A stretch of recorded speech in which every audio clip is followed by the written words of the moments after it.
Air quality isn't the first thing that comes to mind when you think about chess and esports, but it affects our focus, decision-making, health, sleep, and more. What's in the air you breathe? Find out with Air Things. Breathe better. Live better. Freedom! So fresh, so new. Freedom! It's all for you. All for you. Freedom! Keep your ear to the ground. Talking about the freedom! It's the best show in town. Let's show you that freedom!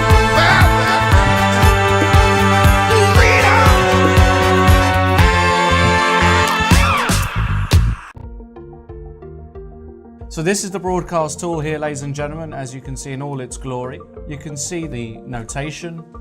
You can also see the engine evaluation next to each move, and also how long they spend. What I like is you can make your own moves on the board. You can check the alternatives to what the players did. And even for the moves you make, you get the computer evaluation here. Fantastic. I think you get it quicker and better as a premium member, such as yours truly. What I also like, there is a chat function. You can exchange things with people from all over the world.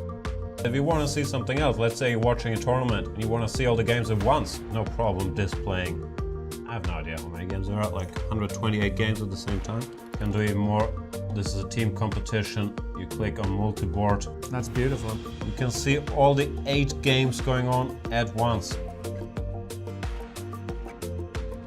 You can see the games and standings, which I... What we got? I'll click around. Games and standings here. Yeah.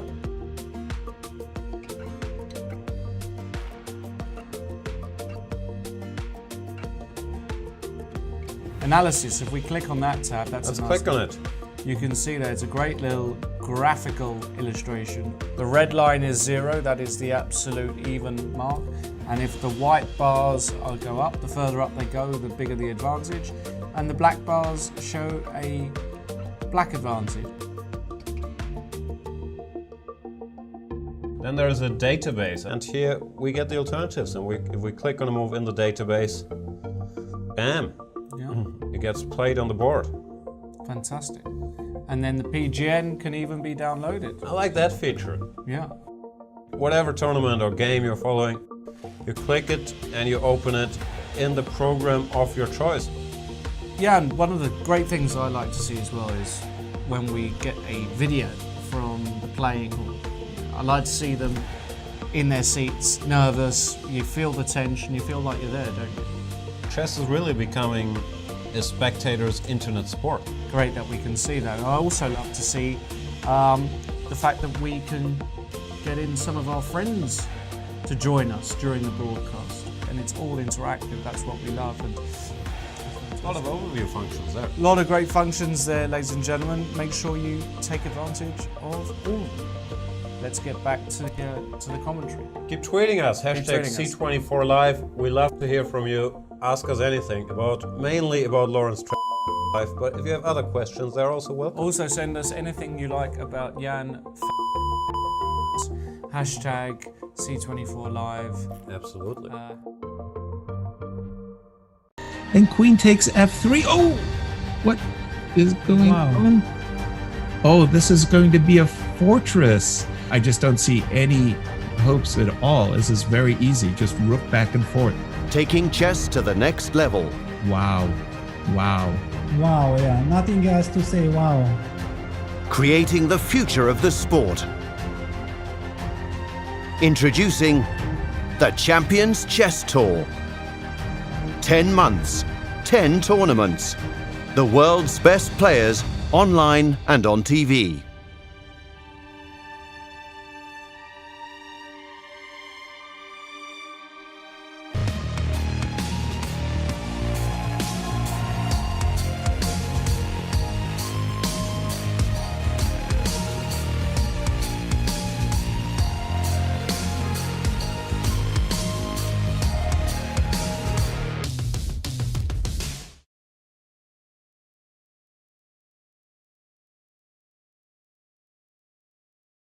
Let's not just look at openings move by move, but let's try to understand a little something and look at a few typical structures that can arise out of a bunch. of main openings, and hopefully understanding these structures and the typical plans and the ideas will help you a little bit in your own practice. Laurent, what structures will we cover? So first of all, we'll cover one very famous structure, Carlsbad structure, which can arise from the Queen's Gambit mainly, but from other openings as well, like the London system or the Caro-Kann. So, fond childhood memories of the Carlsbad. Thank you. It's important for everyone to understand what's going on here. Yeah, exactly. Then we'll have a look at some Ruy Lopez, actually, which is the classical line, not the Marshall or the Berlin, but this classical position where White plays d4 and sometimes even goes like with the pawn on d5, or even sometimes taking on c5. We'll see some nice game of Bobby Fischer here, and some nice Karpov game after d5. Here you will share your Russian upbringing with us. You have all the classical education in the Ruy Lopez. Some nice examples there, hopefully. Then we move on to the French structure, which I don't understand particularly well, but this position has always intrigued me. Who's better and why? What are the plans? Why can White hope for an advantage? Is a space advantage such a big deal? And the French structure can of course arise mainly via the French after moves like knight c3, knight d2 or e5, but we also have a small detour into the Caro-Kann, which is very similar but not quite the same. I've always been intrigued by this because the bishop can go out here, bishop f5, and it's of course assist times for black, but it's not. Life is not that simple, as we will see. And the last topic will be the symmetrical positions, which can arise basically from different move order, like the French exchange French or Petrov, we're showing right now, or even the Berlin rookie one, where we will see an unfinished masterpiece from the current world champion Magnus Carlsen. Right. Symmetrical positions here, we mean these positions where either side is missing an e-pawn that are very common in today's practice. So this series is not intending to cover every pawn structure imaginable, but we hope we show some that are instructive and relevant, and we hope that you'll enjoy it, maybe even learn something. Super discounts on merchandise. Massive sales on courses from Chessable. Chessable and Chess24 bundles, with new deals appearing every day. Visit chess24.com/deals. Let's take someone with a random account, with a random name that just seems attractive. Play live online against the world's top chess players while they stream their thoughts live. As a Chess24 Premium member, seize the chance to have your moment of fame. Get a peek inside their lives with question and answer sessions, in-depth teaching, analysis and interviews. The Champions Chess Tour, with countless accompanying events, is happening now. Tune in on Chess24. Nice little username there in Fischer. Firouzja, the third best and 136th best player of all time. Yeah, let's take some other challenge here. Ocean Storm is a Grandmaster. Let's not exaggerate, guys. We just started. Let's not take Grandmaster. Let's take someone with a random account, with a random name that just seems attractive. d4, knight f6.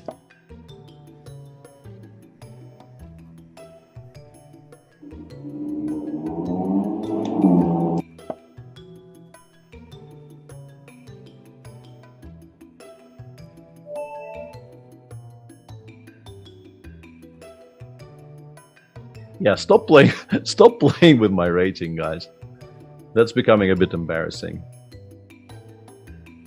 I mean, what is this stream if not an opportunity for my mods to roast me? Like, there's really no other reason for me to stream. apart from that. Bishop h3. Rook a2 back. Yeah, I'm not going to accept a draw, of course. We're not in the charity business here. And a queen check comes. Another queen check. Okay, now you are pre-moving. This is very smart, but I can also pre-move a mate in 2. Okay, thank you for the game, and it wasn't rated. I mean, okay, I'm done. So sorry, guys. I'm not going to banter anymore. This wasn't rated. This was freaking unrated. No, I mean, okay. Most chickenish way to play. I mean. Unrated. I'm amazed. I'm just amazed. Okay, if anyone can replace me in this banter, sorry. Okay, let's play against Julia Brazil. It's 3+2, but this will be my revenge, so I'll make this game last forever. Ay. Such a beast.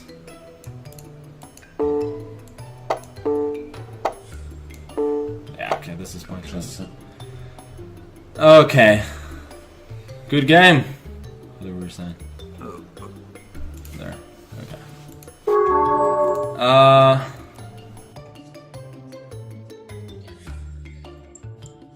Let's briefly see if Frenchman has challenged me. It's hard to find. Probably should go to his account and see. Ooh, h6, h3. Hello, g5. Didn't see it coming, eh? Mate? Who's funny now, eh? Hikaru Giri? Oh, knight h2, like this. Knight h2. Please don't hit me. Oh, don't hit me. Boom.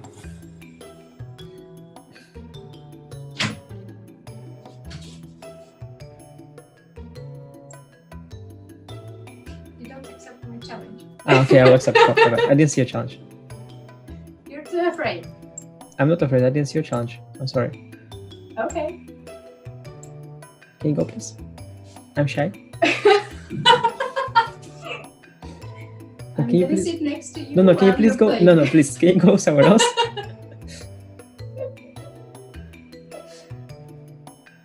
Okay, no Frenchman. Next is me. Yeah. Okay. And you challenge. Okay. No Frenchman.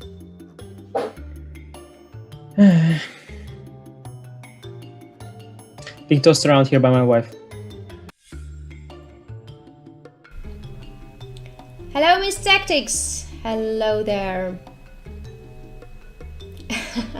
So, Pico, we gotta play before my manager is back in the office. Ooh. That's, I think your manager should understand and challenge me as well. I've also been told many a time, Jan, just fix the shit. Stop asking the audience if they can hear or see you. And also, stop cursing. I believe that type of feedback has been given to me. More than once. Probably like thrice.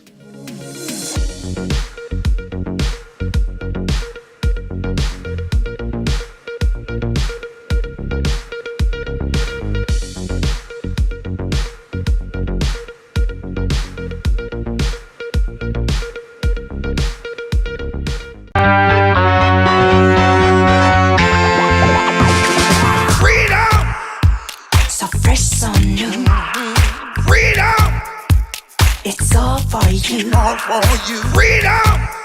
Keep your ear to the ground. Talking about the freedom! It's the best show in town. Let's show it down. Freedom!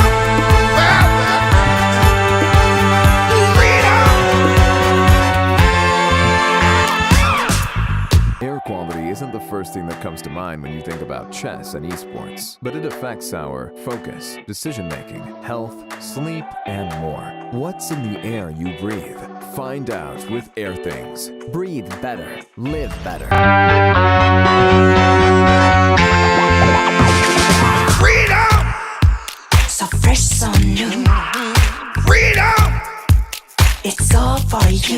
want you. Freedom. Keep your ears to the ground. Talking about the freedom. It's the best show in town. Let's show you that freedom. Well, freedom. Let's not just look at openings move by move, but let's try to understand a little something and look at a few typical structures that can arise out of a bunch of main openings. And hopefully, understanding these structures and the typical plans and the ideas will help you a little bit in your own practice. Laurent, what structures will we cover? So first of all, we'll cover one very famous structure, Carlsbad structure, which can arise from the Queen's Gambit mainly, but from other openings as well, like the London system or the Caro-Kann. Yes, fond childhood memories of the Carlsbad. Thank you. It's important for everyone to understand what's going on here. Yeah, exactly. Then we'll have a look at some Ruy Lopez, actually, which is the classical line, not the Marshall or the Berlin, but this classical position where white plays d4 and sometimes even goes like with the pawn on d5, or even sometimes taking on c5. We'll see some nice game of Bobby Fischer here, and some nice cup of game after d5. Here you will share your Russian upbringing with us. You have all the classical education in the Ruy Lopez. Some nice examples there, hopefully. Then we move on to the French structure, which I don't understand particularly well, but this position has always intrigued me. Who's better and why? What are the plans? Why can white hope for an advantage? Is a space advantage such a big deal? And the French structure can of course arise mainly via the French after moves like knight c3, knight d2 or e5, but we also have a small detour into the Caro-Kann, which is very similar but not quite the same. I've always been intrigued by this because the bishop can go out here, bishop f5, and it's of course assist trumps for black, but it's not. Life is not that simple, as we will see. And the last topic will be the symmetrical positions, which can arise basically from different move order, like the French exchange French or Petrov, which I'm showing right now, or even the Berlin Rookie 1, where we will see an unfinished masterpiece from the current world champion Magnus Carlsen. Right. Symmetrical positions here, we mean these positions where either side is missing an e-pawn that are very common in today's practice. So this series is not intending to cover every pawn structure imaginable, but we hope we show some that are instructive and relevant, and we hope that you'll enjoy it, maybe even learn something. And queen takes f3. Oh, what is going on? Oh, this is going to be a fortress. I just don't see any hopes at all. This is very easy, just rook back and forth. Taking chess to the next level. Wow. Wow. Wow, yeah, nothing else to say, wow. Creating the future of the sport. Introducing the Champions Chess Tour. 10 months, 10 tournaments. The world's best players online and on TV.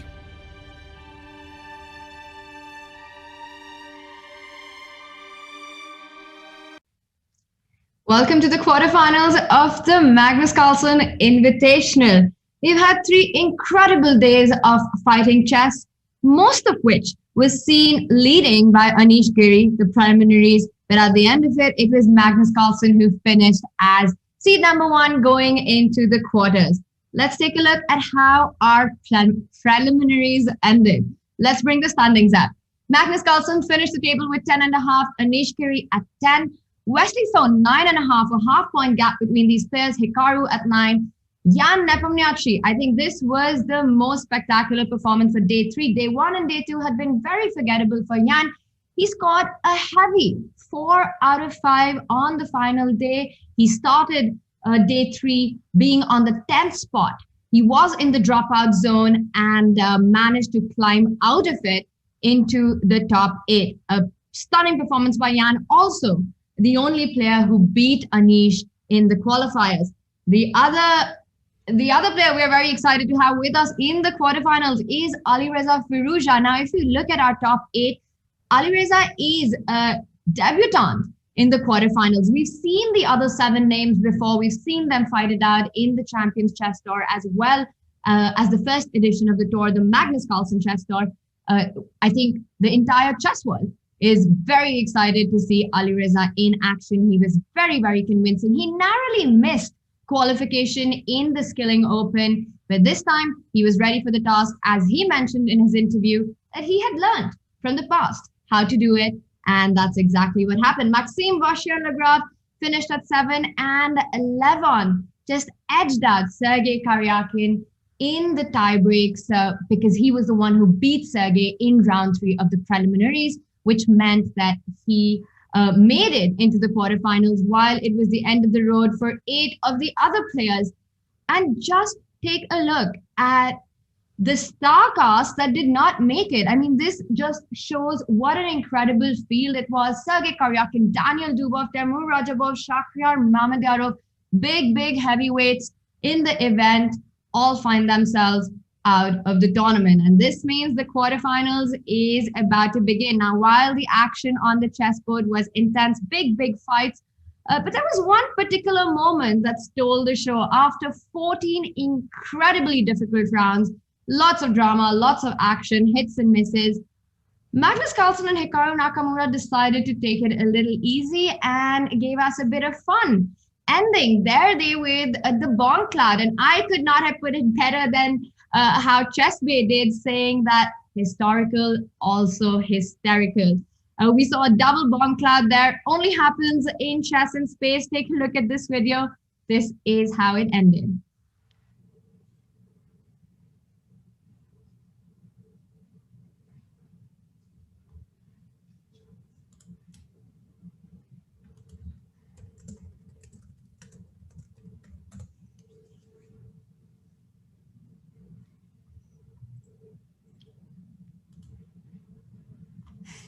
And you can forget this. King E2 answered with King E7. That was absolutely brilliant. Now, this did cause a little bit of a heated debate on social media. Some were fans, some found the humor in it, while a lot of us thought that, you know what, we were expecting a bigger fight.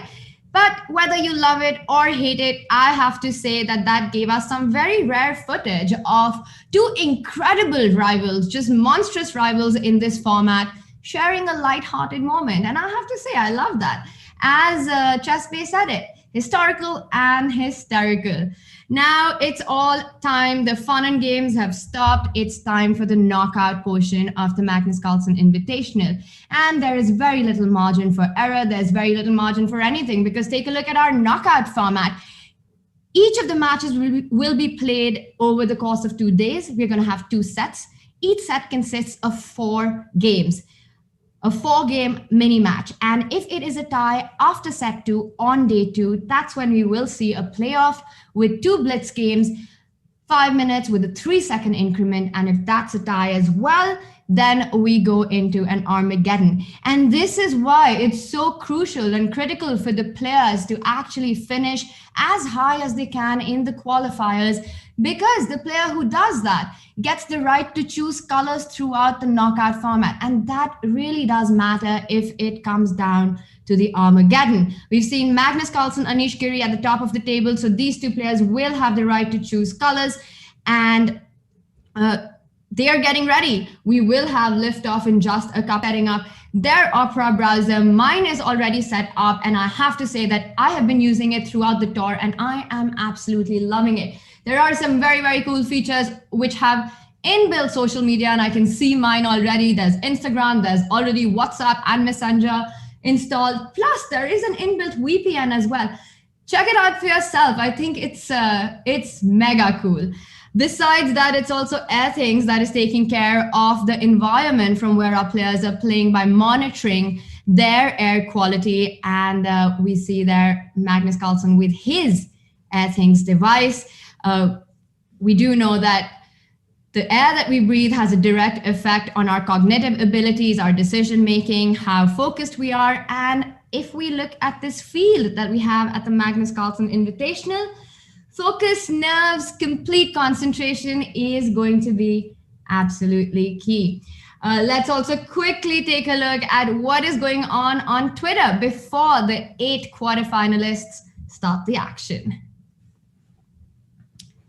Anish Giri continues to take on the take-on metaphor by saying Anish Giri takes on MVL, be there. Absolutely, I think this is a matchup we're all very excited about. It is the only one where we will see the two take on each other. I just said take on as well. Before the candidates resume, that will be round 1 of the candidates when they resume, well, round 8 technically. But yes, lots at stake here. Of course, the winner goes through to the semis, but also going to be interesting to see what prep they bring and what prep they don't bring. Let's move on to the next one. And Jan Nepomniachtchi continues on his Star Wars journey. Smaller in number are we, but larger in mind. Quoting Yoda, well, absolutely, Jan. It's going to be interesting to see which Grandmaster ultimately ends up on top of this Jedi field. Let's move on to see what else we have. Levon Ponchik often repeats the wisdom. Don't overthink, enjoy the treats, excited to be in top 8 and to meet Magnus in a match again. I completely get that. I think for Levon, after what happened on day 2 and how it ended, and even the way things were going on day 3, he did need the stars to be on his side. That's what happened. He found himself at the top half of the table. It was interesting what Anish said to him in his interview, that, you know what, the good news is that you qualify for the quarterfinals, but the bad news is that you play Magnus tomorrow. But we've seen Magnus is not unbeatable. Anish did it himself in the preliminaries. Will Levon be able to do what, well, Daniel Dubov did in the quarterfinals at the Air Things Masters? Was it the Air Things Masters? Yes, it was the Air Things Masters. What Daniel Dubov did, we're going to find out. A very exciting matchup coming up. We also have a very nice post by Alan Pisha. We're going to get that up, but I see we are being joined by none other, the one and only, as always, Peter Leko is with us. Let's bring him on first. Peter, we've had 3 amazing days of chess, but the action is just started. It does feel like a tournament has ended, but in fact, that's not true at all, because the real stuff begins now. Yeah, hello, Tania. Hello, everybody. Exactly. I mean, we had some incredible action in the last couple of days, and it's just fantastic. It's very nice to see all these players. I mean, I'm looking forward to all the pairings. I mean, you mentioned Anish Giri against Maxim Vachier-Lagrave. From a professional chess player's point of view, this is a very, very interesting matchup, because just to see, you know, how they will fight against each other by trying not to reveal their secrets. But we have also seen Jan Nepomniachtchi at the very beginning of the preliminaries experimenting, and then last day when he felt like, you know, he needs to show his very, very best, then he came up with some very, very deep and fantastic ideas to turn the tides and qualify. Looking at that pairing, Hikaru against Jan Nepomniachtchi, I mean, Hikaru is the only unbeaten player so far in the field, and we have seen that what Jan Nepomniachtchi has done to Anish Giri's undefeated streak yesterday. So a very special matchup there. Jan, who was playing the extravaganza chess throughout the preliminaries, facing the super solid Hikaru Nakamura. That's also a lot of prestige there. Then the match between Magnus Carlsen and Levon Aronian, I mean, okay, this is always a thriller, very, very interesting fight. Usually it's also some heavyweight theoretical discussion there, and we're looking forward to it. And then we have Alireza against Wesley So. I mean, that's just also fantastic, because we haven't really seen these players play against each other so much. And that's why it's like a very, very fresh matchup. Also clash of styles and how, you know, this unknown factor, like they haven't really faced each other in a match before. They don't know exactly what to expect from each other. That's why that's also very, very special. Super special there, Peter. And I think the point that you just made about the clash of styles in the Wesley So Alireza game, I have to say that Wesley definitely has been showing an incredible performance in this knockout phase. Also very solid in the preliminaries. It's going to be interesting to see how Alireza takes this entire phase on, because it's his first time going into the quarterfinals. He has a very aggressive style, but we've seen him suffer on the clock a little bit. Time management, I think, will be key for the 17-year-old youngster. And we've got action already. A knight off coming up on the board. Exactly. Knight off and bishop is, I mean, one of the sharpest lines. I do remember that Hikaru was playing a lot of 6 bishop d3s lately, also including against Janja Pomrachi in previous chess tours. But bishop e3, and bishop e3, knight g4. Don't think that this will be a repetition. It's just like testing that, my friend, you really want to go for this bishop e3, knight g4, and are you going for some other line, or are you going for this theoretical clash? Well, this is going to be a very, very big theoretical debate here. Peter, I have to put you on a spot and ask you, because I was keeping an eye out on the social media and I was seeing just the discussion around what happened between Hikaru and Magnus in this double bomb cloud. Lots of mixed debate and lots of mixed views. Very, very interesting to see people share their ideas, our viewers share their opinions. What was your take on this end to the preliminaries? Well, I mean, I also have mixed feelings with it, but I was trying, not to really care about, because it was not decisive. Yeah, it was the last round. And the point was that, after Magnus played the move e4, e5, king e2, it's kind of like if you go to a battle with weapons and then, both of the players are heavily armed and one of them puts down the weapon. Yeah, I mean, what should the other guy do? I mean, there is basically no other choice if you want to be gentleman, if you want to be correct, to play king e7 to lay down your weapon yourself. And after that, it was clear that this game going to end in a draw. So yeah, I understand those people who might say that, this is a little bit disrespect towards chess. It shouldn't be played like this. But on the other hand, I also feel like, it was the very last round. The players knew that the knockout stage is coming with all the action, and they felt like, this is maybe a stylish way of reacting. It was just, Magnus goes king e2, and then, okay, Hikaru is also shocked, like he was the one who invented all this king e2. and then what should he do? He has to go king e7. But definitely mixed feelings there. Very interesting, because also the two players, regardless of who won, who lost, were already into the quarterfinals. So I think it was quite interesting to see, quite fun actually to see what they did there. But this is also very fun what's going on. Peter, is this still theory? Is this something you're familiar with? Yeah, of course. I mean, this is one of the very, very old main lines, when in the, not beginning of 90s, but like 97, 98, when first time this knight g4, knight off against bishop e3 really became very, very big, then the move queen d2 was clearly the main move. It was my move in my repertoire in 97. I also played against Milos in Jopal in Colombia when I had this wonderful tournament there in Colombia. And I also played queen d2. And later on, because queen d2 was leading to nowhere, players started to experiment with h3, knight e5, f3. Then at some point, black started to go back to f6 with the knight. White also played bishop e2. And then after h5, bishop takes g4, we had some very big theoretical debate with h take g4 and also with bishop take g4. and after black everywhere solving his problems, I think just recently it was Magnus who reintroduced this old move queen d2, knight c6, knight b3. So that's kind of all part of the business. b5 used to be the main reaction. h4 is very, very logical. You have to break down black's structure here. So g takes h4, bishop takes h4, bishop e6 played. White is trying to go for some knight d5, but for the moment the pawn on b2 is hanging. And there are all these questions. Do you go long castle?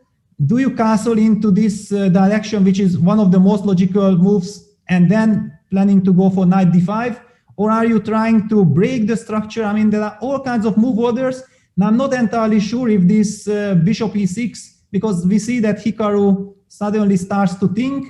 I'm assuming that bishop e6 maybe is not the most common move order. Maybe knight g5 was the other big main move. And yeah, Hikaru goes for long castles.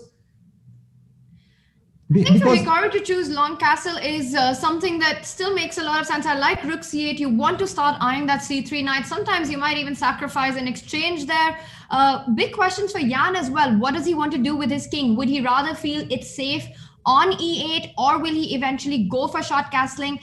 I think both have their own advantages and disadvantage. What I can say about this position is that for those of us who are not familiar with knight off and these crazy dynamics that exist, it looks absolutely unclear what's going on, regardless of what the evaluation bar says. That bishop on g7 is an absolute monster on the board. The knight on g4 can jump to e5 and come to c4. The rook on c8 already eyeing the c1 king. I think for Black, Peter, looking at this position, I'm not very familiar with knight off structures. The king on e8 so far looks pretty safe to me. Yes, that's basically the whole point of this setup. Black wants to go knight e5 and knight c4, so that's exactly the reason why Hikaru plays the move f4. Very, very tempting option, because usually, I'm not exactly sure, but I somehow have the feeling that you were supposed to play knight e5 with the idea of knight c4. Whether you start with bishop e6, that I was not 100% sure. But this one, that after rook c8, if you get a chance and play the move f4, making sure that this knight will not jump all the way to c4, that make perfect sense. White is ready to go knight d5, so one of the most logical moves maybe in the position would be something like knight a5. I mean, that's at least one of the very first moves that comes to mind, trying to open up the c file, challenge the b3 knight. You actually, of course, don't really want to take the knight, but you want to jump to c4. However, whenever the knight from c6 moves, then white gets the chance of putting his knight on d4, putting some extra pressure on black's bishop on e6, and also getting ready for other options. And look at this, Jan goes for bishop takes b3. What a surprise. That's quite committal. And also, I think we know Hikaru and Jan, both these players, very uncompromising style of chess, Peter. This first round of their quarterfinals is definitely going to heat up. But let's do an opening tour, because I see action on other boards as well. Magnus Carlsen, Levon Aronian started with the Nimzo Indian. Yes, usually, I mean, already yesterday it was d4 from Magnus against Levon, but it was the Ragozin, so there Magnus went knight f3, third move. So playing the queen c2 Nimzo, kind of trying to surprise Levon. I mean, definitely Levon had not really expected this. A3 takes. Peter, I'm gonna stop you for a second, because I see Hikaru on the screen and he looks extremely a little shaky about his position. Is there something that's happened which he's not happy with? He was shaking his head, and look at that. Well, I don't know, because he took c takes b3, which is like the most natural and usually the best move in the position if you are not getting punished immediately, because if you make one more move, king b1, you make sure that you are perfectly safe.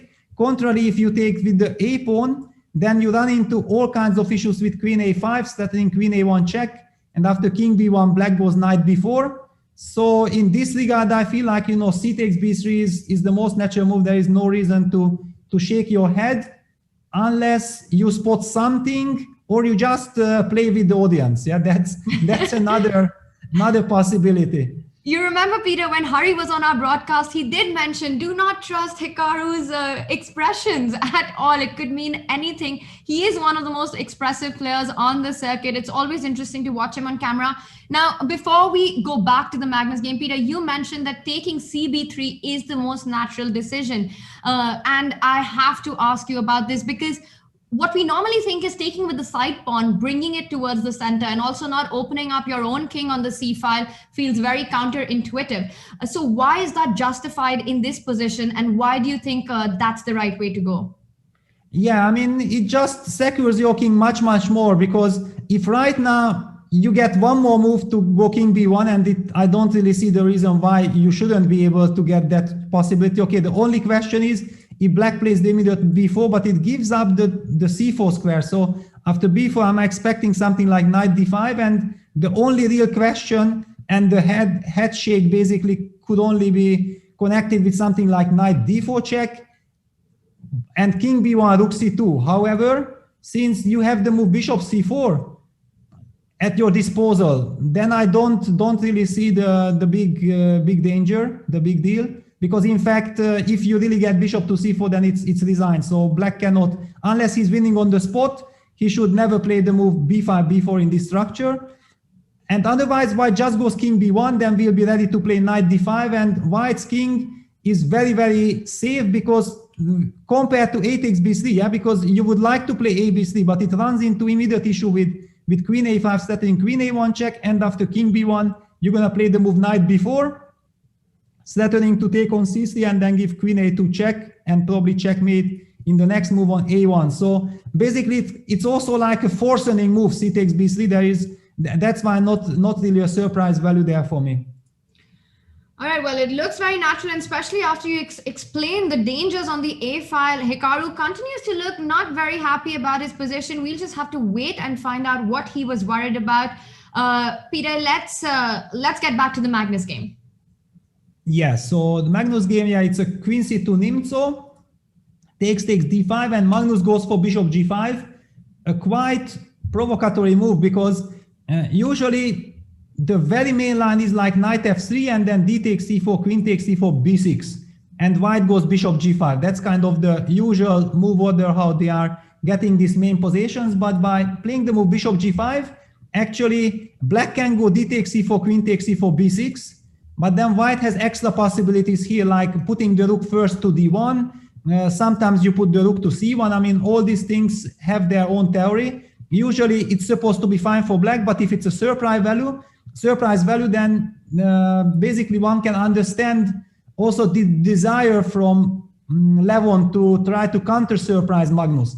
And he goes c5, d takes c5, and plays the move d5, d4. This is a very, very sharp line, and we see that it's only possible due to the fact that white has not yet committed his knight to f3, not controlling the d4 square. So white has to sidestep with the queen to f3. Now we also see that white's development will be kind of difficult. On the other hand, black has sacrificed the pawn, so it's a very, very dynamic double-edged line. Knight bd7, first e3, h6, bishop takes f6, knight takes f6, long castles, e5, knight e2. I do recall that this position had been analyzed like 2011, 2012. I think those years, this position was a big debate.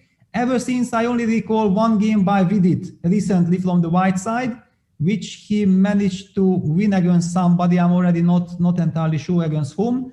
But yeah, this is some little bit older mainline theoretical debate.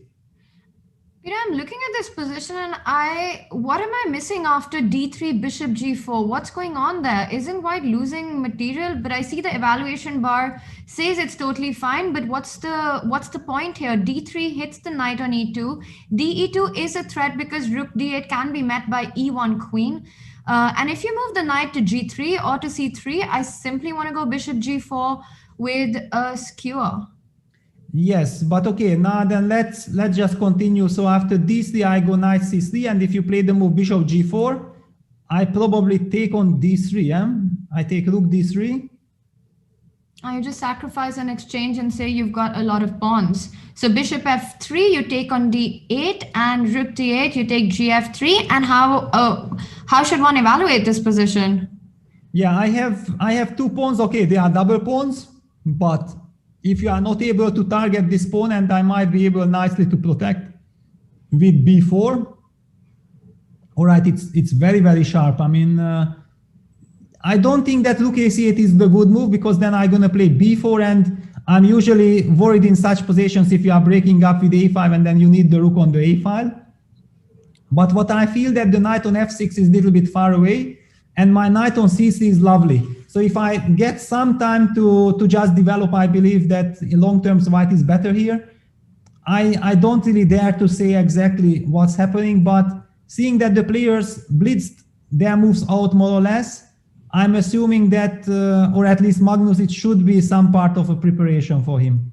Yeah, definitely, because I'm looking at the clock situation. Magnus has 14 minutes and Levon at 9 minutes. Levon going into a think tank right now after knight e2.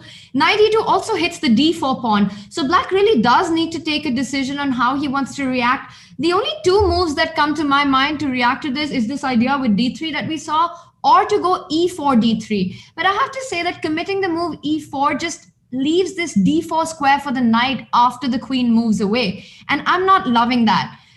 Is there another alternative or for black here to fight against the threat of white picking up the d4 pawn with directly bishop g4? Yeah, maybe also bishop g4 is a move because, okay, where do you put your queen? I mean, you take the pawn on b7, which is kind of greedy, but who knows, maybe it's part of the plan because also putting the queen on g3 doesn't look that attractive. I mean, now black can play the move d3 and you have the same issues, and now you are not able to sacrifice the exchange so nicely as previously. Okay, one can maybe say that there are no big threats, but still I do believe maybe that... f3 here, Peter, after d3, is that an option? Yeah, but then I take on e2.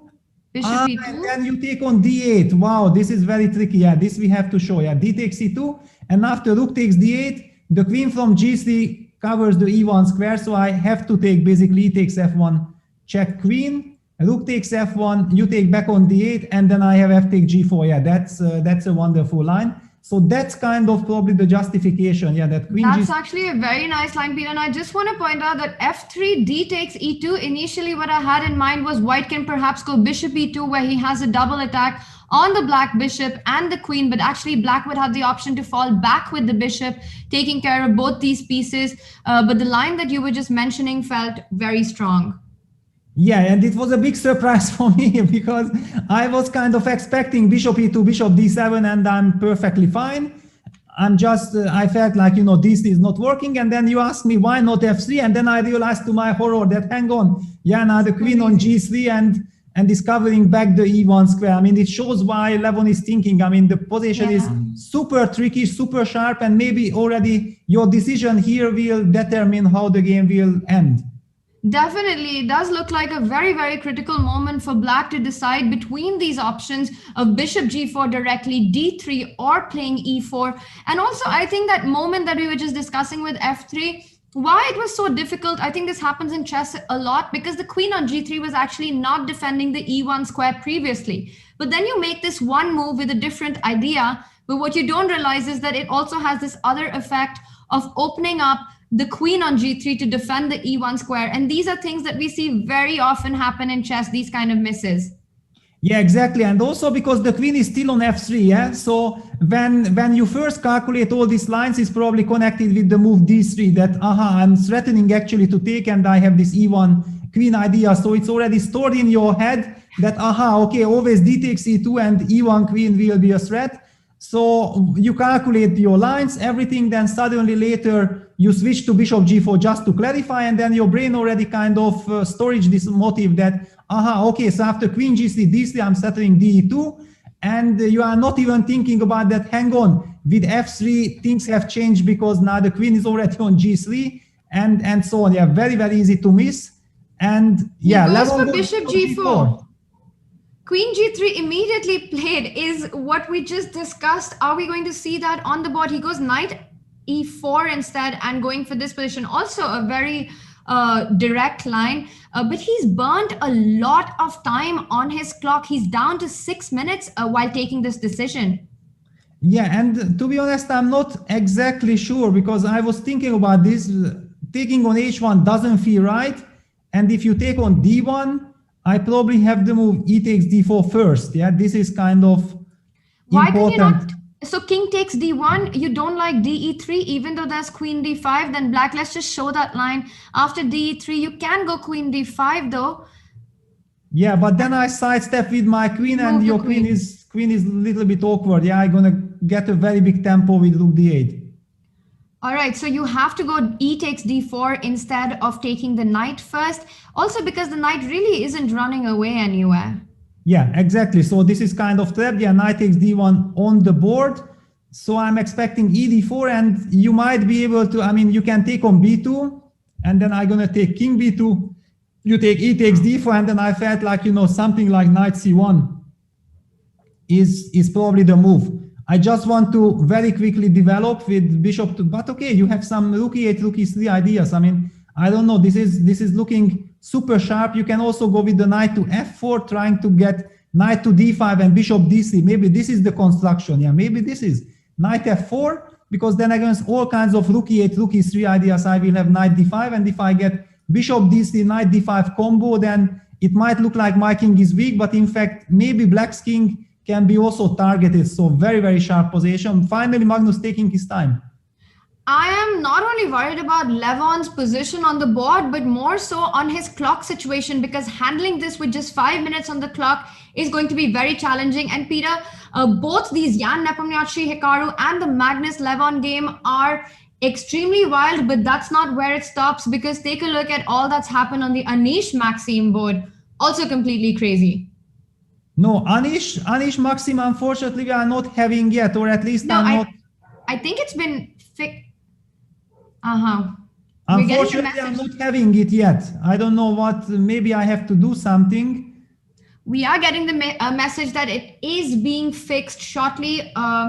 Not really sure why we can't show it here, because we are being told that it's fixed. All right, we'll come back to this. We have one more game, Peter. Let's take a look at Wesley Firouzja. This one seems a little calmer.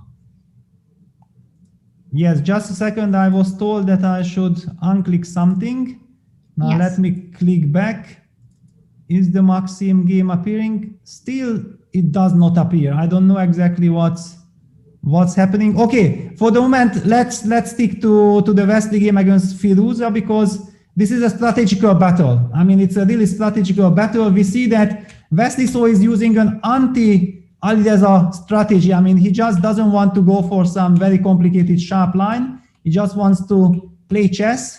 And this is the line that he has already been successful against Magnus earlier in the Opera Euro Rapid, I think in the preliminaries. So he has very nice memories with this line. It's a strategic battle. And I'm also seeing that we are being joined by Niels Grandelius. Let's welcome Niels. We do have a special guest with us. Niels, can you hear us? I can hear you. Can you hear me? Yes, welcome, Niels. 3 crazy days of chess and some intense battles, 15 rounds played. How are you feeling today? To be honest, I'm still quite tired. I'm not fully recovered yet, but I mean, it was great fun to play, of course, even though it was very tough. And I'm happy to be a spectator as well.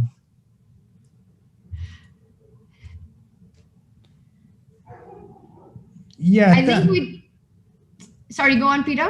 Yes, suddenly I was not sure if we have some technical issue or not. I mean, I wanted to ask Niels that how satisfied are you with your performance? Because I have to say that looking from the outside, we felt like, you know, you were fighting really hard. You had some kind of a problem with your time management. What are your takes now after the tournament? Yeah, definitely. Time management was a big issue for me. I mean, from the positions, let's say after 2/3 of the games, I could have scored many more points. But like this last third or fourth of the game, when I was down to seconds, I mean, I let too many half points slip. Like too many clearly drawn positions were lost, and some completely winning ones were not won. So that is, of course, was the main issue for me. On the other hand, I mean, for me also, it's sort of a nice feeling to know that I'm able to get a winning position, let's say, or get all these good positions. So that's something, at least. It's not purely negative feelings, let's say. Yeah, I think that we will be talking more about your performance in the breaks. Let's take your take on the games. I mean, what do you think, for example, about the Magnus Carlsen Levon Aronian, because it's a super sharp position? Do you know this line? No, to be honest, I don't know it at all. But it seemed Levon was prepared at first, right? But now he has been thinking for a long time. He's down to 5 minutes on the clock, yeah, so exactly. It does look like he's been taken off guard at some point at least. I think we do also have an update on the Anish Maxim game. So Niels, Peter, maybe we can go through what's happened here. Yeah, exactly. I mean, this game was hidden. Finally, the technical problem is fixed, but it was the very bottom game, and I did not know that I have to search there. So yeah, just very quickly to see what happened. It was a rouser. So Maxim still hiding his night of preparation for the candidates, but we even don't know. Maybe he has something else in store. A very tricky and clever strategy by Maxim. I mean, I think even if you try to figure out what he wants, you have no idea what to expect from him there. So he goes for this line. And we have been seeing, this usually was the line Alireza Firouzja from the black side was playing. This is how I connect this position with Alireza, not with Maxim. And Okay, so it's some very, very sharp position. We don't have time to deal with everything. We will jump to the current position. I mean, it does look like white is having a wonderful position, I have to say. Yeah, this. I mean, is black still alive? C4, break is coming, takes, and this is the current position. So, I mean, Niels, I trust you in such positions. I mean, how would you kill? How would you kill now? Yeah, it's not so easy. I mean, something like taking on d5 or taking on e6 or seems very promising. But the problem is that the king is always able to run away, right? Like it can run to c7 and b6. Yeah, one of the very first questions, that this move knight takes e6, can it be answered by rook takes f1, or there is even no need for that?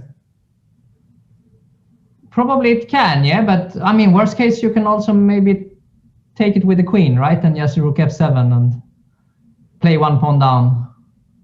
Yeah, I wanted to take rook d5. You want to take on d5 first, yeah, but now if the king is running, then you simply cannot run. And the bishop on f1 is here, but I mean, when are you running? Yeah, exactly, I cannot run. I was also thinking that I just run away and I take the bishop, but I'm actually stuck, yeah? Queen d8 is there. A little bit stuck, yeah. I think that, after knight takes e6, probably rook takes f1 is very, very critical. Yeah, exactly. I would love to move the knight somewhere, but everywhere you can capture it. So maybe that's... Can you play knight? Yeah, if knight c5. Yeah, I wanted to take it. Yes, now queen takes g7 check. And I cannot play rook f7 because of queen f7. Yeah. Exactly. I mean, just a nice illustration how complex and how crazy this position is. It's but actually, Anish has played the move bishop h3, and we are seeing the engine bar is not entirely happy with this choice, bishop h3.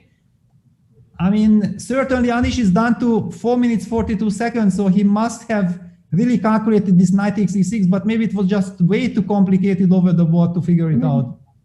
I mean, could you now simply run with the king? What happens if you try to run away? Problem if king c7, I mean, you have to at least calculate rook takes d5, right? With the point after e takes d5 that you can take on g7. Yeah, and where does this lead us? Exactly, that is the point. It's not clear at all because the pieces are not very, very strong in such a position. The rook is very, very strong in an open board. I don't know, maybe even rook h4. It looks like at least black is in no danger, right? Yeah, well, I mean, it's such a strange position. Yeah, I mean, where do you put this bishop? Yeah, that's the very first question. The knight is a little bit awkward on g7. Yeah, exactly. I mean, very awkward even, right? Yeah, so but he actually goes king c6 instead, potentially because he wanted to avoid this fork on e6. Exactly.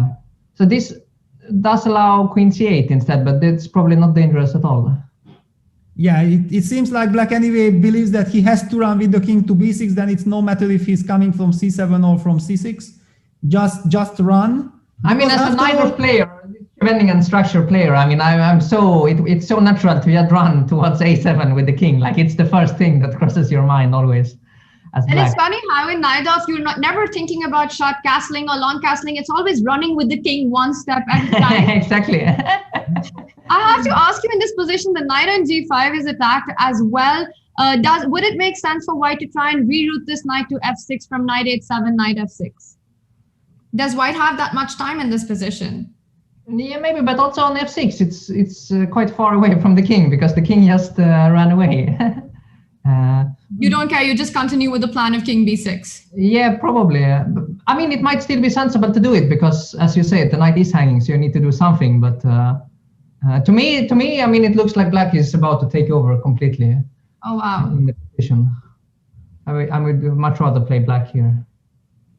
Yeah, it looks quite solid. And also we should not forget about white's king on b1, because if suddenly black will ever attack this king, then it will be very, very unpleasant for white. Yeah, definitely. And this bishop on h3, I mean, it had some tactical reasons to go there with the e6 was weak and so on. But once the king has left, I mean, it's doing absolutely nothing on h3. It also feels in those positions with king on b6 that if white tries to trade queens with queen d8 and goes into an endgame, it's going to be black that actually is able to attack white's weaknesses first. Yeah, definitely. No, this is very, very unpleasant for Anish also. Probably Alright, can be as seen Neil- in his time management as well, that he's thinking for a very long time.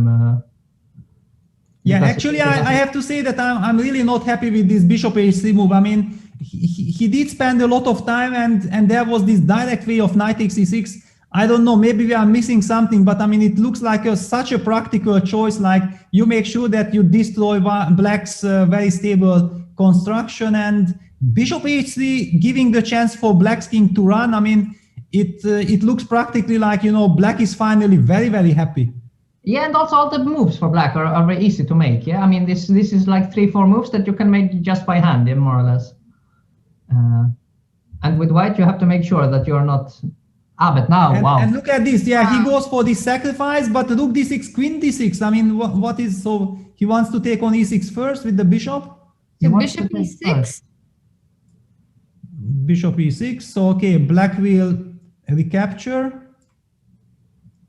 Rook d6 check. King a7. King a7, and then he takes back. But I mean, isn't his king getting some? The king is now very, very.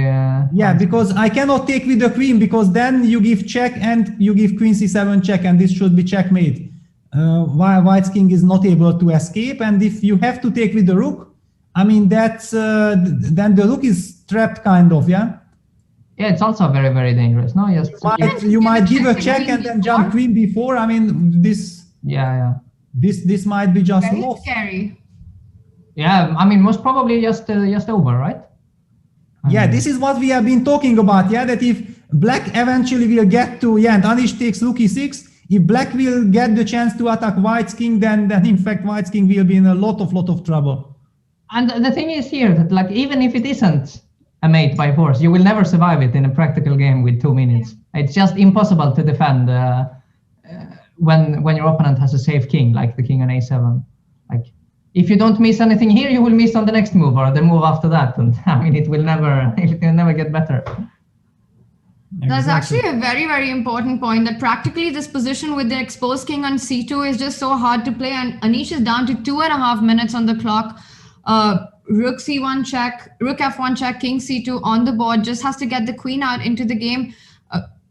Anish in big trouble here. Peter, can you also just point out why it was important for white to actually, he couldn't take queen e6 because of this line that you were looking at earlier, and he had to actually give this one as well, but I was talking about after bishop e6, let's just back up a little bit, and here it's not possible for white to go rook d6, which you want to play, but after queen d6, the queen on c8 hangs as well.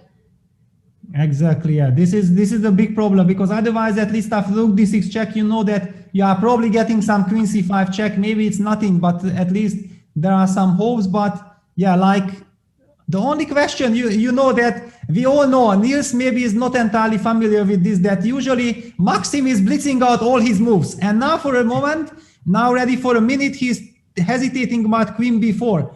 Do you see any other alternative? Why is Maxim not taking his time? I mean, I guess rook f2 check first is a move as well, but yeah, rook f2 and then king b3. You give one more check with rook f3, right? Yeah, he goes for it. He goes for it. Yeah.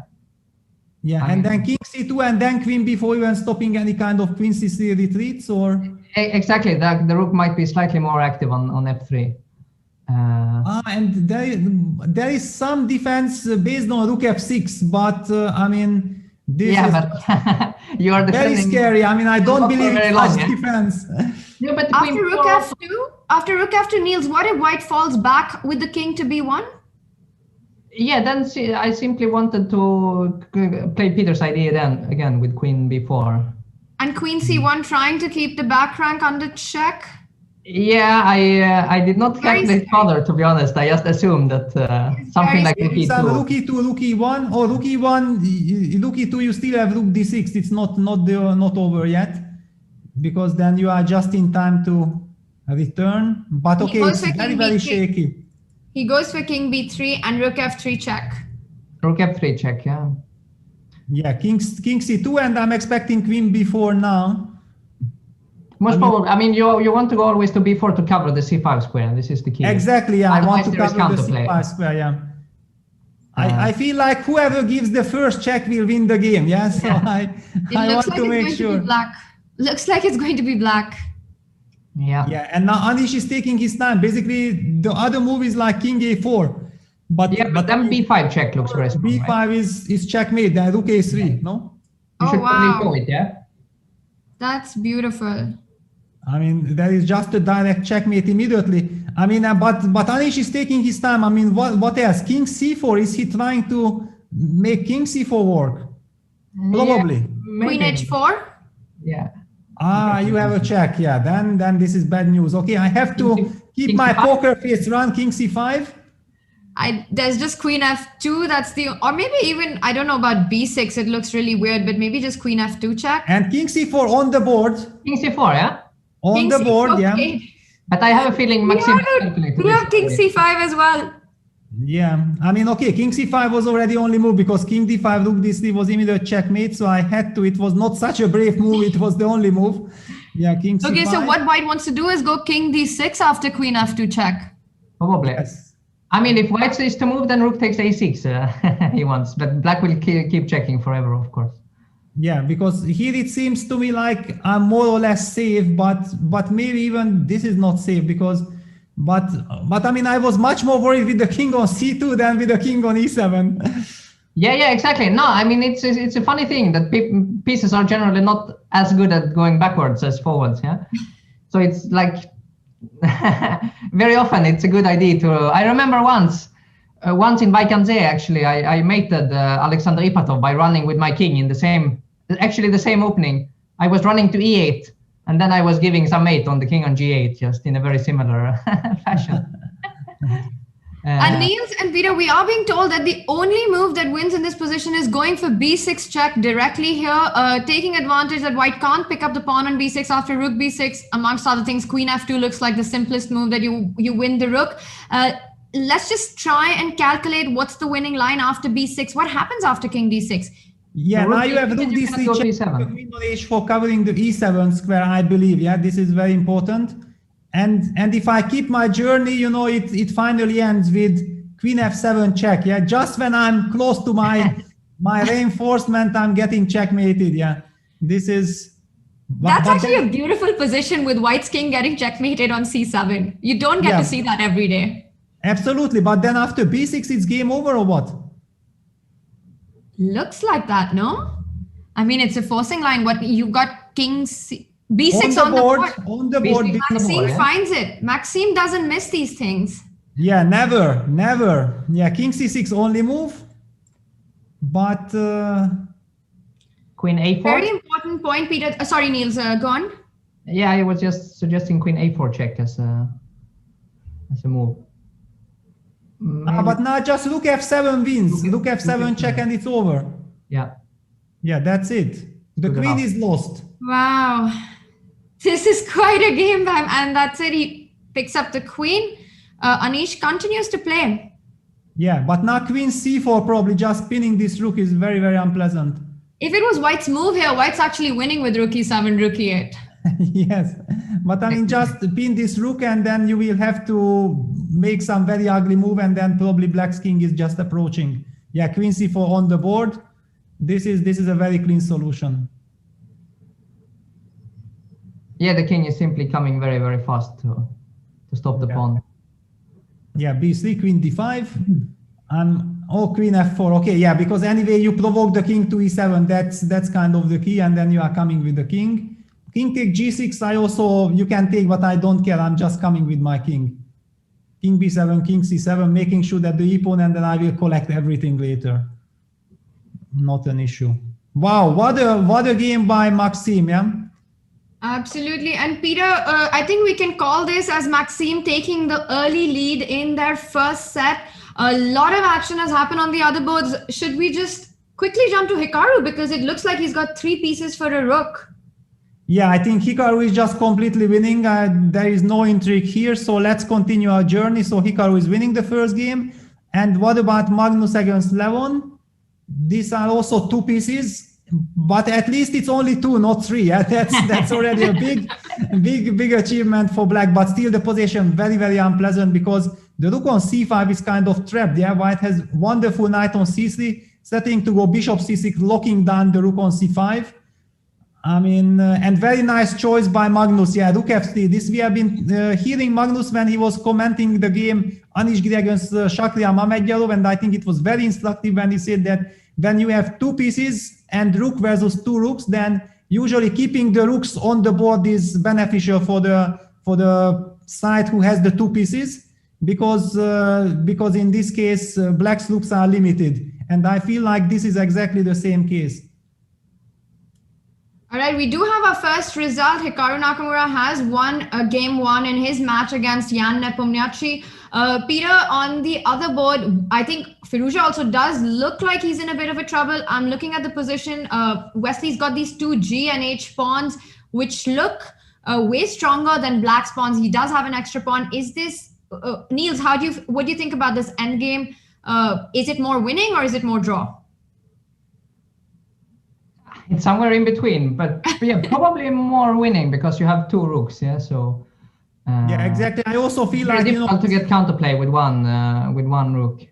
Yeah, and also very nice that these 2 pawns protecting white's king. Yeah, especially with 2 rooks, with all 4 rooks on the board, black's king is in some kind of a danger. I mean, practically speaking, it should be a win, and also Wesley is very, very much ahead on the clock. So practically, I don't see any chances for black to really save this. No, I mean, with only 1 set of rooks, actually, this both A and E pawn would be generating some counterplay. But here, you will combine stopping the pawns with attacking the king, and you cannot stop both things. So.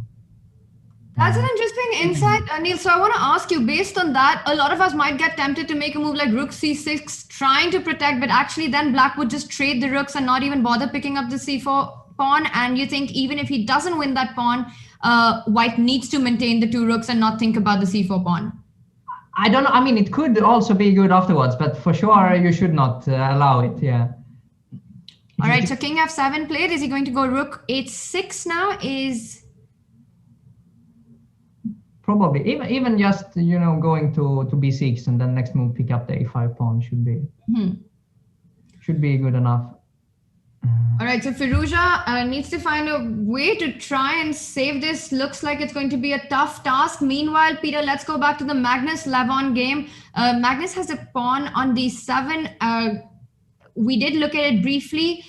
Has the evaluation changed, or you think white is still the one pushing? Yeah, definitely. I think white is still the one pushing, and probably white also has some very direct ideas, like he wants to go rook f1, rook b1, rook b8 check.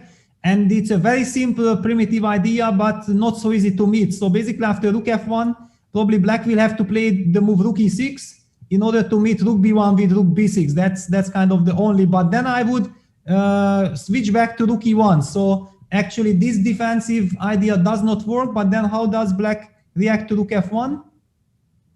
I guess you will have to sacrifice the rook for the d7 pawn. Play something like rook c7, yeah? c7, yeah. Because in fact, previously the rook was anyway trapped, so you might as well give it for the exactly, pawn. and then white's pawns are also vulnerable here, yeah. I mean, last time we looked, black's pawns did not look as scary as they do now. Yeah, they are advancing bit by bit. So. Wow, rook f1, rook a5, blitzed out by 11. So he wants to sacrifice on a4 and then take on d7, kicking the knight away from this lovely c6 square. I mean, it's a very, very nice idea. It's just much better version, yeah, because the knight is so bad on a4. It will be very bad on a4. I mean, this whole d6, d7, if it wins on the spot, it's great. Otherwise, I would have preferred, somehow just to combine all the domination. But maybe Magnus has calculated he goes rook h1.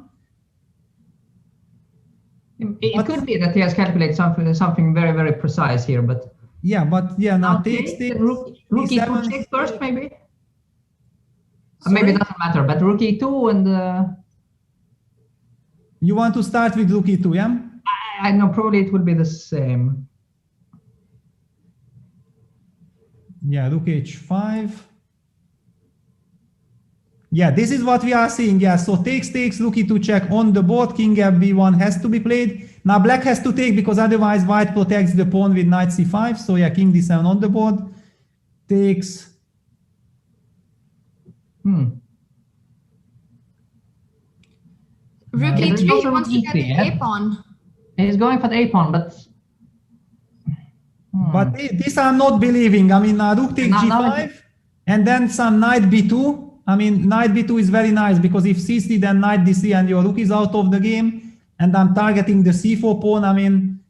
Yeah, the problem is that black's passed pawns are now running towards white's king, so they are easily stopped. It was much more dangerous for white with the passed pawns on the king side.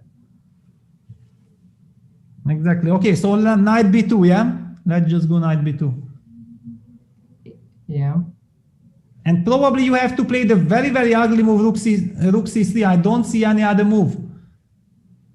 I mean, you have to protect your pawn, and you have to also stop my king from coming. Yeah, knight b2 on the board. Yeah, rook c3.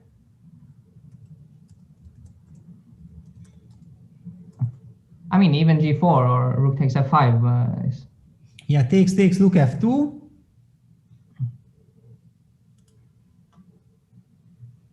Yeah, this is just seems to be a loss, because if you play c3, I go knight d1, and then king c2, knight takes c3. I'm collecting, yeah. So yeah. And otherwise, just rook c2. Rook c2 even smarter. Yeah, now rook c2. Yeah, this is just over. I mean, I do remember once I had a study-like position against Boris Gelfand in the Moscow Town Memorial 2006. When Boris had like three pawns or 4 pawns even, but double pawns, and I only had like 1 pawn and knight rook, and then I had to maneuver, but somehow it was possible to coordinate. And okay, this one is like 1,000 times better and easier for Magnus. So I'm believing that there are just no chances for any miracle here. Yeah, there's just no way that the black pieces can get to the last pawn that white has. The g2 pawn's absolutely safe. I think Magnus, after that very interesting opening choice of going into this Nimzo, very dynamic opening, he has comfortably, after the middle game, managed to get the point home. Meanwhile, Anish Giri also resigned. Maxime Vachier-Lagrave takes the lead in their set. I'm still wondering what it was about Hikaru that he looked so displeased with his position at the start, because it also made it look like a convincing win at his end. We have one more game remaining, the Wesley So, Alireza Firouzja. Peter, maybe we can just jump to that, because this one, I think Magnus with this extra piece and the g2 pawn safe looks like it shouldn't be a problem. Niels, as you were saying, white maintains the 2 rooks and continues to put pressure on black's king. But at some point he needs to start advancing his own pawns. Yeah, he's trying to play for some mating ideas first, but it's not... I mean, Alireza seems to be defending well, at least. Alireza down to 30 seconds. Yeah, but I think Alireza is there for a long time already with this 30 seconds. I mean, he's used to this. And I think this is also one of the things that if you are used to being low on the clock, then you know how to handle these situations. It will not really affect Alireza, that's for sure. So white can, whenever he wants to, just play rook f7 and trade a set of rooks, but then probably the a-pawn is quite strong, or... Exactly, yeah, then it's very strong. It's not a given that it's a win then. And now we see that actually if white already would have had h4 g3 construction, it would be easy win, but like this now with g4 and white's king now a little bit isolated. I mean, black has now all kinds of ideas like just cutting the king, but probably then at some point Wesley wants to play rook f7 and gain 1 tempo by starting with g4. But can you play a3 now, or does it not work? So after he goes for rook c6. Rook c6, okay. Yeah, but this is now a new element that white also has a weak king, so white has to be careful. Yeah, probably he will trade rooks quite soon, right? So what really happens? Can we just see what happens if there's a race? If white does trade the rook and starts pushing the g-pawn, black has got this very scary looking a-pawn as well. It's so move by move. Maybe we can just have a look at this line, which might appear on the board. He's gone for the trade. He goes for king g3 first. Yeah, Wesley has very good nerves, yeah? Yeah, he says that, you know what, if you are pushing a3, actually, then is the right time to get the rook behind, because then your pawn is vulnerable and also the king will not be able to chase the rook. Because just to illustrate what I'm talking about, if white would have started with rook a5, then black goes king b6, and after rook a8, black simply has the move king b7, kicking the rook away from the a file. But once white advances, now rook e3 check, king h4, a3 on the board. Now after rook a5, king b6, white has way too many squares, so it's not about chasing the rook away. It's gonna be a race. Yeah, but it's not so easy to make moves on the other side, yeah, because you always have to watch out for this check from the 4th or the 5th rank. Like, yeah, exactly. Let's say, so this you can illustrate it somehow. Maybe this is what Niels is talking about. That now if white starts to run with the pawn, it runs into rook e4 check, king h5, rook a4, and all of a sudden black seems to be perfectly fine. I mean, rook b8 check, king somewhere. I don't know exactly. I mean, even this is not clear if it's not over. Not at all. This is what we're gonna see, yeah? Probably, yeah. Because white needs to play g5 to improve. He can't move the king from h4 anymore, so g5 looks like the only way that he can get yeah, and then be ready to sacrifice the rook. And why it's not over is because white will actually bring the rook back to the first rank. And let's just show that position and that idea that Niels is talking about, g5 on the board. I think we will see it now soon. Yeah, just 1 second, then we're gonna see. And after rook b8 check, let's see where does Alireza put his king. I was not sure where to put this king. Now it's Alireza's task to find the right square. Because the point is that king c4 runs eventually into some check, but since it's anyway a race here and Alireza goes king c6, it's more natural. I also believed in this. So a2, rook a1 will be played, and then with the black king coming, yeah, king d7, king e7, I'm just in time. It should be a draw now. Yeah, but wait, king d6 and the bar went crazy. What happened? Wow, we don't know what happened, but maybe king g6 is possible now or not. So is the difference that black doesn't have the king on time coming to e8, the defense idea of going diagonally back? Yeah, but I mean, g6, king e7 doesn't seem to be such a big difference, whether it's king e8 or king e7. Why not king h6 here? Here, king h6, yeah?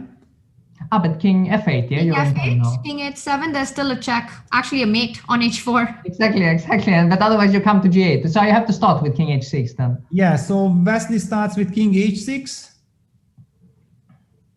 Yeah, because he wants to shoulder black's king. Yeah, it's very important not that the king gets caught on... Amazing. So like and Peter, we have been told now would be just lost for black always, because the king is in front of the pawn. Yeah, exactly. Very important. And we're being told that king h6 was the precise move, and Wesley finds it. Alireza shaking his head there. I still don't understand the difference between king d6 and king d7. No, if with the king on e8, black would have had maybe rook a7 check or something, isolating white's pawn on... I'm just guessing. I mean, yeah, because king g8 still, and you would still threaten to advance. Exactly. Still, I'm not 100% sure what's happening, but okay, that's why the players are also making mistake, because if you have if you play in a classical game and you think for half an hour, then probably you can figure it out. But with few seconds on the clock, just making, I mean, it looks like every move is more or less the same, but usually it's never the same. So and after king f5, white goes h4. Yeah, this is actually a very 5 seconds. Yeah, this is not easy. Yeah, h4 and black is kind of doomed. Yeah. So somehow black had to find a way to get his king all the way to g8, and the difference was on that king d6, king d7. I think this is the moment that very hard to explain in human terms, and you need the engine, you need the evaluation to tell you what really happened there. Maybe we'll have a look after the game is over. But why is this so lost now? What is white's idea? And Alireza, you can see the disappointment. How does white convert this? Well, he also has king h7. Yeah, king h7 is probably the most direct. Yeah, just king h7, and rook take g6 is met by rook f1 check, and you lose the rook. Yeah, king h7 on the board. And g7 otherwise coming in. And h5. And now just h5, and that's it. h5. H5 first, yeah. Yeah. Yeah, and wow, I mean, it looked like, Alireza already almost got away with it, but I mean, okay, this was just such a very unpleasant look end game. I mean, down to seconds to save it, it's kind of impossible. It's almost impossible to hold such positions, in this time control. Like, eventually you will make some mistake. It's unavoidable, basically. Yeah, and Alireza resigned, so what a win for Wesley. It's a wonderful start, and the only game left is the Magnus game. I mean, Levon is trying to bring his king closer, but it doesn't seem to work. So Magnus has meanwhile picked up the A pawn, and Levon still trying to bring... Levon wants to go king f4, king g3. He couldn't do it before because then after king f4 there was rook b4 check trading the rooks. So that's why he has to lose the tempo. King a3, can you play king a3 here? Just sneaky little move, waiting for king f4 to have a rook b4. Yeah, that was actually quite nice. But okay, Magnus just wants to make sure that he will always have knight e1 because his king is protecting it. I mean, that's the natural one. Knight e1, and then you give a check, and then you chase away black's king, and you are coming. So yeah, no chances for Levon to save. So no draws in our first game of this kickoff of the quarterfinals. Yeah, I mean, the All players decisive mean business. Yeah, Magnus goes knight e1. I think also all the higher ranked players pick the white color. Yeah, it also shows that the players with all this experience know that, starting with the white pieces might be very, very important because, I mean, always in the first game you are kind of nervous, you have to settle down and then trying to strike. And in the very last game, the fourth game, if you have the white pieces or not and the match is like tied, then maybe you can make less use of it than right at the beginning. That's probably the speculation. I don't know exactly why, but always also Magnus picks the white color in every match. It's logical, no? I mean, you can also decide the game with 2 whites and 1 black if you're lucky. Exactly, yeah. And there are many reasons. Often Magnus' strategy, yeah, he wants to play only 3 games. Yeah. He sabotaged. Yeah, he just wants to make us quickly. It's everyone's strategy. Ideally. 2.5 in first 3 is excellent. Yes. Yeah. Now it's over. Yeah. This is exactly what Magnus had been looking forward to. Oops. No. I mean, king e2, knight e1. Everything is protected. A rook check on the third, and then Levon resigned. That's it. Wow, what a round. 4 decisive games, 3 wins for white, 1 for black. Take a look at how this went. Magnus Carlsen showing flawless technique in his game against Levon. Aronian wins. Wesley So as well. Just his experience, his form continues. Takes the early lead in his match against Alireza. Maxime Vachier-Lagrave, the only player to win with the black pieces. And what a game that was. Anish Giri, he was a little shaky on day 3, and right now he needs to win a game to level the score. Hikaru Nakamura also wins his game, and some very, very interesting opening ideas we saw. Niels, what did you feel about this start off to our quarterfinals? It was very dramatic. No, I'm very interesting, as you say, the openings, like very, very sharp. I mean, quite a difference compared to some of the games yesterday, let's say. With all these Berlins and so on. Go on, Niels, go on. No, I'm just saying it might be a little bit different now in the second game when some players have already won the first ones. Like, for instance, I imagine Wesley is going to be very, very solid. It's very hard to believe we will see a sharp Sicilian in Wesley's game now, let's say. But on the other hand, it's Alireza who has the white pieces, so it's clear that Alireza will try everything like we know him to try to bounce back immediately. Also against Wesley, if you are like trailing, Wesley seems to be more and more confident. So it seems like it's a very important idea to try to strike back as quickly as possible. On the other hand, whenever Wesley took the lead in their match, he seemed to be immediately at his comfort and was like waiting for his chance. Okay, please try to crush me. I'm ready for it. Yeah, so. I think Alireza has to kind of combine being aggressive, but also being very, very calm, waiting for his chance, not just with all his anger go after Wesley, because that can backfire. Ideally, after having a tough start, you do want to stop the bleeding. You want to calm down and try and maybe play solid. But the big thing is that for all these players who lost round one, they will have white pieces, as you were pointing out, which actually means that with just 2 whites, you want to take your chances as well. There's very little margin to calm down or to stop the bleeding in this kind of a format, which is exactly what makes these knockouts so exciting. I think we're going to have liftoff very, very soon for some of our games. Niels, in this matchup between Maxime Vachier-Lagrave and Anish Giri, the one thing that we've been speaking about is the upcoming candidates and the role that might play in their approach in the quarterfinals. Of course, the aim, we do have liftoff, so maybe we can just bring the games up as well. How important do you think of a role that is in the openings that they're showing? And we've got a Berlin. Wow, and what a fast Berlin. I mean, both players 17.5 minutes on the clock, a razor sharp position. I mean, what is this? I can't really remember Jan Japon. I mean, okay, we have already seen that Jan was ready to take on Hikaru twice already in the Berlin, but I mean that he's becoming like a Berlin expert from the white side. That's quite a big shock. Yeah, but Hikaru is playing this little bit strange line, no? Or at least a little bit unusual with bishop e6. Yeah, it's also the line I think that he already played against Jan in the preliminaries. Exactly. So I mean, to me, it looked like it's a good line to prepare for one day to surprise. But he's sticking to his stuff here, so it might be more serious than we imagined, or than I imagined at least.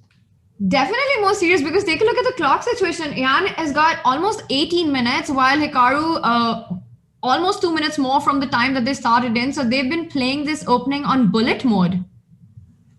Yes, and all of a sudden Hikaru slows down. I mean, this is quite a scary moment. If after the move like bishop g5, you all of a sudden slow down from the black side, I'm really worried, because there are all kinds of, not yet, but some knight b5s at some point. I mean, white is ready to sacrifice the h3 pawn and then go for some absolute attack against black's king, with some knight b5, c takes b5, knight b5, knight takes c7, checkmate ideas, thanks to the open f, open d file, and this powerful bishop hitting on this diagonal. So, I mean, it's quite a scary moment to start thinking.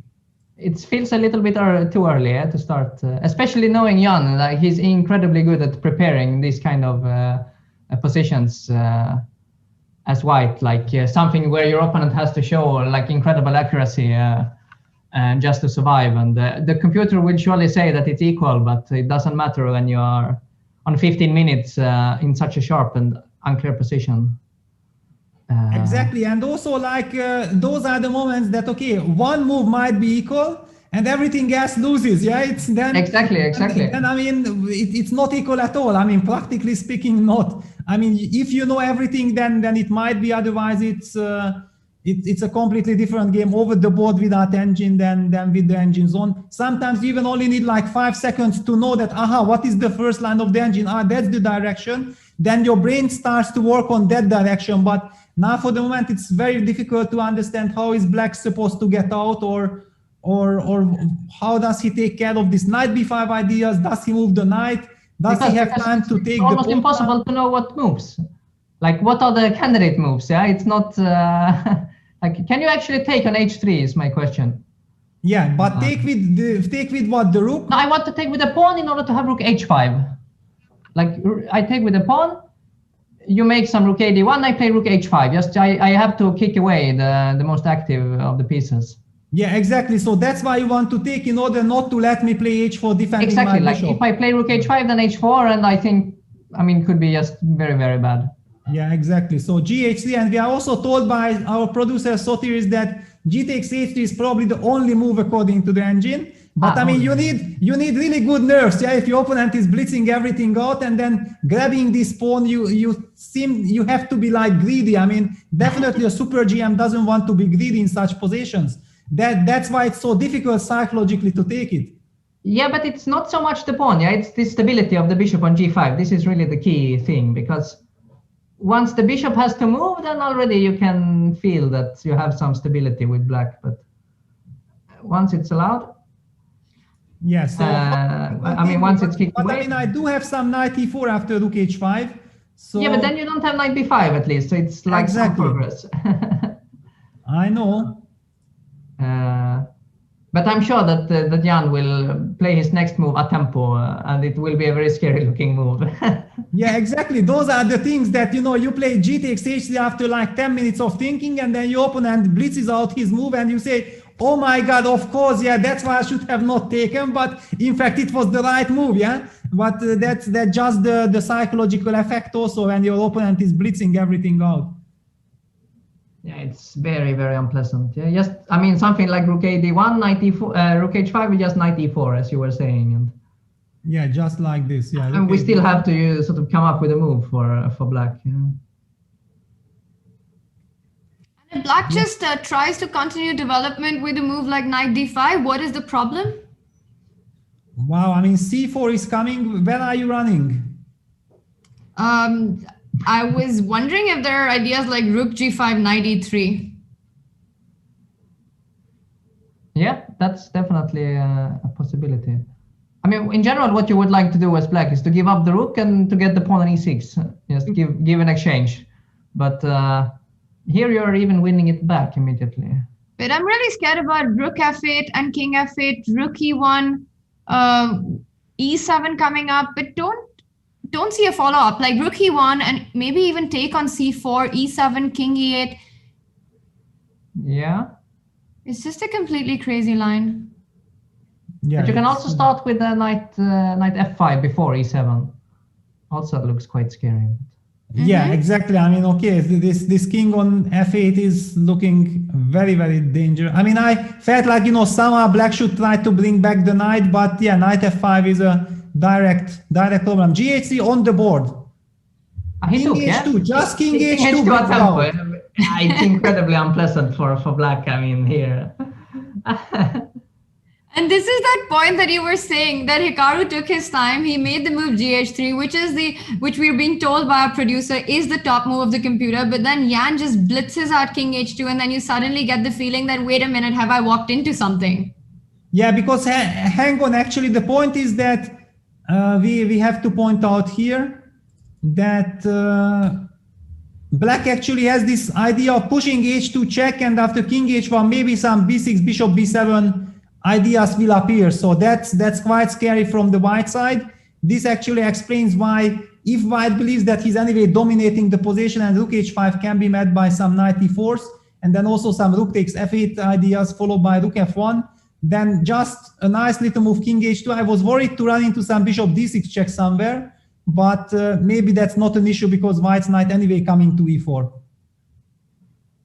Yeah, that would be the only reason not to play king h2, but it's difficult to see how. But what? I mean, which move would you play with black? That's the problem as well, yeah. All right, we'll see how Hikaru responds. Peter, we've also got action on our other board, so maybe we can just jump into the Maxime Anish game as well, because lots has happened there. Start from the beginning? Yeah, it was a bishop b5 Sicilian. I mean, the anti-Najdorf strategy continues. c4, knight f6, knight c3, e6. I mean, very logical choice from white side. Basically, white is going for this Maroczy structure. Okay, black has the bishop on e7, not on g7. So this probably explains why black thinks that this is fine. Because with bishop on g7, usually white has no problem giving up his light square bishop and is anyway pressing. But here, what do we have? So everything is fairly standard. White is making sure not to run into any b5 or d5 breaks because that would hurt. And just when I say d5 appears, so what does it mean? e5 is very natural, knight e8 and knight d2. This was the defense Maxim was relying on. Now the pawn on d5 is hanging, bishop on d7 is kind of pinned, but probably black has some bishop b4 ideas, a very, very sharp position.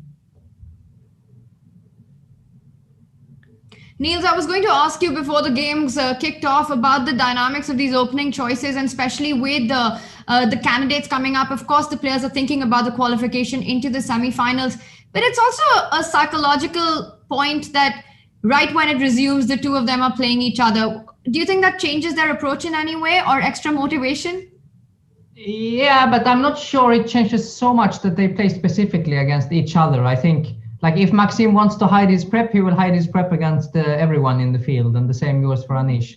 So that they are in fact facing each other, I don't think that makes such a big difference in this sense. I think in general they are trying not to reveal anything against anyone because, I mean, everybody is anyway following all the games. And actually, we've seen Maxim do that when he isn't going for his, often we've seen him not go for his trusted Grunfelds and Naidorf throughout the tour. And I think we can all understand where that's coming from. And Jan as well has been doing the exact same thing. Maybe all of them, actually. Yeah, they are maybe, well, Anish is still playing some very real openings, let's say. But Maxim, yeah, he's playing these classical Sicilians, for instance, that he usually does not. But it's not the first time he played it, and probably it suits him quite well in these rapid formats because it's very counter-attacking kind of chess, much like the Naidorf, just with a little bit less theory. So it's not so surprising to me. Well, Anish is just following his course, no? Generally speaking. Yeah. I mean, that's it, yeah? In this entire tournament, Chessable is the real winner. Everybody's just playing their course. We've seen Wesley do it. We've seen Anish do it. And Peter and I have been talking about this, that it's just so incredible to see all you top players taking out these opening courses and lifetime repertoire. And the fact that you actually employ it against each other is just a validation of how strong the course is and how reliable they are. Yeah, I mean, maybe not all the time, but generally speaking, yes. I mean, it's very high quality. And Wesley, for instance, is getting these very, very good positions with white in the Sicilian many times already. Also, I think first game today was also, he was just better, yeah, following his own course. Absolutely. All right, so knight c7 on the board. Niels, can you just break down the ideas in this position for our viewers as well? What are the different plans that both sides have? It's quite a strategic looking position so far. Yeah, so one of the main questions is what happens if white were to take on d5 and try to settle black with an isolated pawn. So now Anish's point is that he can trade probably a lot of pieces, and with only a few minor pieces left, it's very difficult to attack this pawn. Also, generally speaking, with the pawn on e5, I would try to look for kingside play with white, like look for some attack using the strong pawn on e5. And I cannot if I have traded queen. So therefore, Maxim plays c5 instead, which in some sense is much sharper. He plays c5, and this is now ultra sharp, yeah, because I mean, first of all, what is really happening if black takes the pawn, but also does black have to take the pawn, or can he just move the knight back to e8? Is that an option? No, Anish just takes it. But isn't there bishop c5, queen c5, knight e4 bringing into d6? Yes, but I mean, knight e4, I can even maybe sacrifice my queen with queen c1, or is that too much? Then knight takes c1, and the bishop is hanging on d7. Ah, knight takes c1, yeah, okay. It was just curiosity, yeah. So knight e4 on the board. So black kind of has to go back to b6 now to keep the c7 knight defended. Otherwise, knight d6 will just hit the rook on c8, and black actually ends up losing material in that case. Yeah, that is a very important point, actually, that you have to go sort of away from your king. Let's just point this out, as Niels mentioned. That my blunder, yeah. This is a very nice point, because the d7 bishop hangs at the end, which is very, very key. And after knight e4, Anish having a think right now, he goes back queen b6. I felt like that was the only move to keep the c7 knight defended. But I think white anyway wants to jump into d6. I mean, you first of all have to consider knight f6. Yeah, that's the first move to look out for, but probably it does not work. Yeah, because now I have e5 and then the queen protects. Exactly. Yeah. So it does not work, but I mean, you have to always be prepared for such. But knight d6. Yeah, knight d6, and then where do I put this rook? Yeah, this is a very big question, because if I put rook d8, then I might run into a5, and then you will fork me on b7. So I might have to play rook b8 or rook f8, some very ugly move. And with a move like rook b8, you just see all of black's pieces just packed up on the queen side, and you get the feeling that white would want to do something on the other side of the board. Moves like knight d4 come to mind, ideas with getting the queen into the kingside attack. It looks very, very passive for white. But meanwhile, black has this idea of going knight e8 and trying to get rid of white's key knight on d6 as well. Yeah, definitely. I mean, as white, I would actually even consider playing queen d4 just to go to the ending and try to infiltrate quickly on c7. But probably it's not enough for an edge. So takes knight e8, and then you would take? Just take it and play rook c7, something like this. But the problem is that I don't really have any targets for attack. Yeah, I might go bishop c6 and then realize that I will trade you, yeah? Yeah, or even very slowly, like a5 followed by b5. And I mean, I need something extra here to continue. Also, it's just so tempting to try and keep the queens and find a way to infiltrate into black's kingside immediately. Black is relying, let's just have this position on the board. So queen b6, knight d6 hasn't been played yet, which means that Maxime is maybe considering other options. Also, let's not forget the e4 knight is actually not hanging. No, but you would... in fact, yeah, if you take the knight on e4 and you take on d7, there are some very unpleasant pins. Because you really do not want to trade your knight for the passive bishop, but due to the pins, it's probably too scary to take, right?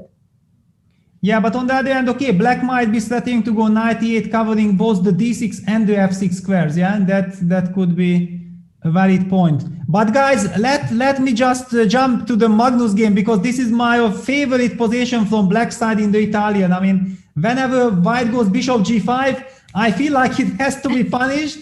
And look at this. I mean, this is very, very sharp. The only big difference is that it's not an Italian, because then white's bishop is on c4, now the bishop is on a4. So maybe there are some differences, but look at this. What happened here? Very quickly. So this is some Ruy Lopez with d3, bishop c5, and bishop g5. All these things are happening like in the Italian. h5, I'm loving it, because, okay, knight takes g5 is met by h4. Of course, this is not possible. So white goes h4 is the typical reaction. Now pushing g5, g4 makes no sense from black side, because then the king side is fixed. So black has to keep the dynamics, and knight h7 is like a very typical Italian move. But again, the bishop is on a4 now, having this pin on the knight, because often then the other knight joins the party in the Italian, but this is now not possible. Niels. And these ideas of going h6, g5, h5 are usually on the board if white goes bishop g5 before black castles, and that's the big difference. We do see that happen even after short castles, but very often h5 isn't played in those lines. But this is something to always keep in mind if white tries to pin the knight before black has castled kingside himself. Big things happening on the Hikaru board as well, Peter. Let's jump to that, because we are being told that game is about to end. Wow, I mean, this is what Sotiris has mentioned, that the computer is saying, and Hikaru already resigned. It's 1-0, fantastic comeback from Jan Nepomniachtchi. I mean, what is really happening? So let's take a look. King f8, simply just bishop takes e7. Wow, this simple move is so easy to miss, yeah, because one would think about taking on f8 followed by rook f1 check, but that's not the point probably. Just takes on e7, king e7, knight, rook takes g7, and look at white's knights. Knight d4, knight e4, guarding all the squares on the 6th rank, so black's king cannot run up, and he can only run back, but it will run into knight f6 check, no matter where he's going. King f8 met by rook f7 check, followed by knight f6 check, and it's game over. Or if you start with king e8, also you run into knight f6 check. Wow, what a knockout blow to this Berlin. Yeah, but it was a very scary looking position. I mean, just by the looks of it, even though I'm sure Hikaru has checked it and found that it's fine. But in a rapid game, I mean, there are more solid ways of playing the Berlin. But of course, generally speaking, we're always happy when the Berlin gets punished, right? Yeah, but it was just so strange, because after bishop g5, Hikaru was blitzing out the whole opening, but then he suddenly stopped and went into a think tank after Jan made the move bishop to g5. And then the game was over within 4 moves. Peter, you've explained this position, but where did it all fall apart? Because we were looking at these ideas of rook h5. What happened? What was the big blunder for black? Well, we don't know exactly what was the big blunder. I think the big blunder was entering this line without proper preparation. That was the biggest blunder, because everything else is already the logical punishment, you know. I mean, clearly the super engines and so on will finally tell you that, yeah, exactly in this moment, if you would have played this and that. But look at this. I think Nepomniachtchi didn't even spend any second on his game. He was just getting the increment with move after move. Hikaru's time was ticking down, and he didn't really know. I mean, look at this now. So after rook a d1, Hikaru has just moved the knight to g6. Now he's faced with some mating ideas on d8. So he finally moves the knight back to e7. This is already clearly something gone horribly wrong, because the position was anyway dangerous, and then losing two tempis.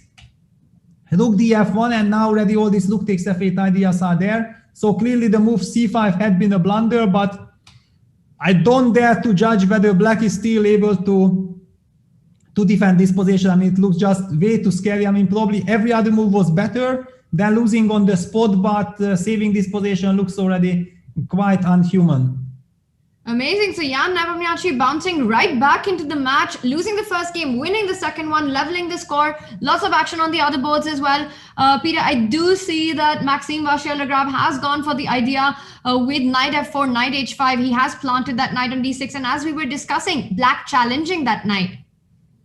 Exactly. So the move knight d6 was finally played. Rook cv8, knight f4, knight e8 is played, and knight h5. Yeah, trying to hit immediately, but I mean, after knight takes d6, queen g4, I have knight f5, then there is knight f6 check.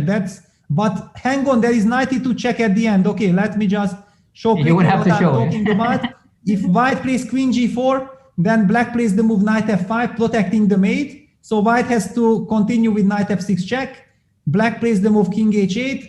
White has to take on d7. Now he's forking the rook and the queen, but there seemed to be the move queen d4 hitting white's queen. But knight takes b8. You have to take. No, you don't. No, immediately knight b8. That is wow. beautiful. Yes, exactly. You don't have to take. Yeah. Otherwise, it was very, very beautiful. Your idea. This is wonderful. Yeah, this is wonderful. So actually, but maybe you could have somewhere taken yourself on c1 or. Maxim didn't go for it. Because after queen g4 there is knight e8 going back. Of course. Yeah, knight e8 back. Protecting the pawn and protecting against knight f6, and knight f6 check takes, g6, queen g5, queen h6 idea is way too slow, because okay, there is queen d6, queen f8, and also the other non-motive king h8, rook g8 protecting. So yeah, this is not possible. So knight d6 had to be met by e d6, but then what is really happening here? So queen g4 is the big threat, and how he goes for f5 to stop it. I don't think black had the time to capture on d6 because after queen g4, there is still queen e5. Can we take a look at what happens after queen d6, queen g4, queen e5? Is it rook c7? Well, also some rook e1, yeah? Just too dangerous. Just rook e1, yeah. And the queen doesn't have any squares. He's got to go all the way to b2, and that does look like something like rook c2. Maybe rook c2 there. Yeah, asking for too much trouble. But yeah, f5 is a very, very nice move, because basically making sure that you don't have queen g4, and after queen takes d6 already, and also bishop e8 is a move, yeah, that black is kind of ready to attack the knight on h5. So white would love to combine ideas with rook c7, but then queen d6 comes with a tempo. I mean, super sharp position nevertheless. Super sharp, but after all these tactics and all this planting of the knight on d6, I'm looking at the eval bar. It does seem to say that black has the position in control. And the thing is that the d6 pawn is lost. Should white be... I mean, if black is in control, he's more or less winning, right? Because it's two extra pawns if you get d6.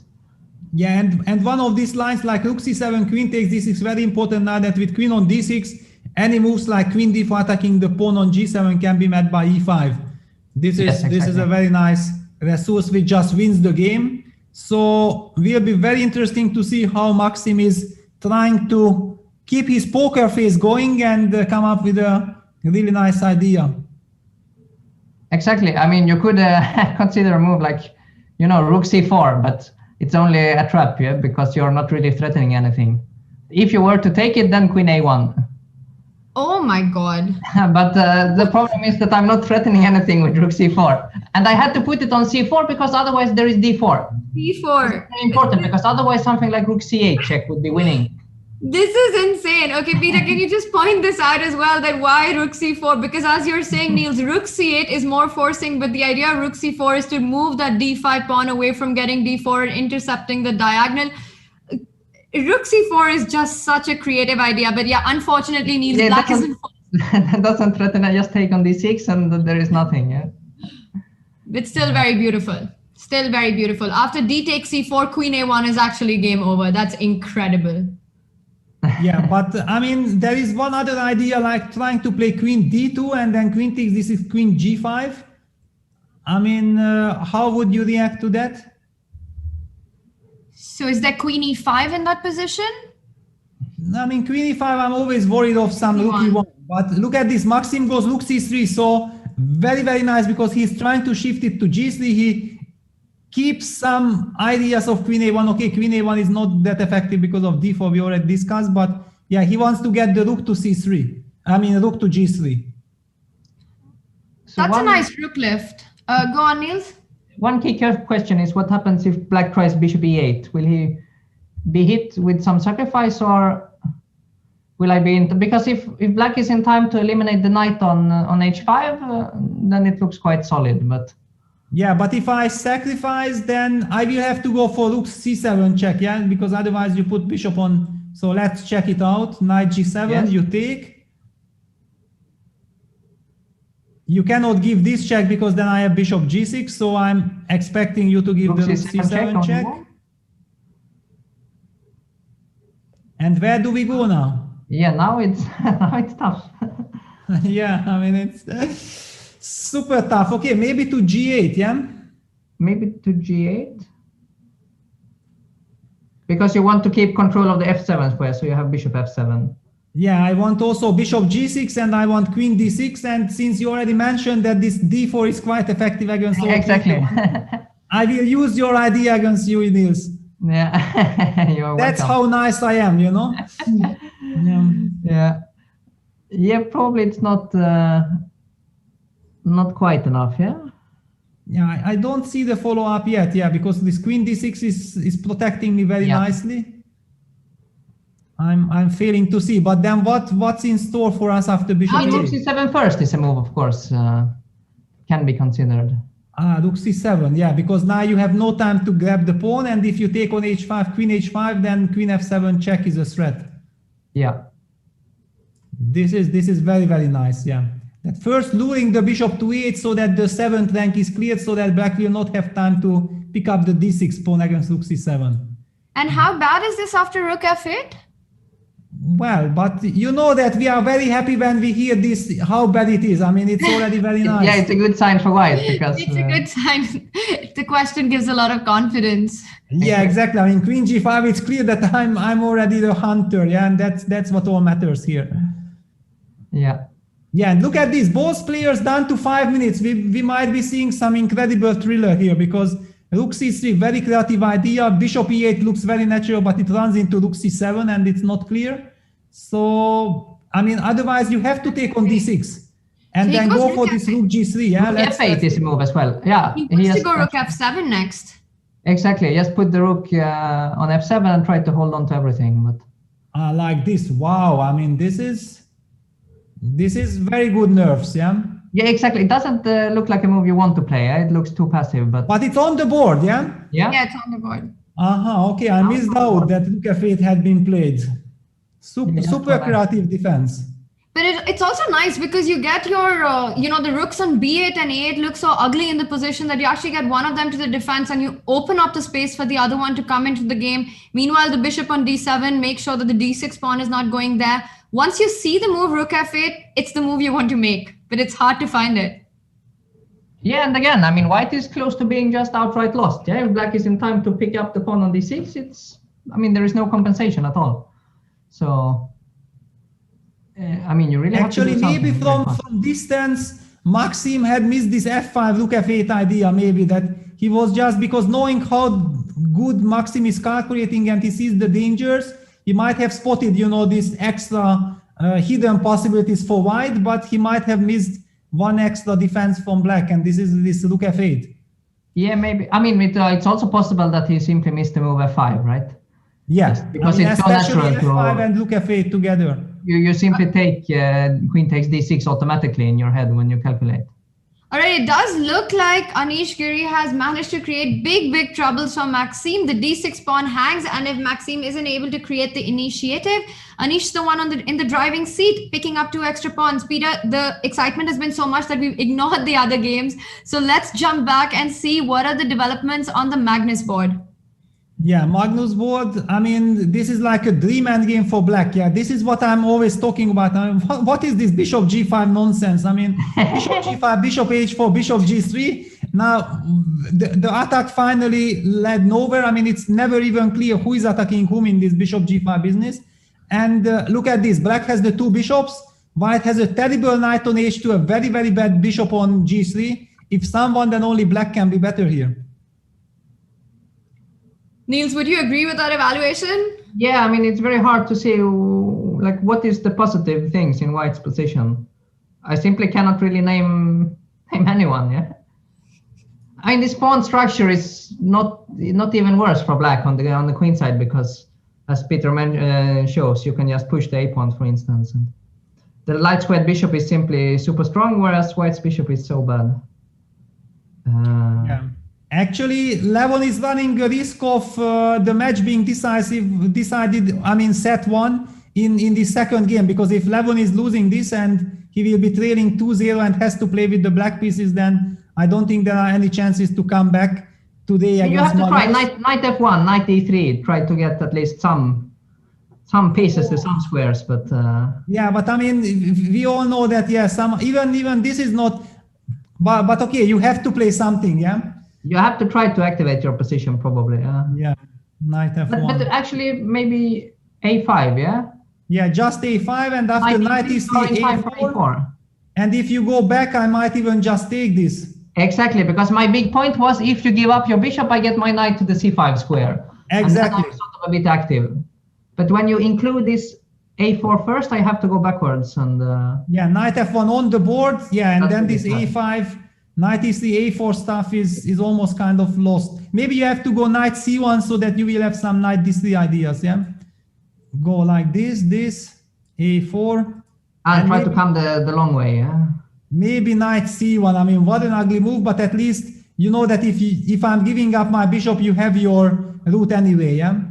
Yeah. But then can black also give up the other bishop and just say the bishop on g3 is quite dead after taking and going bishop c4? Or do you think that would mean white has solved problems? He goes for king e7, no a5, a4. Yeah, king e7. Yeah, because the knight on e3, in fact, also does not really go that far. It can come to f5, but you simply move the king to f6, and you probably have to retreat again. And you can go a5, a4 next. Yeah, exactly. Or just rook d8 maybe and trade.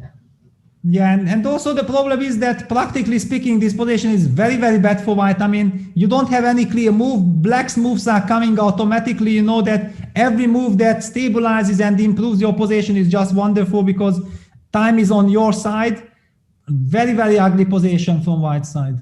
Yeah, I mean, it's the sort of position that the engines normally, they might say that it's unclear or only slightly better for black. But in a practical game, you would feel that you are almost lost as white because you simply cannot move everything. There is no good trends at all. Yeah, all right, so Levon's chances not looking good on this one. Let's see if Alireza has managed to create something with the white pieces. He is currently trailing Wesley So after losing the first game. Yeah, this is, I mean, certainly it's looking better than the other white's position. I don't know exactly how much it is, but maybe, I mean, okay, white has long-term potential because of the better pawn structure. So it's more like black is trying to use his dynamic deck. But how exactly to make this work for black? So just explain to us what happens if you take an a2. Wow, just so greedy, yeah? I mean, that queen looks like it's about to get trapped. Yeah, But I could not see exactly how it. I agree. It looks insane to take. Scary. Okay, but let's see. Yeah, because also on the e-file, I have this knight takes d5 trick. What about queen d4 and rook a3? Oh, you go knight. No, knight d5. That's e d5. Yeah, or rook a3 actually. Anyway. Or rook a3 anyway. So queen d4. How are you? I'm just taking away the a4 square.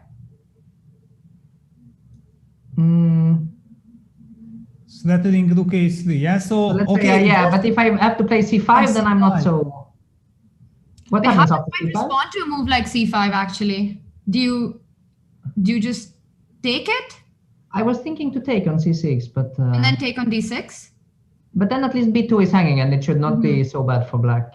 Yeah, and also Knight the c4 knight maybe. on On knight d4. c4 there's... Knight c4 is possible because after d5 there's again rook a3, no? No, there's queen c4. Knight is hanging again now. After Yeah, but knight d6 and you're jumping a lot. Yeah, knight d6 you're threatening rook a3 still, threatening the rook on e8. Yeah, I have to go rook b8. I mean, just in illustration how super sharp it is. I mean, Wesley plays the move queen b4, which is... I mean, it's clear that Wesley would never take an Yeah, that looked very scary for black's queen there. Yeah, it was actually my question that, I mean, what happens after queen b4, but I was a little bit worried that getting into an endgame might be slightly unpleasant because black's pawn structure, I mean, white will have the chance of, solving all these knight takes d5 issues with king f2 in the endgame. And then white keeps the central pawns and black's queenside pawns are somewhat of a target. So you are simply waiting for the moment, yeah? You are letting black take on c3, right? Yes, I'm just not sure you want to take. Maybe you want to trick me and play some queen b6 and try to put pressure on my rook, yeah? Yeah, could be. I mean, I was thinking if you are preparing for the ending, then king f2 is the... Yeah, but yeah, king f2, I mean, I would love to play king, but I'm really worried of some queen b6. But it seems like maybe I'm in time with knight c4 because queen c5 I can take on a5. Looks like it works, yeah. Yeah, so okay, then just cement the position, king f2. I mean, just stability. Talking about cementing, we are getting an update that Anish has cemented his set one position by making a comeback. He won his game and a very nicely played game as well. As you were pointing out, Niels, that if white doesn't win on the spot or finds a way to create counter against black's king, black is just completely winning in that position, getting 2 pawns, including the d6 one. Yeah, it's a little bit puzzling way of playing when you're up 1-0 in the match to go for such very, very sharp play. But I mean, that's Maxim's style always, right? He just goes for the most direct ways always. So Exactly, but I had to come back to the other game because Aronian has played our beloved move king f2. So let's see how is Wesley fighting against it. Okay, this was a really nice point that queen b6 spinning the rook just doesn't work because knight c4 picks up the a5 pawn. Otherwise, queen b6 would be very desirable. Yeah, and now already I'm feeling, that all kinds of endgames are possible for white. Okay, one of the big tricks are that after queen c3 I still cannot take with the knight because then, I mean with the rook because it runs into knight takes d5 trick. So I have to watch out, but in general I'm of course also very, very happy to take b takes c3, reinforcing the center. So it looks like this should be at least slightly better for white. I'm expecting that Wesley should try to keep, no, finally he goes for this endgame anyway. a4. Stopping the knight to jump to from jumping to d4 from knight b3, knight d4. You might feel that making a move like b6 instead of a5 keeps things protected and defended, but it just creates so many weaknesses on the light squares. And this is exactly what white wants. Comes into d4, the knight is just jumping all over the board, all over space, as they would say in the Magnus Carlsen Invitational. Yes, exactly. I mean, this is what we have seen in the first and second day of the preliminaries. Yeah, I mean, how many games we had lost in space, basically. Yeah, it was not the good old chess that we knew. I mean, it was something of a very, very something of a black hole there. Yeah, something of the future was already there. But I mean, g4 is played now by Alireza. I mean, he wants to just, go h4, try to gain space and somehow, use the fact that black can never play g5 because then white goes knight f1, knight g3, getting the knight to f5. So he has to watch out. But otherwise, white is seizing space and it might be very unpleasant from black side just to sit and wait. So with black, are you going to just try to sit, or are you trying to generate some activity? Well, in general, I'm just disagreeing with the engine bar's evaluation that he's saying that nothing is happening in the position. I do feel that white is pressing here. I see that black has this c5 square. This is basically his outpost with the knight. Thanks to this, he is not clearly worse. He has hopes of keeping the balance. And very nice, we also see why this a4 was so important, that white is never able with knight b3 to challenge the knight on c5. So definitely Wesley is putting up incredible defense. So knight f1 with ID knight g3, and then coming either to f5 or to e2 d4, yeah? Yeah, I mean, black will put the pawn to g6 anyway, and black would like to play also break with f5. So white has to be careful, and he has to get ready with knight g3. So I'm expecting something like g6, knight to g3, then white tries to go h4, h5, just to make sure that black will never have this breaking move f5 in the position. And then black will probably at some point try to break the structure with c6. Yeah, this was basically my question. Like, should I try to play c6 at some point, or should I never do it? And I wasn't sure, because c6 also creates a lot of weaknesses, yeah. Yes, I mean, you really have to time it well, but on the other hand, my rook on e3 is very, very unfortunate, yeah? So but you would play c4 after c6 most probably, yeah, and take with the c pawn. Yes, but okay, then suddenly also the c file maybe opens up. Yeah, definitely. Yeah, c6 on the board, all right. He played immediately c6, yeah? Yeah, he played c6.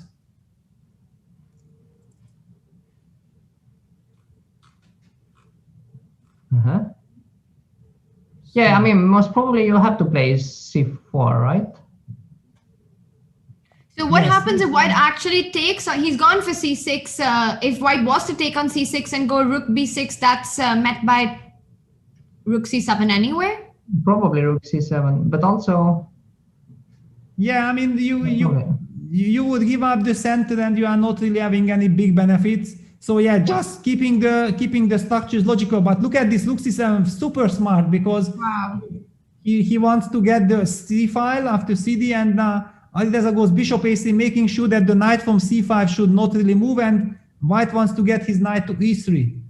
That is actually a very nice move, rook a3, just tying up the knight, but more importantly, knight e3, knight c2, knight d4 ideas, as well as knight e3, knight f5 ideas. Rook a3 is quite aesthetically pleasing, unconventional. Yeah, it's a nice move. Can you play rook? But you're not. I wanted to play rook b8 actually, but. What's your idea after rook b8? Yeah, my idea was to take on d5 and after cd to have b5.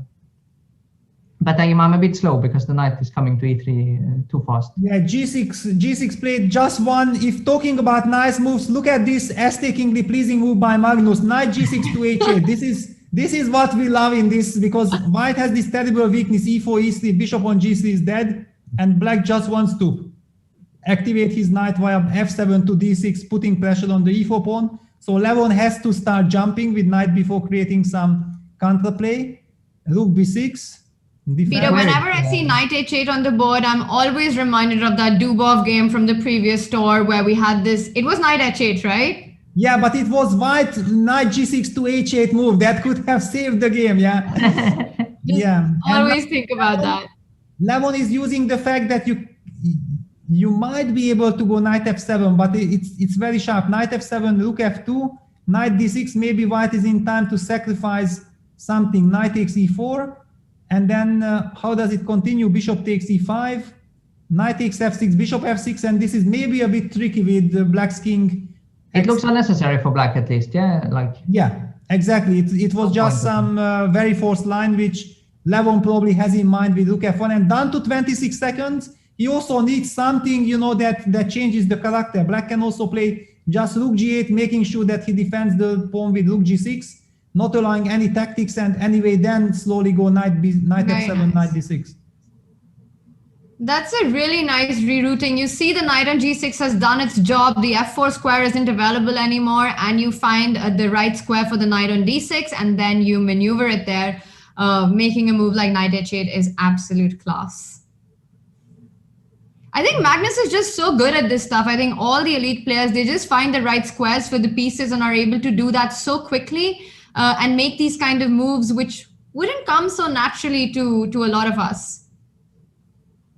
No, it's very, knight h8 especially is a very, very beautiful move, but maybe there is some counterplay. I mean, as soon as the rook moves from a8, maybe you can consider b3 and suddenly try to get counterplay on the a file, but like let's say rook either b3 first or rook df2 first, but probably.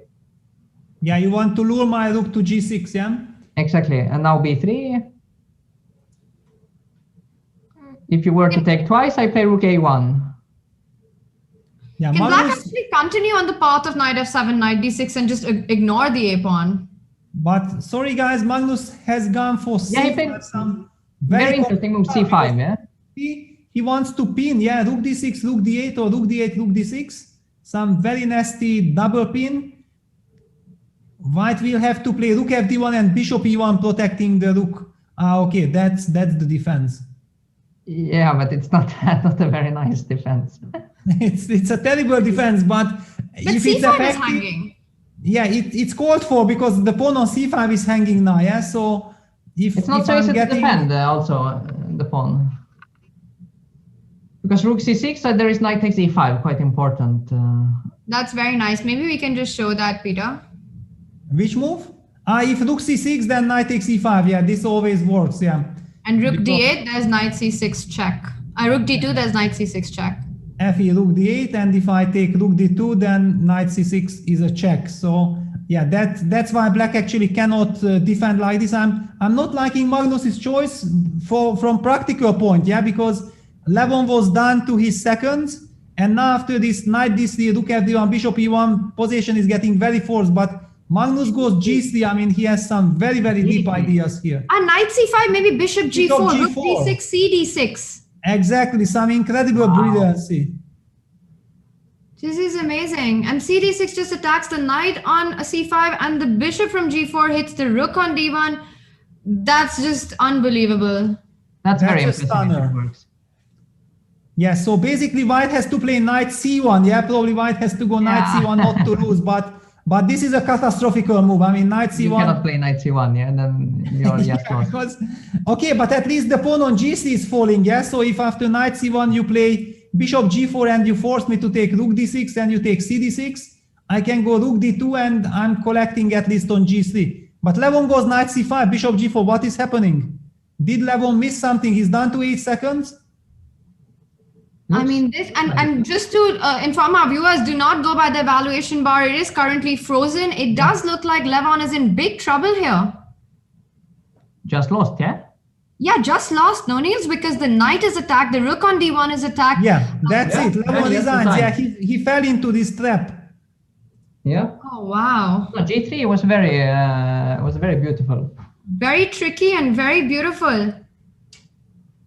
Yeah, wow. I mean, just a sensational idea. Just when I was, slightly criticizing Magnus for why did he do, I mean, he shouldn't have done it for practical reasons.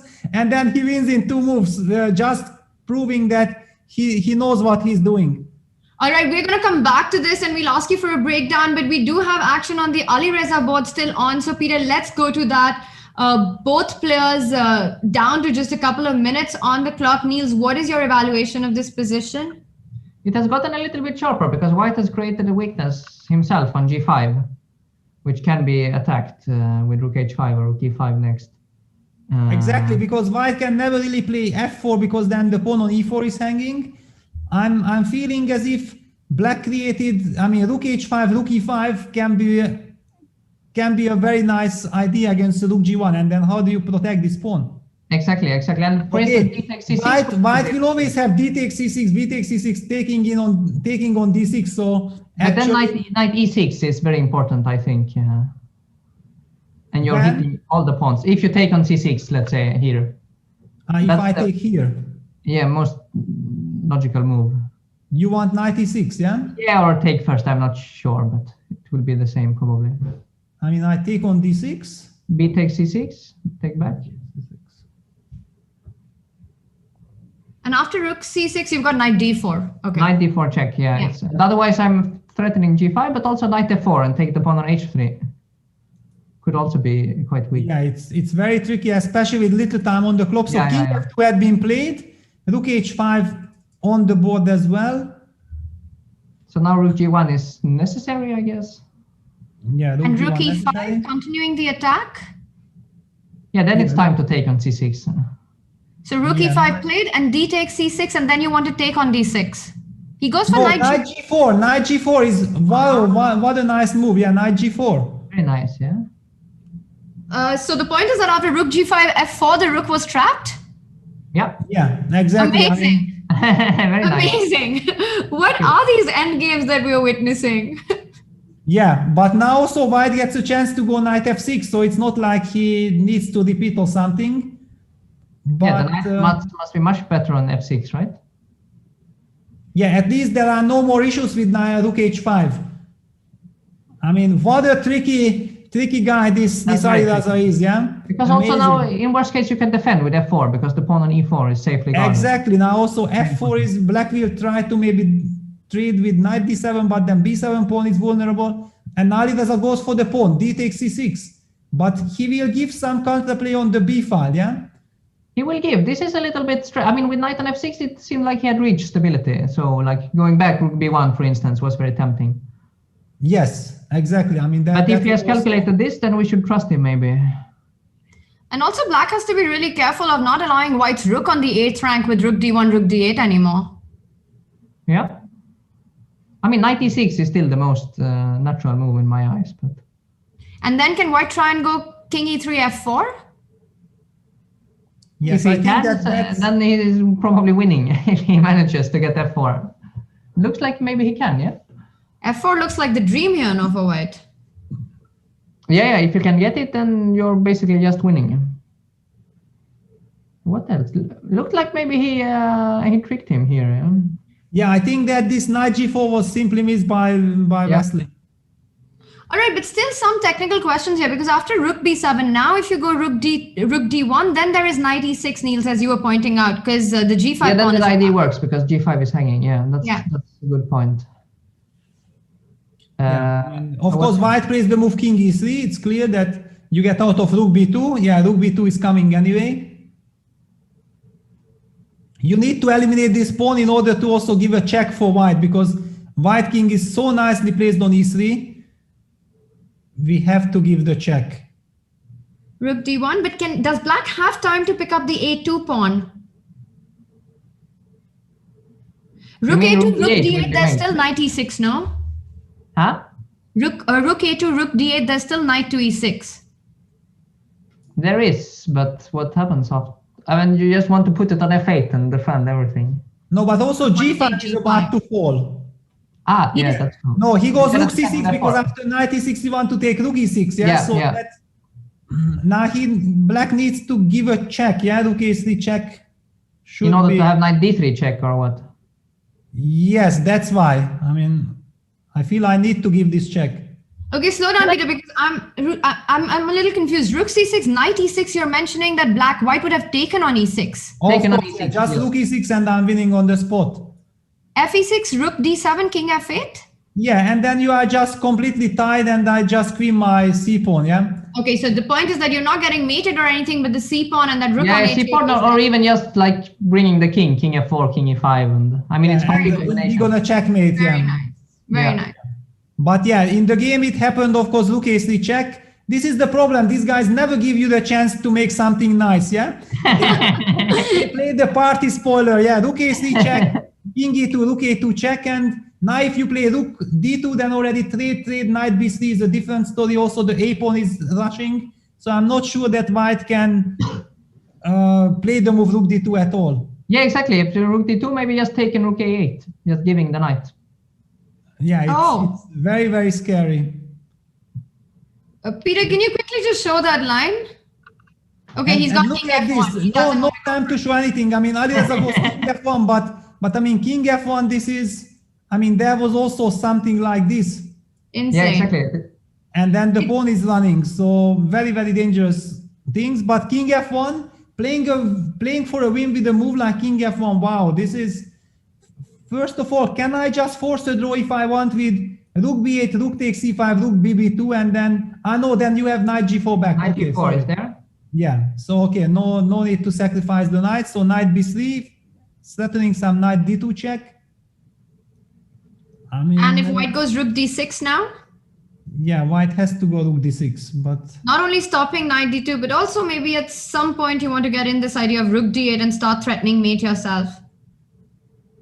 But rook d8 is not really mate, because I will always take and play knight d2 check, and there will be enough Probably counter. have to step king g1 before you go rook d8. That's why he plays a3 first. He's waiting for this. yeah, he's waiting. This little trick. Yeah. Let's just show this. Takes, and then knight d2 check, just when it looks like... Oh, you take on f3, you take on g5. Yeah. I mean, it's strange that you don't have any square. Rook d8 on the board, so we might see this knight d2 trick. Is this a blunder then? Looks like a blunder, no? And we are being confirmed that it is a blunder. Alireza going crazy. Look at this. He's shaking his head.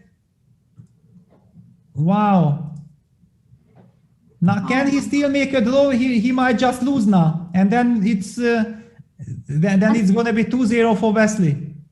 And the problem is that black goes on to pick up the f3 pawn, but that's not important because the g5 pawn falls by force next, and there are no mating ideas. Knight f3, knight g5, or knight e4, knight g5, and this a3 pawn is going to be decisive.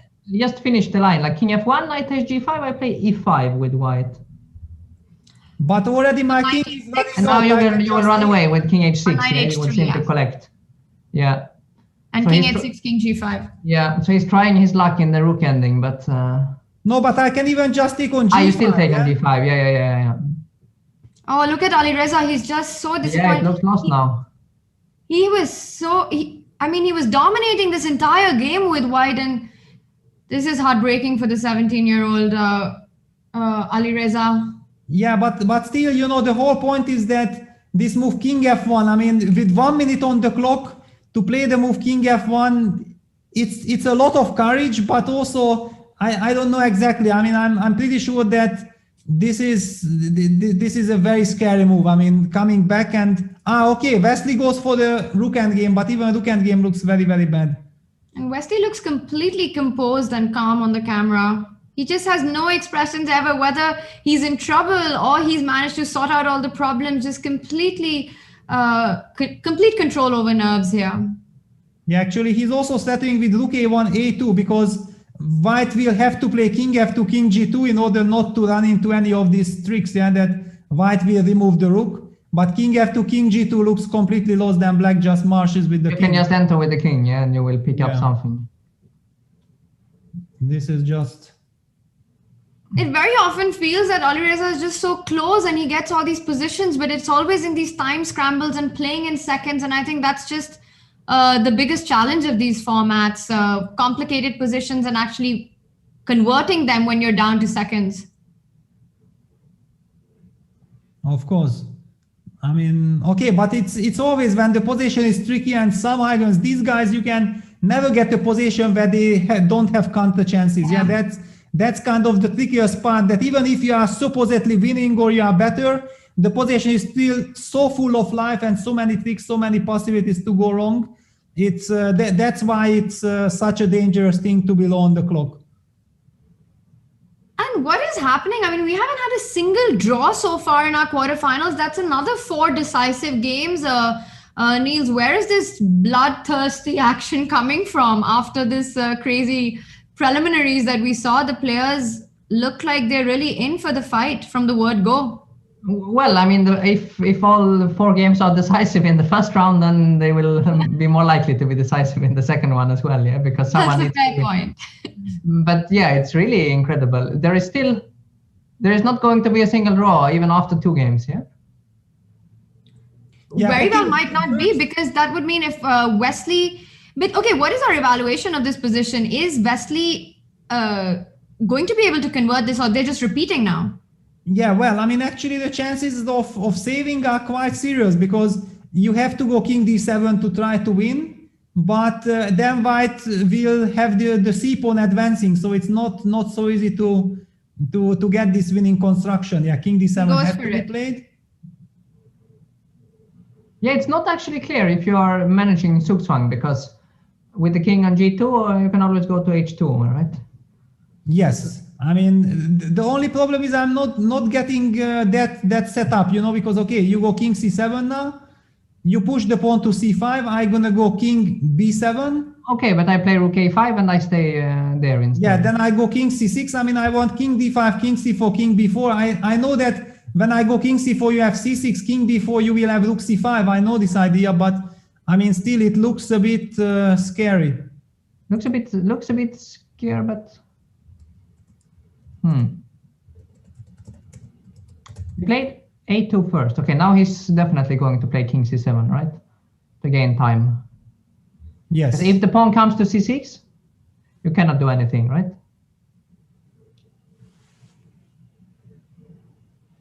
Yeah, I mean, you have to make sure that you attack the rook before it happens.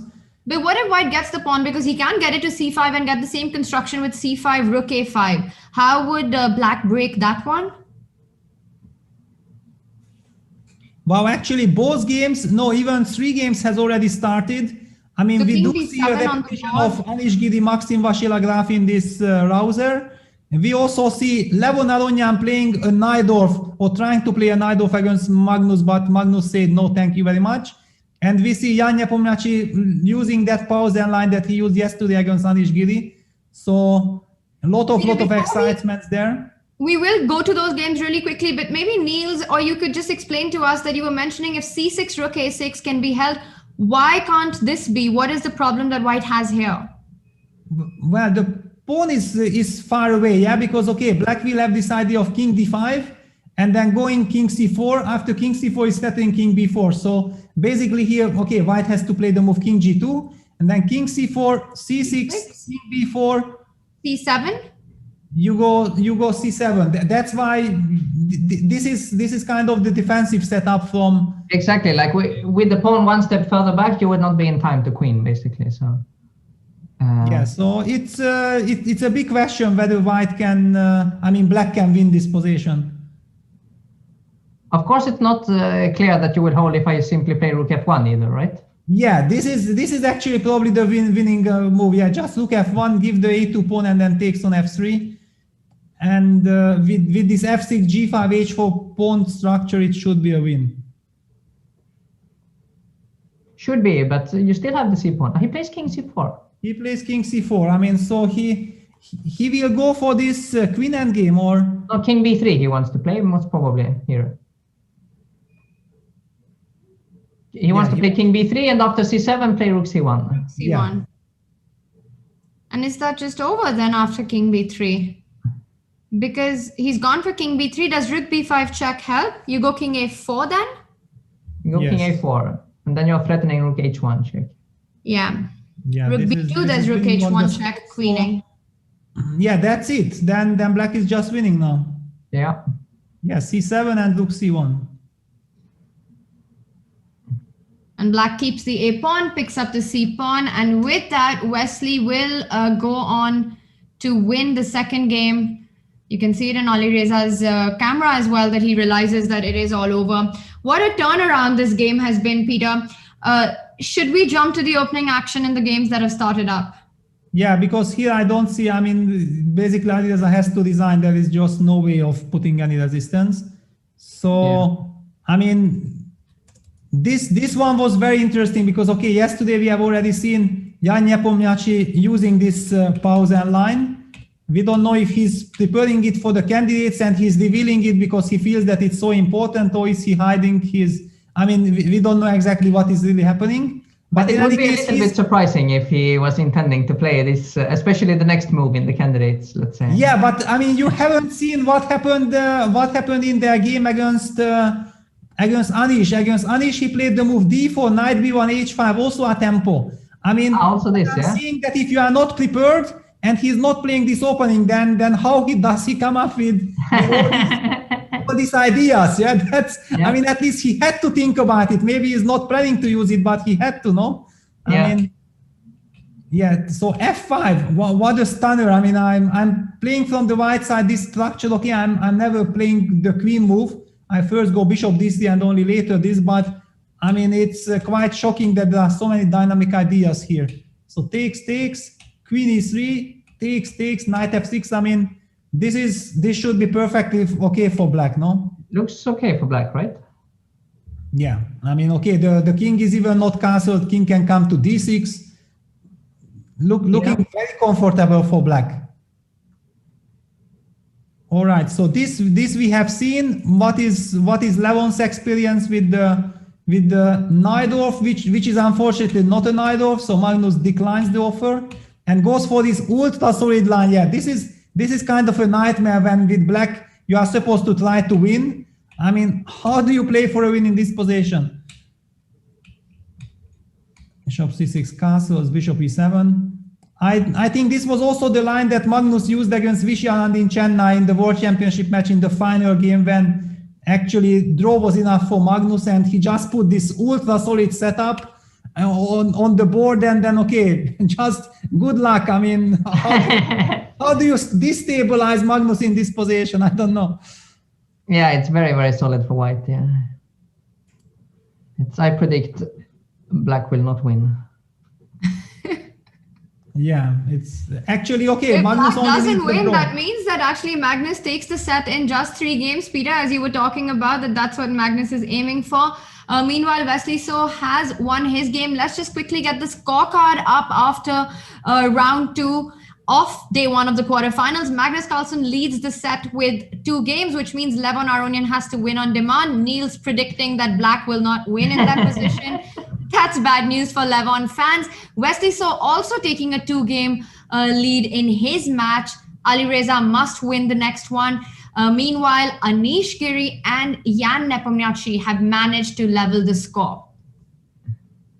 Yeah, okay. And Peter and Tania, I think I will have to leave you for the evening and let you enjoy the rest of the games. Niels, it's been amazing having you with us. Unfortunately, we know you have other commitments. We hope to see you back with us. And yes, congratulations on a very exciting debut, and for all the chess, all the fun that you gave us on the board. Thank you for that. Yeah, you're welcome, and thank you very much. It was a pleasure doing commentary with you. And yeah, keep enjoying. Yeah, thank you, Niels. Thank you very much. Yeah, no problem. Bye bye. See you. Bye bye. Peter, wow, we've had 8 decisive, no, not even, yeah, we've had 8 decisive games so far, just no draw. This is turning out to be an absolute bloodbath of a quarterfinals. Yeah, it just continues as the preliminaries started the first 2 days. Yeah, I mean, also in the first 2 days of the preliminaries, we were just completely knocked out, yeah, blown away by all this insane action. And we do see now that Anish Giri and Maxim Vachier-Lagrave has no intention of slowing down. They continue this very, very sharp debate in the rouser. I mean, looking at the position, I'm loving what white is doing, because let's just very quickly go through the opening phase. We missed it out. So it's again the rouser, and again the same line that they already debated in the first game, takes bishop e7, and now Anish is not going for this g4 play, which gives black the chance of playing h5 and then this gh5, knight h5, leading to completely crazy double h position. He goes for queen d2. Those are the little moves that I'm really loving, and you will see why, because after b5 he plays h4, h6, bishop e3.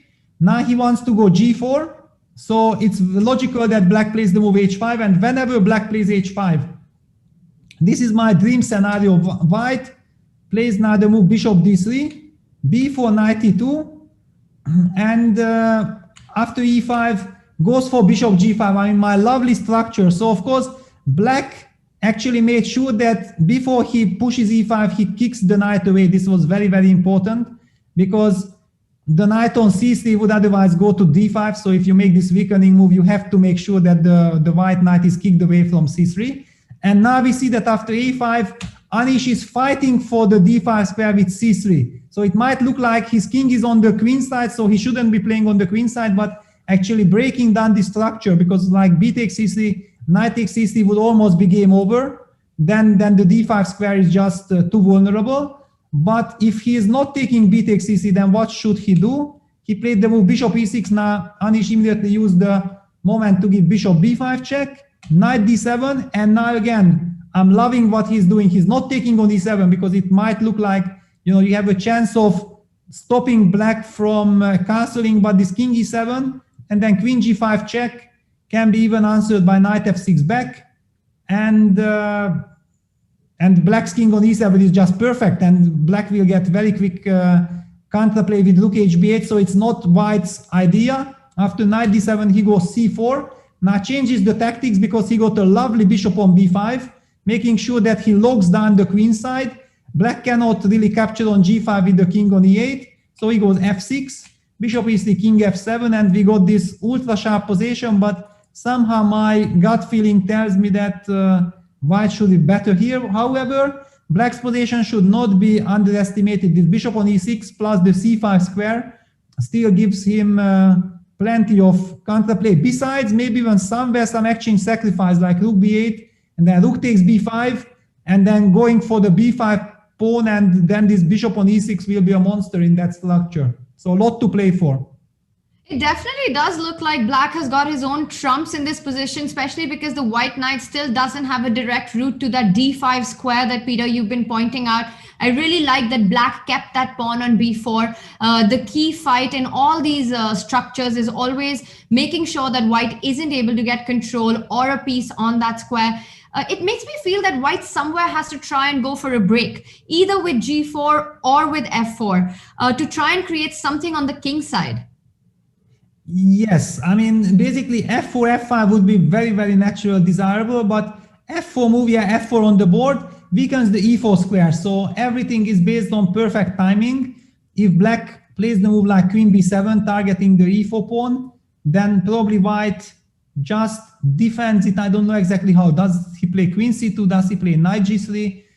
Does he play queen d3? I mean, there are some... Go on, Peter. Yeah, there are some questions, but there should be a way of dealing with that. I do like the point of defending the pawn with the queen, because I want that when you take on f4, I want to be able to take that pawn back with the knight. So that I'm eyeing that bishop on e6, I'm eyeing that square on d5, and imagine queen c2, you take on f4, knight takes f4. Yes, you get a beautiful square on e5, and you probably have to jump there, but then white can also just grab the bishop on e6.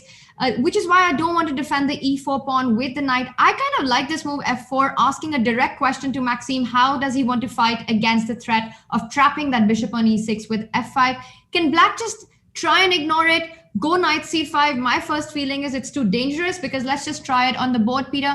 Knight c5, putting pressure on the d5 pawn. f4, you have to fall back with the bishop to d7. Bishop c8 actually loses on the spot to queen d5. Queen d5 anyway would spoil everything for black, including losing material on a8 regardless, which is why he chooses the move king g8, vacating the f7 square for the bishop.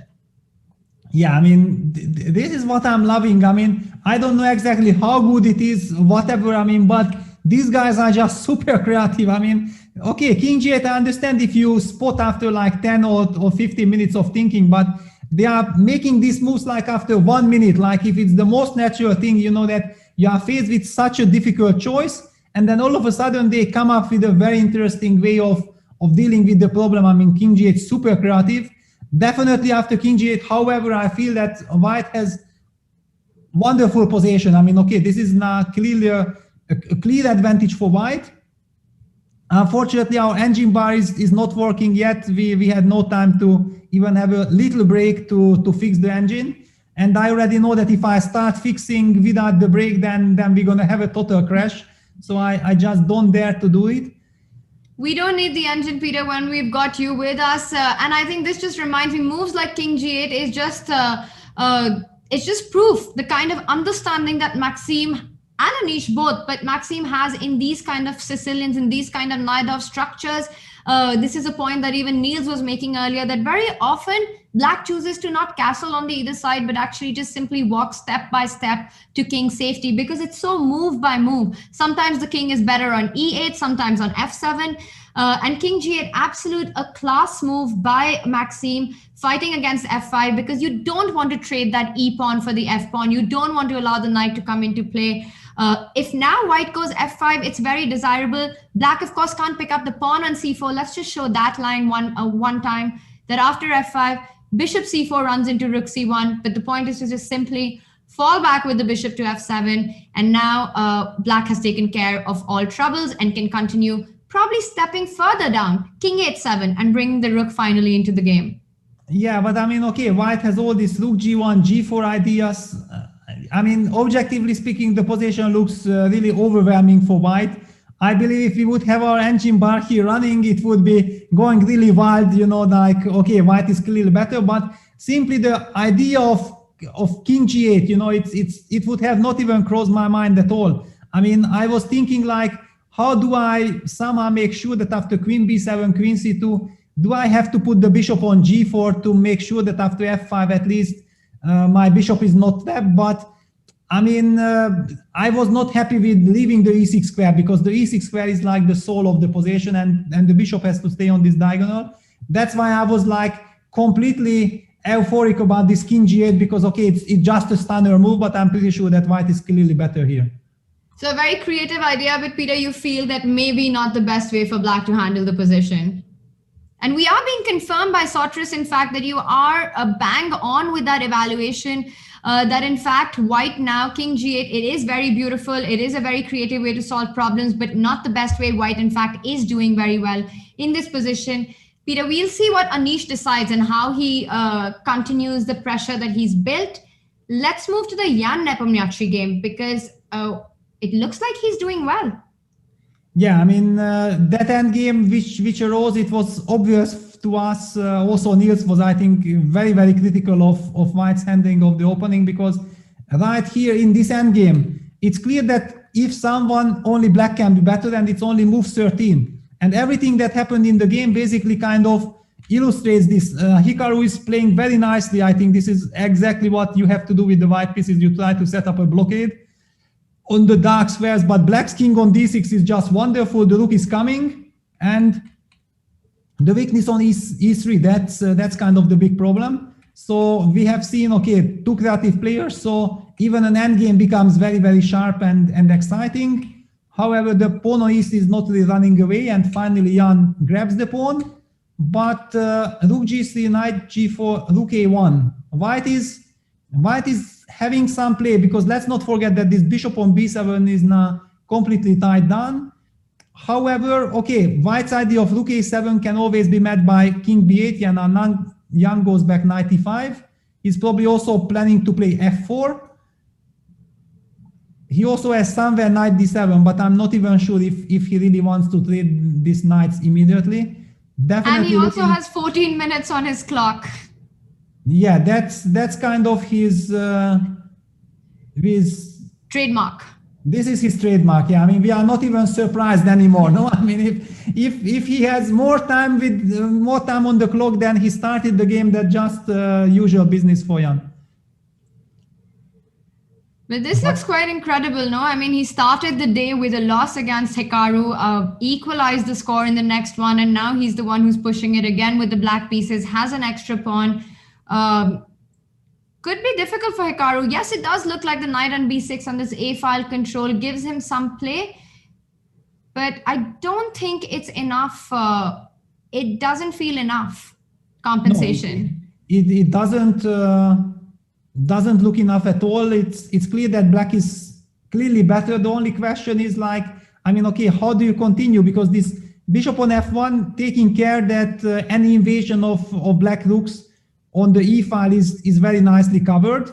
So this is like the problem for black. You do have the extra pawns, but how do you make the most of it? Yeah, f4 is played. It's the natural reaction. I'm expecting the move rook g3 to a3 or rook g3 to h3. I mean, one of the files, yeah, rook g to a3 is played. White probably intends some rook a7, and I have some perpetual check ideas. Yeah, just to illustrate, if you make a move like g5, I play rook a7, you play king b8, I might have rook a8 check. And bishop a8. And takes, this seems to be a perpetual, no? King b7 is bishop a6. I have bishop a6, yeah. Very nice. And king c7, I have rook a7. So basically, white has this idea, so it's not like black can freely make whatever he wants. But maybe he can wait, because after rook a7, for example, this line that you're talking about, Peter, g5, rook a7, yes, bishop a6 is a threat, but after bishop a6, perhaps you do always have the idea of defending the bishop, so he could think about going g4 and continuing this march on. Yeah, exactly. I mean, okay, this is a super sharp endgame. Yeah, Jan plays the move rook d8. Maybe he's planning some knight c4. Yeah, he's planning some knight c4 ideas.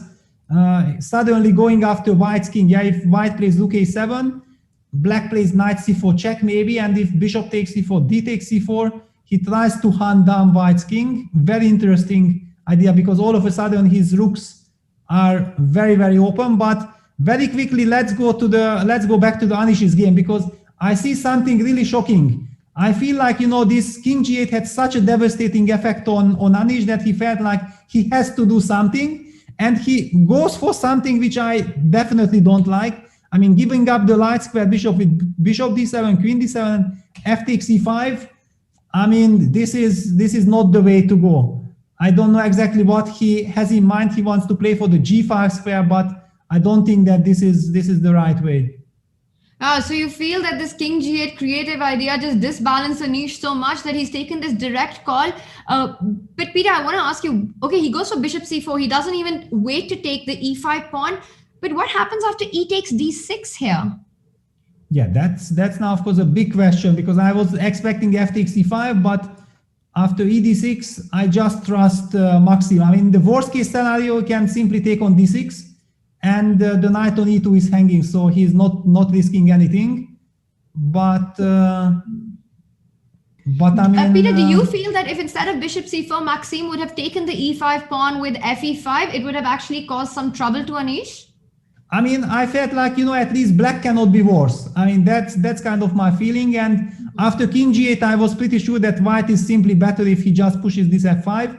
So I'm a little bit, that's why I felt like it had such an effect on Anish, yeah, that it disbalanced him completely.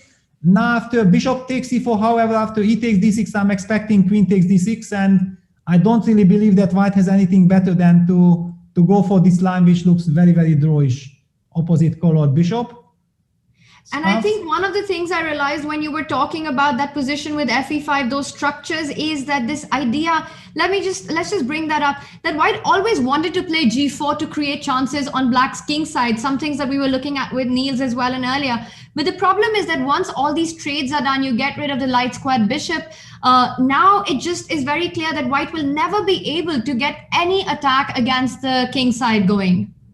Yeah, I mean, I somehow have the feeling that Anish felt like he will protect the c4 pawn, which is not so easy, and then maybe get knight g1, knight f3 and play for the g5. I understand long terms it's very nice, but for the moment he has to deal with the c4 pawn. I don't believe that the move c5 is really working. Maybe it was kind of the move he was counting on, but I cannot really believe that this is so strong.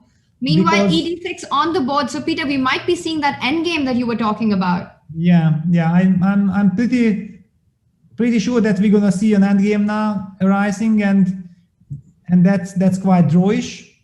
That's quite drawish. I mean, look at this. Hikaru fell into this knight c4 trap. I mean, we don't have engine bar, so we don't know exactly how to evaluate it, but it does look very scary. He has to take with the knight. This is a clever choice, because d takes c4, at least he has the bishop on f1, guarding his king, but looking. Why is this a trap? Why is this a trap after king c3? No, the trap was knight c4 check, yeah, but I don't believe that Hikaru could ever miss knight c4, because after rook d8 it was so obvious that black wants to go for it. So knight takes c4 is the move in the game. Takes king c3, and thanks to this bishop on f1, he seems to be able to navigate, probably. I don't see a way to defend this c4 pawn, but the question is that after rook e3, it's a little scary, Peter, to take on c4 because then your king is just trapped forever there. Yeah, but you have to, yeah? You have to, that is true. And I don't... And the point is that this bishop is pinned at the moment, and if you play king b8, if you play bishop c8, I will still have check and I will have another check. So it's not like you are really threatening to bring this bishop into the game, which could give me checkmate. So there is maybe nothing to be afraid of.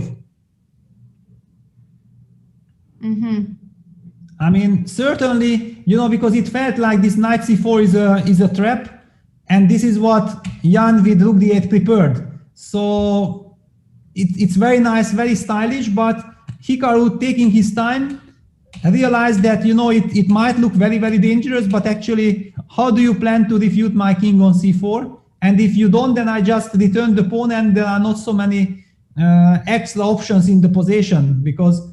So what... Is there an idea if you try and threaten mate directly with rook e8 and rook e4? Is bishop d3 the defense that you're relying on? Rook d8, yeah? I mean, I have to play bishop d3. Yeah, I don't believe in rook d1. Bishop d3 looks very natural. And still everything under control. Yes, okay, one can argue that now that the bishop is on d3, maybe you can start going after the pawn, but I mean, going after the pawn doesn't seem to be so decisive. Rook h1, rook h7. Yeah, okay, rook e3 check on the board, it's played. King takes c4 played. And Peter, this line that we were looking at with bishop d3, rook g3, let's not forget that white also has the idea of transferring his own rook from a1 to h1 and entering the game from the h file. Exactly, yeah. I mean, this is not such an easy task, but okay, rook h1, I can still play rook e7. Also, there was king b8, yeah. Yeah, it's okay, it's a super sharp position, but actually, we also haven't looked at Magnus's game, yeah, because, okay, Levon Aronian is in a must-win situation with the black pieces, so he takes some enormous risks. Magnus has played a very professional setup, and look at this. Levon is down to less than 2 minutes on the clock, and his position seems to be very bad. Very bad. I mean, taking enormous risks, but it hasn't paid off at all. He's down a pawn, and I don't see any compensation to speak of. Yeah, the point is that, you know, this is Magnus in his element. He plays a very, very solid structure, and then he knows that if his opponent plays correct, then okay, maybe he will make a draw, but draw is not enough, so black will play moves like g5, very committal moves, and if you are doing something committal against Magnus, which is something which the position is not approving, then you get punished. And look at this, how nicely Magnus coordinated his pieces against this weakness g5, breaking through in the center, making sure that now you got two weaknesses. So Levon has to keep, you know, some tension. He keeps the bishop, but then he gives it up in order to damage white's pawn structure. But okay, this is just not enough. I mean, maybe he can save it, but saving is not helping him. You can even just trade and go bishop d4. Yeah, and then some f6, e5 would be the rook b1. Wow, beautiful, because rook b8 is a very, very big threat. So rook c3, rook b8. Okay, black has to play f6. I mean, f6 is kind of must. I have to play f6. But there's rook b8, king f7, rook b7, king g6, rook e7. Yeah, but then I have rook knight g7 at the end. So this... You still keep playing. This I'm actually quite happy with, because I anyway want to activate my knight, and then some e5, knight f5, I'm jumping and the pawns are hanging. So, okay, yeah, f6 on the board. I mean, black is fighting, but I mean, white only needs a draw. So if white wants, he can go rook b6 and he will be pawn up, and black is struggling to stay in the game and not even think about winning. Yeah, rook b6 looks very professional here. No, e6, a6, both pawns are hanging and you pick up one of them. And with that, Magnus Carlsen in his elements, in his snooker jacket, making it look easy. Yeah, and he still has 10 minutes on the clock. I mean, he has everything under control. Yeah, that's what happens when you give away white color. Yeah, as it happened to Levon. I mean, okay, he lost the very first game with the black pieces, and that's actually the idea of Magnus. Yeah, that if you win in the very first game with the white pieces, then you force your opponent in the second game with black with white to be over aggressive. Then you have a chance again to win. So yeah, I already get it why this picking white color is so nice. Wow, and Bishop F8. Bishop F8. Sorry, go on, Peter. Yeah, look at this. He's just trapping the knight on e8. He goes c5 next. Yeah, Levon has to go rook d8 because otherwise the knight would be trapped up to c5 and the rook e7. But okay, this is now just anyway, because c5 anyway. Bishop f8 is such a brilliant move. I mean, you just kill that knight on e8, and you're trying to trap it. It's just an amazing finish. Yeah, absolutely. I mean, rook c8 is now only move, and yeah, Magnus has to make up his mind. He has so many good options. The point is also that now with bishop on f8, if he feels that black will try to jump out with the knight, I mean, he can also just play rook b6, hunt one of the pawns, and then later put the bishop on d6 and just keep all the pawns, and then he will be 2 pawns up. I mean, I like bishop d6. I like bishop d6, even immediately. Yeah, but there is no need to do it immediately. I mean, first you collect something, and then bishop d6 idea is not running away because black even cannot really play knight c7. Because of rook c6. Yeah, so king f7 had to be played. Yeah, now bishop d6 is played. Takes, rook takes c3, rook takes a6, and then some rook d3. But I mean, black Magnus wrapping it up in 3 games, Peter. Absolutely, yeah. All right, we can call this a set victory for Magnus. All he needs is a draw in this position. Don't see that getting messed up in any way. Let's take a look at what has happened in the Hikaru board. Yeah, Hikaru board is kind of super tricky, but now finally it seems to be very drawish, but still there are some bishop a6 check ideas. However, bishop a6 check, king c3 is always there. So in this situation, then maybe white can just take the pawn back on g3 because bishop a6 check is not a threat. King c3 hitting the rook on d2. So yeah, rook takes g3 on the board. So black will have to make a move like rook f2 or something. This is looking now very, very drawish. Yeah, looking very drawish. Both players have a lot of time on the clock, so no real dramas. And meanwhile, we do have our first draw of the quarterfinals between Maxime Vachier-Lagrave and Anish Giri. So that score remains even. Peter, what happened in the Ali Reza board?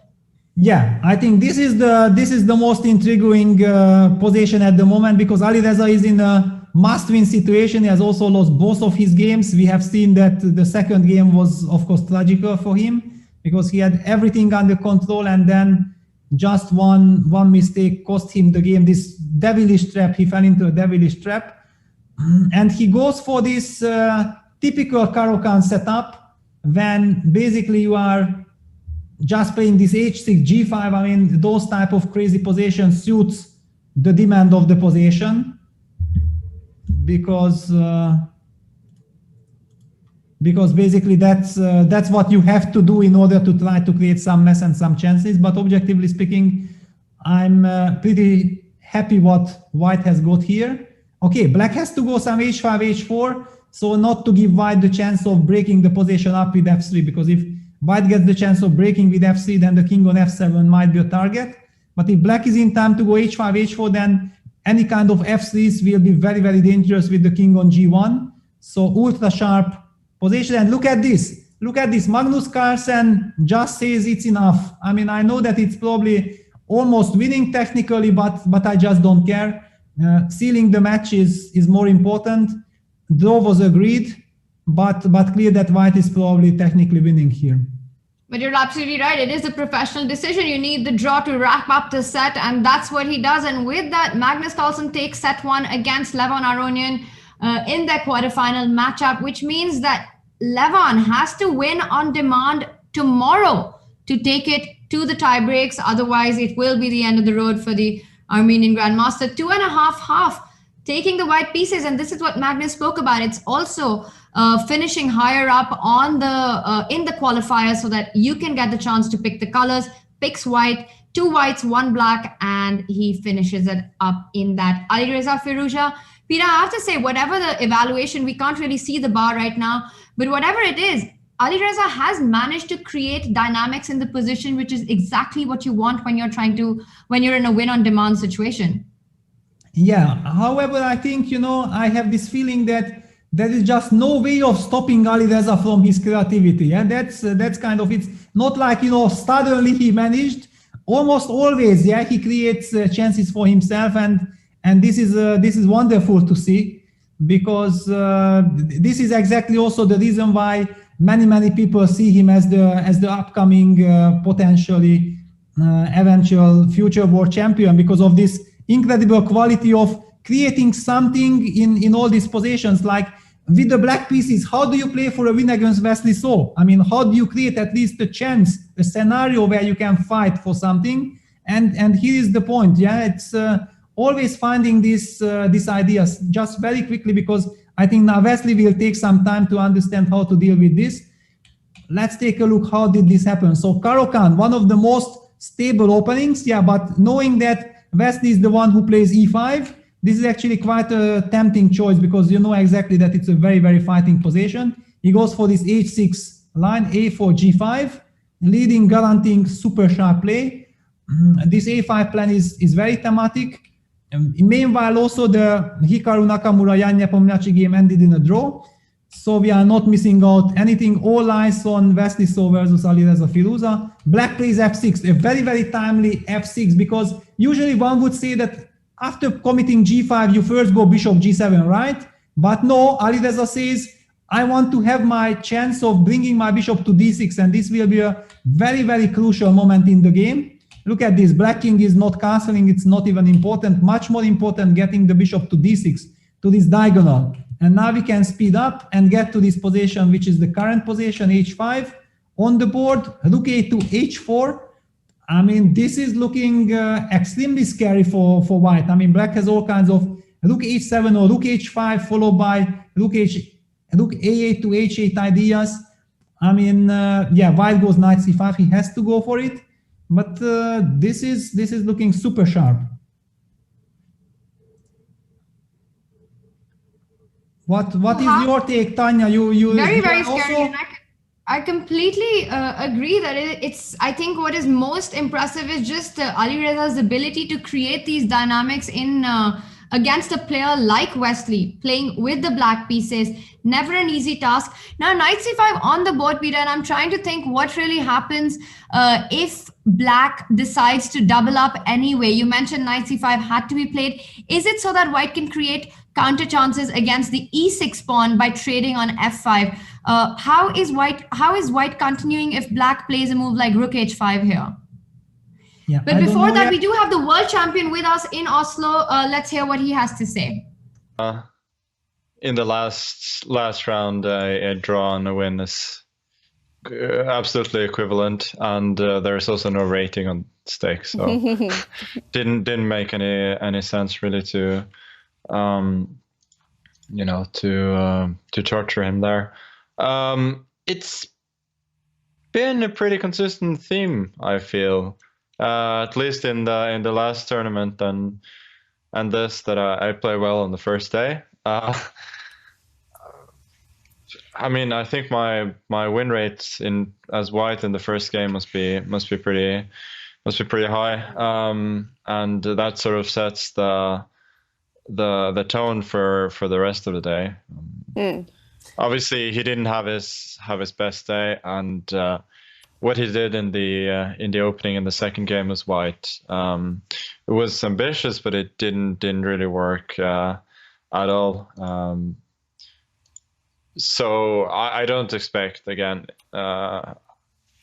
it to be quite as comfortable as this tomorrow. But obviously, it's a great start. Well, definitely. And I have to tell you, we have been talking about, I mean, we're showing the Mozart of chess game today. And we actually had Sipke Ernst here talking about that historical game. And I mean, is that the kind of magic you are showing here in this tournament so far? No, I don't think so. I mean, I've spoken about that several times, that was, that game is massively overrated. I found a fairly simple combination there over the board, and that's it really. There wasn't a lot more to it than that. So I'm not sure I would have found it, Magnus. No, you would. It was. I mean, it's nice, but it's. So, what is your favorite game then, if I can ask? I have no idea. Ask me in 10, 15 years. Okay. Oh, what's your favorite game of today then, Magnus? I guess the second game was nice. It was sort of a pretty.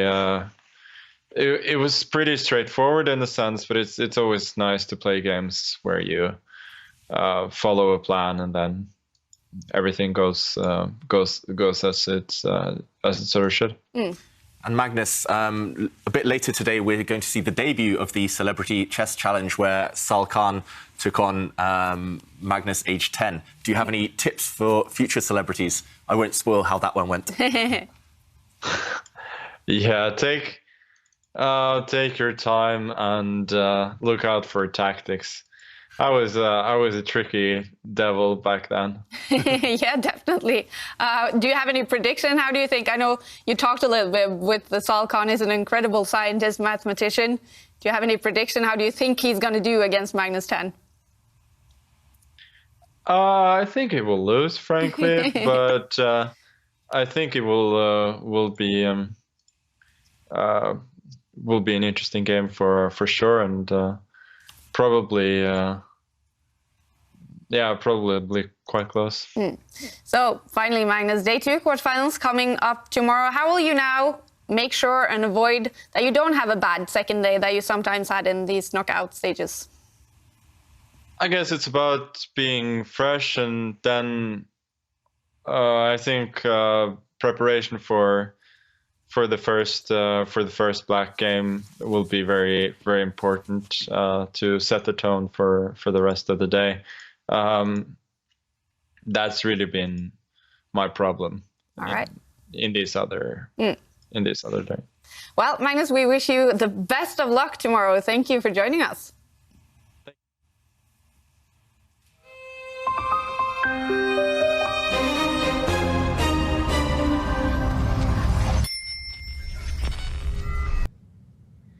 The world champion has all the reasons to be pleased with the way things went today, but Wesley So currently looking like he is in big trouble.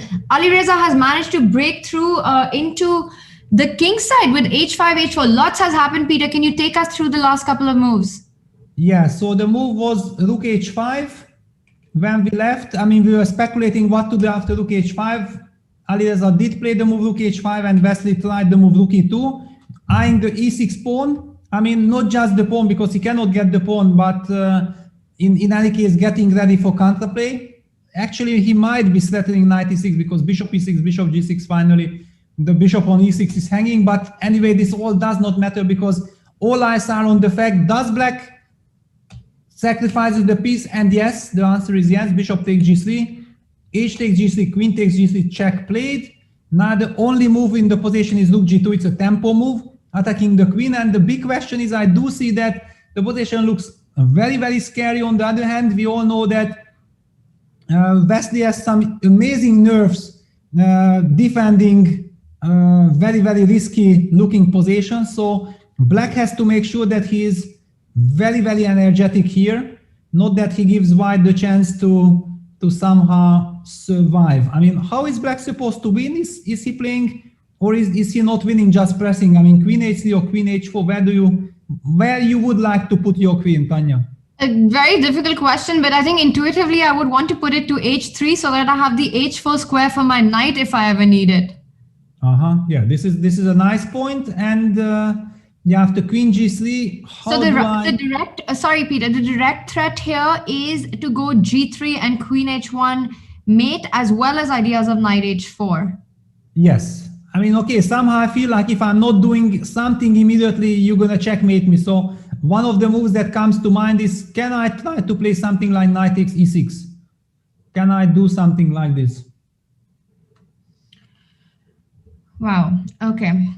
I mean, try to confuse the opponent. I mean, I don't want to wait and be checkmated. I have to create something.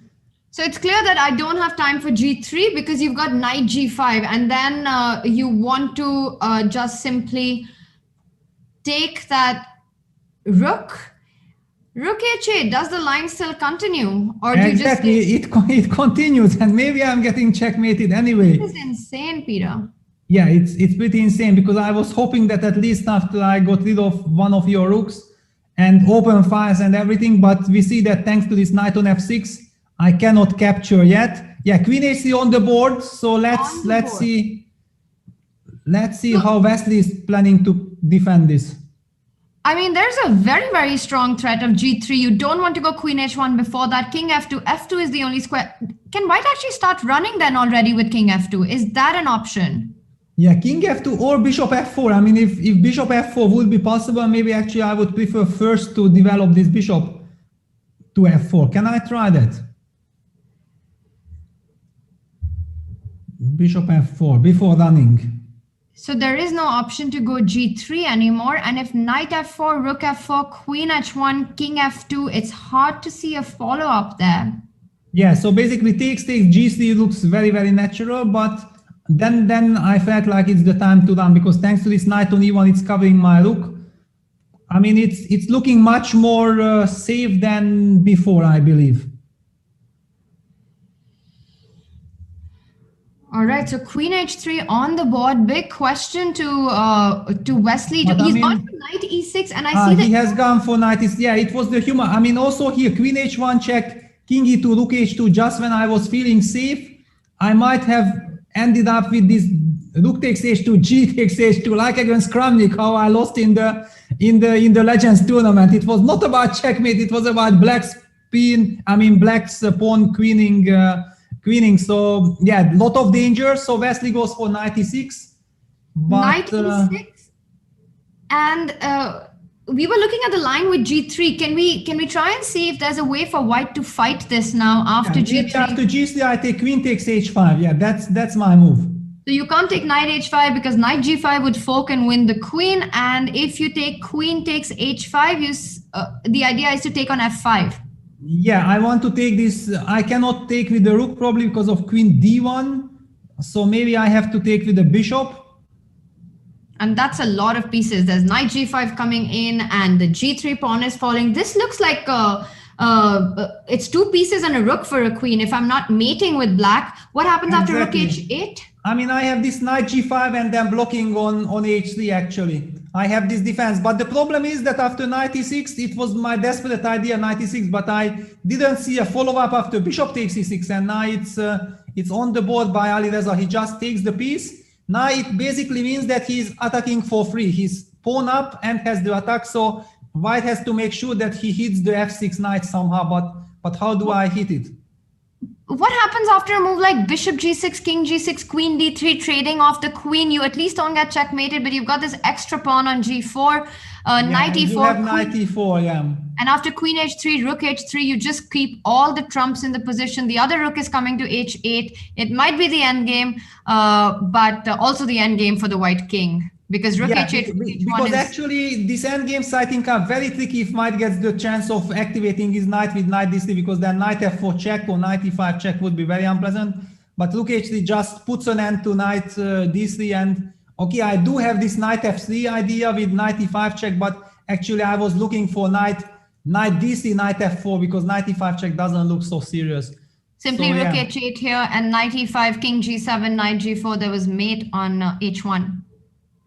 Yes, exactly. So I mean, just very quickly to illustrate this, that knight f3 is not the tempo move, because knight f4 would hit the rook and the bishop. Here you just continue rook h8, knight e5, king g7, and after knight takes g4, rook h1, checkmate, coming. So knight f3 played.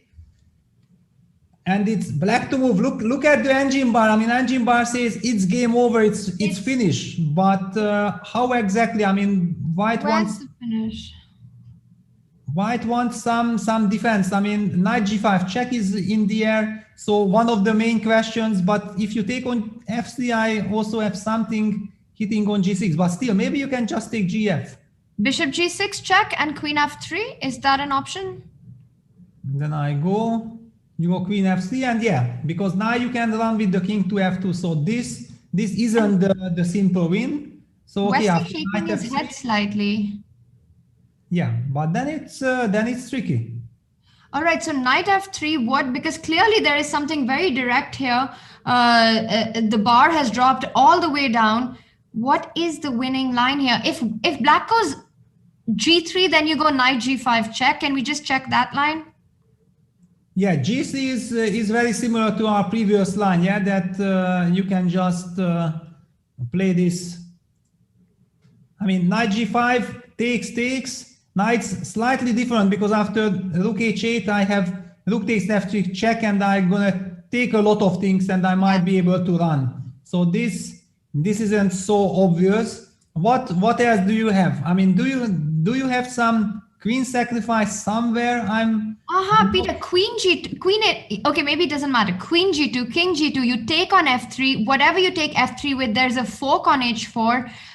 We have to count the pieces. I'm not really sure what so you have to take rook f3, knight h4, knight f3. Maybe that's the way to go. Yeah, but okay, this is super sharp and very, very complicated. Alireza done to 1 minute on the clock. I mean, he definitely not gonna play like this. Yeah, he goes knight h4, knight takes h4, and okay, this is looking at the engine bar. This is now a fight. We don't know exactly why. Yeah, queen takes h4. Threatening bishop f4. Yeah, I told you, this is the Wesley guy. I mean, if there is a chance to defend something, then Wesley will find a way. And he was shaking his head earlier. Now he just sits again. You can see it, the change, the shift in body language. Bishop f4. The point is that now rook h2 comes in, solves all problems along the h file. There are threats like bishop e5 on the board. I think he's managed to get out of trouble completely with this move, knight h4 trading and putting his bishop on f4. Yeah, I mean, also it's now wonderful coordination, but I have to say that I think he has force in everything. So now rook h2? Then you sacrifice rook h2, queen h2. This is part of Alireza's plan, yeah? Because then white's king is in lot of trouble.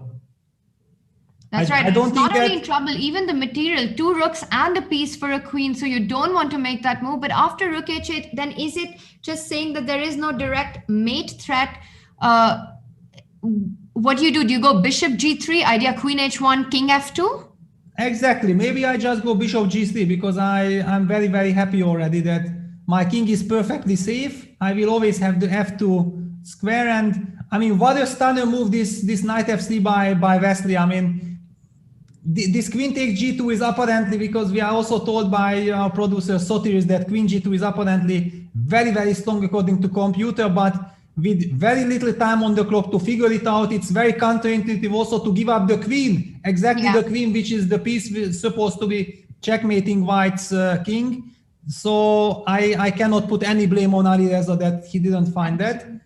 Absolutely. I mean, queen g2, we are being confirmed, was the right way there, but it is in fact something that you just very hard to play if you don't have so much time to really think about it. And most importantly, Peter, we have the evaluation bar that is telling us that there is something in this position. When you know that you have to look for something, it's easier to find it. But on the board, nobody has any idea what's going on. He could be thinking that knight f3 is actually a great move on the board. So it makes exactly. It that I mean, that's exactly, yeah. You kind of believe your opponent that, wow, I mean, the guy finds this incredible defense. And look at this now. Wesley actually needs only to repeat. So Alireza cannot actually afford to play queen h1 check. But what to do otherwise? His king on f7 is now target. That's actually one of the big problems, that now that the f file opened up, that was the whole point of this knight takes c6 operation. Why I was also, suggesting it immediately, that I had this kind of scenario in front of my eyes that, of course, I did not see knight f3, but I was just hoping. And yeah, Alireza goes for G3. He has to try to, I mean, he needs to win this game, and he was down to 7 seconds when he opted for G3. Very dramatic. Bishop takes G3. Takes the pawn. Queen H3 played. And now we can see Alireza down to 17 seconds on the clock. The position under control by Wesley. And when he gets these kind of, he is just so brilliant, Peter, regardless of what the computer or the evaluation bar says after a move like knight F3, it worked because it just disbalances your opponent completely. And now Wesley in total control. And with just a draw, he will take set 1. Yes, but I mean, basically, Alireza is forcing him to win because Alireza is not agreeing to this perpetual check scenario as in the earlier moves, and he keeps on the pressure. So basically, the biggest mistake is if you are just trying to find how do I make a draw in this position, because there is no draw in the position. There is a lot of tension in the position. So in order to resolve these issues, you really have to find the best moves. And I'm actually expecting Wesley to find all these moves. What happens if I just play a move like Queen F3? I mean, attacking the knight on F6. And also Queen F3 attacks the knight on F6. And you also have ideas of moving the bishop to H2 next and trying to trade the queen off from H3. Yeah, or also Bishop E5. Yeah, putting some more pressure on the F6 knight. I mean, especially if I think that I only need a draw, then Queen F3 followed by Bishop E5 looks very, very tempting. Even I'm not sure how Black is defending, because Black is in all kinds of trouble, but Bishop E5 immediately also very, very natural. Rook H5 to H6. And now just taking everything on F6 and Queen E5 check. Doesn't this just finish the game? I mean, just Rook F6 and it's game over. I mean, Rook F6 forcing you to take, Bishop F6, now you cannot really give Queen H1 check, it doesn't bring you anything. Yeah, Rook F6 on the board. Takes. And King F6 just runs into probably mate after Queen E5. You can't even take... G6 is checkmate immediately. I mean, basically, King takes F6 is capitulation, but everything is capitulation, because Queen H1 check, King F2 is game over as well. Sorry, where is the mate, Peter? Well, I mean, King takes F6, Rook G6 check is a checkmate immediately, and then Queen there was E7, no? King E7, no? Yeah, I mean, okay, I'm taking... Yeah, it's just completely lost, of course. Yeah, Queen H1 check. It's over, yeah. I mean, he has to go for this, yeah, Rook H2, trying to... But he can trade and just go King E1 now? Yeah, but then at least Black survives. But I mean, here I think it's already White wins. Bishop G6 check, yeah, Bishop G6 check just ends the game, because King takes F6, Queen E5 check, and I'm hitting the Rook on H2. Amazing, yeah. That's game over. And after Bishop G6, you have to fall back with the king, and then you can even at least just trade. Yeah, then I'm just protecting my Rook with Queen F3 or whatever. I mean, it's over. Yeah, Wesley down to 1 minute, and he goes, look, okay, he just forces a draw, okay. That's fine. Okay, it's perfectly fine. And it's kind of also nice if Alireza is not losing this game, because... and Wesley realizes it, Peter, because he shook his head a little bit after that trade. I think he immediately saw your idea of Bishop G6 after making the move that he did. Yeah, also maybe he has missed that Black can play Queen G3 check, so it was not like immediately everything is traded off. Of course, the position is dead draw, but if already from a winning, you see, and he even goes for pawn down endgame, but it's a complete draw. So just to understand why he was unhappy. That's actually very, very professional of him to just trade this pawn. The point is that White has got all the pawns on the dark squares, and with the king on E3 controls any D4 ideas. If Black steps back with the king trying to get another break, then there's always king to D4 stopping that break. As long as the bishops are kept on the board, there's nothing that Black can do to change the pawn structure here. Yeah, I mean, if you go King D6, White plays King D4. If you go then King C7, King C5. White goes King C5, and you just have no chance of making any progress. So now you're gonna see Bishop H1 or Bishop F1. Doesn't matter. White just sits. But this also shows how much tension is there. Yeah, that I mean, Wesley, after finding all these brilliant moves and defenses, after Rook H2 when he's completely winning, then exactly the final little touch, bishop g6, is already not coming to his mind because he sees that everything draws now. And when you know that the draw is equal to a win, then you lose concentration. Yeah, that's kind of the tricky part. Yeah, now bishop h1 will be played, yeah. Yeah, that was match over in that instant with bishop g6, but luckily for Wesley, not much damage done.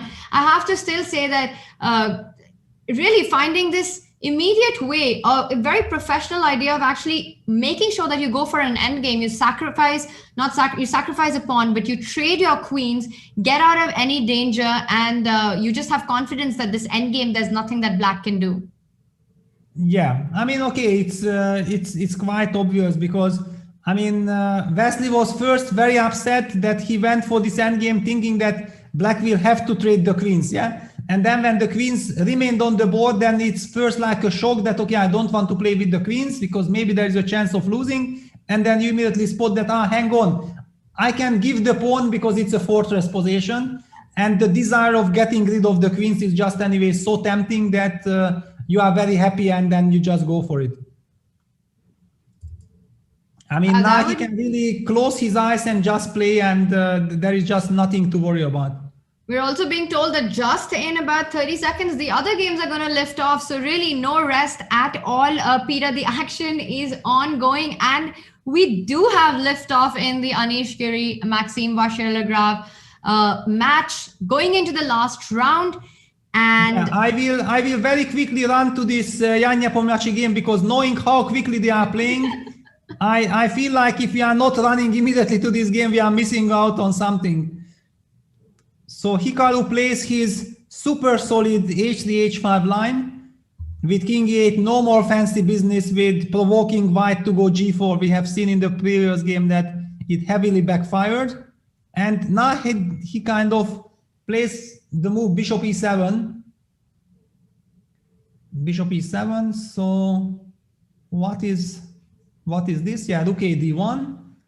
And knight h4. So Hikaru goes for this very, very old line, the super solid line, knight h4, which is slightly ugly, and that's why it disappeared out of the theoretical discussion, but there was apparently nothing really wrong with it. It's a super solid line. After knight takes h4, bishop takes h4, white usually plays the move knight e2, trying to make sure that he gets some knight d4, e6 ideas, but black with precise play is actually holding this position relatively easily. All right, so here the situation slowed down, and then we have the Maxime Vachier-Lagrave. Peter, before we go there, can I just quickly request you to jump back to the Alireza Wesley game? There is a little change in structure, but not change in the evaluation. Let's just see what happened here. Black sacrificed the pawn on d4, but now white has played the move. All right, let's start from here. Yeah, basically, I mean, okay, there was no way to make progress. Then even Alireza provoked white of going bishop c8. Now white is threatening to collect the pawns. So black has to go d4, check, c takes d4, king d5. Already white could have grabbed the pawn on b7, yeah? I don't really see why he couldn't have done it. But okay, he just wants to make sure that he has everything under control. King c3. King d6, now if bishop takes b7, king c7 kind of traps the bishop. Even that is not end of the world because of the wrong corner. This position can anyway still be drawn, but okay, why do you go for it? No need. And Wesley just goes d5, king c7, bishop e6, and okay, now no matter what you do, it's a draw, and the players agreed to a draw finally with bare kings on the board. Wesley winning set one, but I mean, Alireza created some incredible chances for himself. It was a brutal performance by him, but at the end, with little time and with incredible defense from Wesley, he did not manage to find this stunning queen sacrifice, which was apparently, according to computer, very, very strong. Absolutely, and with that, it means that Levon Aronian and Alireza Firouzja have to win their set two to force a playoff. And we've got action on the other boards, Peter. So let's just do a quick opening roundup of the other two remaining matches. Yeah, so already the Jan Nepomniachtchi Hikaru Nakamura game we have covered. It was this Berlin defense, the ultra solid, super safe line by Hikaru, slightly passive. And here in the Maxim Vachier-Lagrave Anish Giri game, we see another decline of Najdorf offer. And Maxim goes for the very same line with c4, so it means that he was kind of happy with the opening that he got in the first game. And Anish, the first one, deviating from the previous game. So c4, e5, castles, knight e7. I mean, okay, this is very, very nice. That's why black is not committing his knight to f6, because if the knight goes to f6, then actually both of black's knights are misplaced. This is the whole justification of why Anish went for the move e5. Very, very instructive, very nice.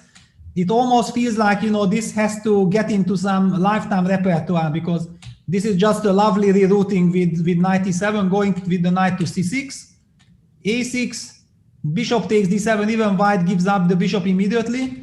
Then bishop d7, rook b1, knight c6, and now we see that black's knight on c6 is fighting for the d4 square. Lovely square there, knight d5 jumps in, black goes b5, d3, bishop e7, bishop e3. I mean, it's a double-edged position, but it looks like black has nothing to worry about. Takes. Black will have the move like f7, f5 at some moment. He also has the moves like bishop g5. I mean, this position looks super healthy for black. He goes for a trade of the bishop on g5. I kind of like that idea because black has managed to create these holes in white's position. There are these d4, e5 weaknesses. Trading of the dark square bishop seems very, very desirable. Also, it would mean less pressure on black's own weakness on the d6 pawn. I like this decision by Anish to offer a trade with bishop g5. It's also the last game of the set one, which means there's really no margin for error. So players don't want to take that much risk and probably would want to play it safe in this final round of the day. Yes, on the other hand, I mean, whenever I look at Maxim's games, I don't have the feeling that he really cares about safety. It looks to me like Maxim doesn't know the word safe. I mean, for him, every complication is safe enough because he believes in himself and things like, you know, I'm able to navigate no matter what. But for us mortals, it looks like, you know, this is a very solid position. All right, and what about the other board? The Berlin that we saw this time, a lot more in control for Hikaru, which is very interesting. That just goes on to show that in between games, the players definitely have some help. Their friends or their seconds who are telling them, we saw the destruction that happened previously in the round, and Hikaru finding a way to play. But look at this, Peter, it's still becoming a very, very sharp position. Whenever you see e6 on the board in a Berlin, you know that it's going to blow up.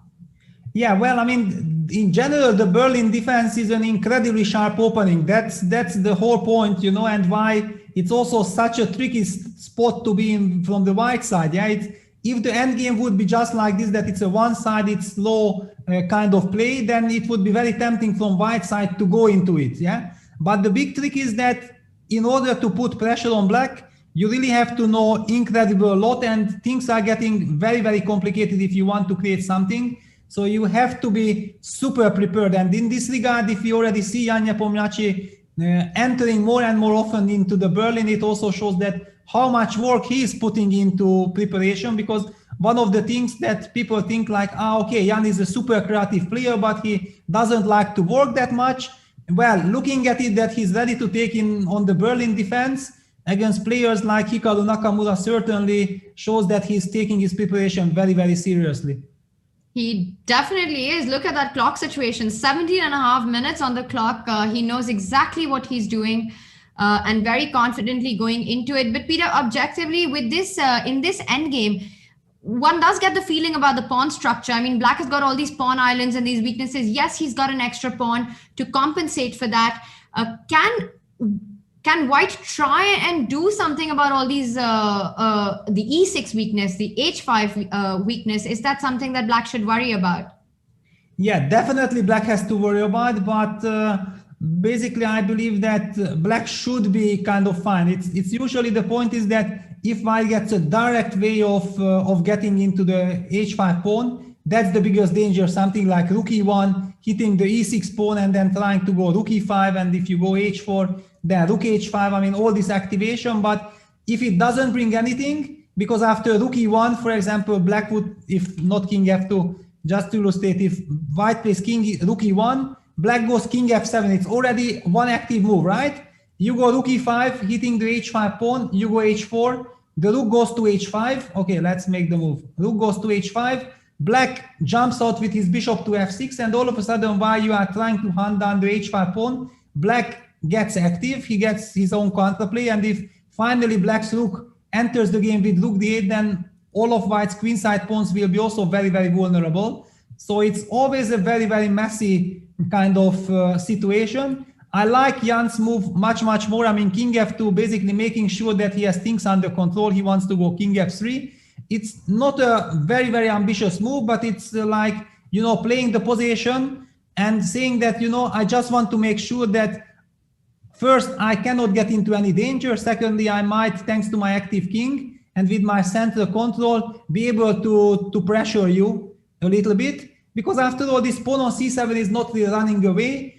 Maybe black would like to play a5, a4, and then rook a5, activating the rook like this. But a5 can also be met by a4. Then, okay, black will have the chance of breaking with b5. Yeah, these are the typical Berlin structures, actually. And meanwhile, breaking news, because we have got a draw on the game, in the fourth game of Maxime Vachier-Lagrave versus Anish Giri. So bishop g5, and then we had some kind of a repetition here, ended in a draw, and this is what we were talking about, just a little margin for error here. The players have fought 3 games, 3 incredible games, and they decide to end the fourth one peacefully, keeping the score level going into set 2. So that leaves us with one last game. Hikaru Nakamura, Jan Nepomniachtchi still fighting. Now, Peter, you were talking about this idea of a5. Instead, this is what I was wondering, that bishop f6, putting pressure on the b2 pawn and developing the rook. But my question was going to be, why would black not go rook d8 and try and trade off the rooks there? Yeah, good question. I mean, maybe the bishop endgame is tricky. I don't know. I mean, sometimes in this Berlin endgames, actually, because, for example, let's just take, if you take with the king, which is logical, I might play king f3.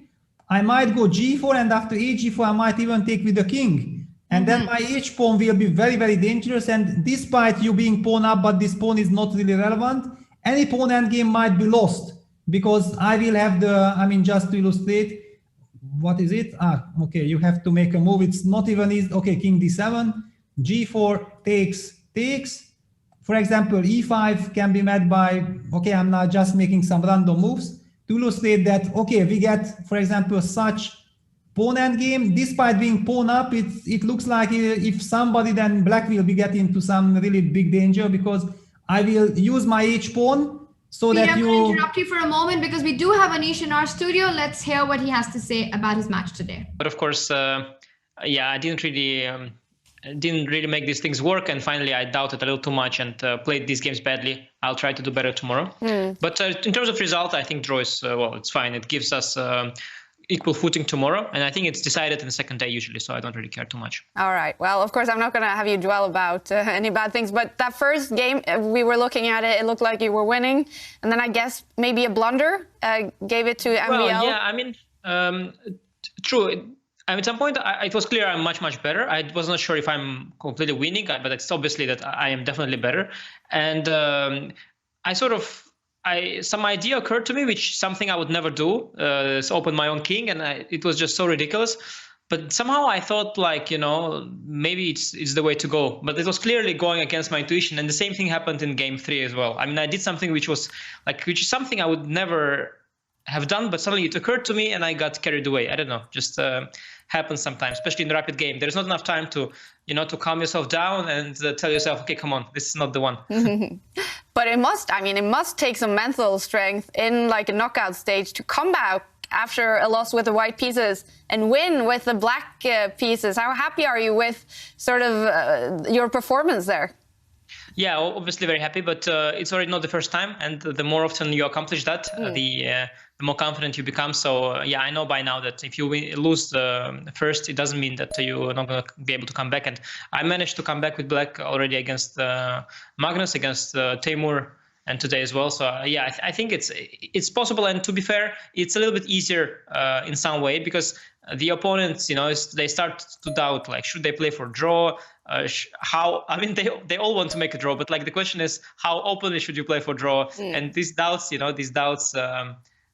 is what causes them to play badly. I think honestly, my win is as much as my own achievement as is Maxim's very bad play at some point. I mean, he had tremendous compensation for the pawn, and he just played very badly.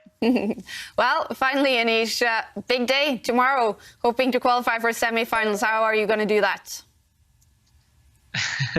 Yeah, of course. Well, my team starts preparing already. So again, so I don't know if they hope, that I get far in the tournament or not. But yeah, I'm looking forward. I really like playing Maxim. He plays, good chess, goes for a fight. And in that sense, I'm going to have fun tomorrow. It's also nice little, like we get to know each other a bit better before the candidates again, and it's nice. It's like the more dates you have, better it is in your future life. It works everywhere pretty much. And Anish, I just want to borrow your kind of superior chess understanding for a moment. I don't know if you can see the board that we're looking at with Jan and Hikaru. How do you evaluate White's winning chances right now? Yeah, well, you stole it from me. I mean, the only thing I would say is that White is the one playing for a win. But honestly, I'd be kind of really surprised if this is not a draw, because, equal pawns. There are some chances.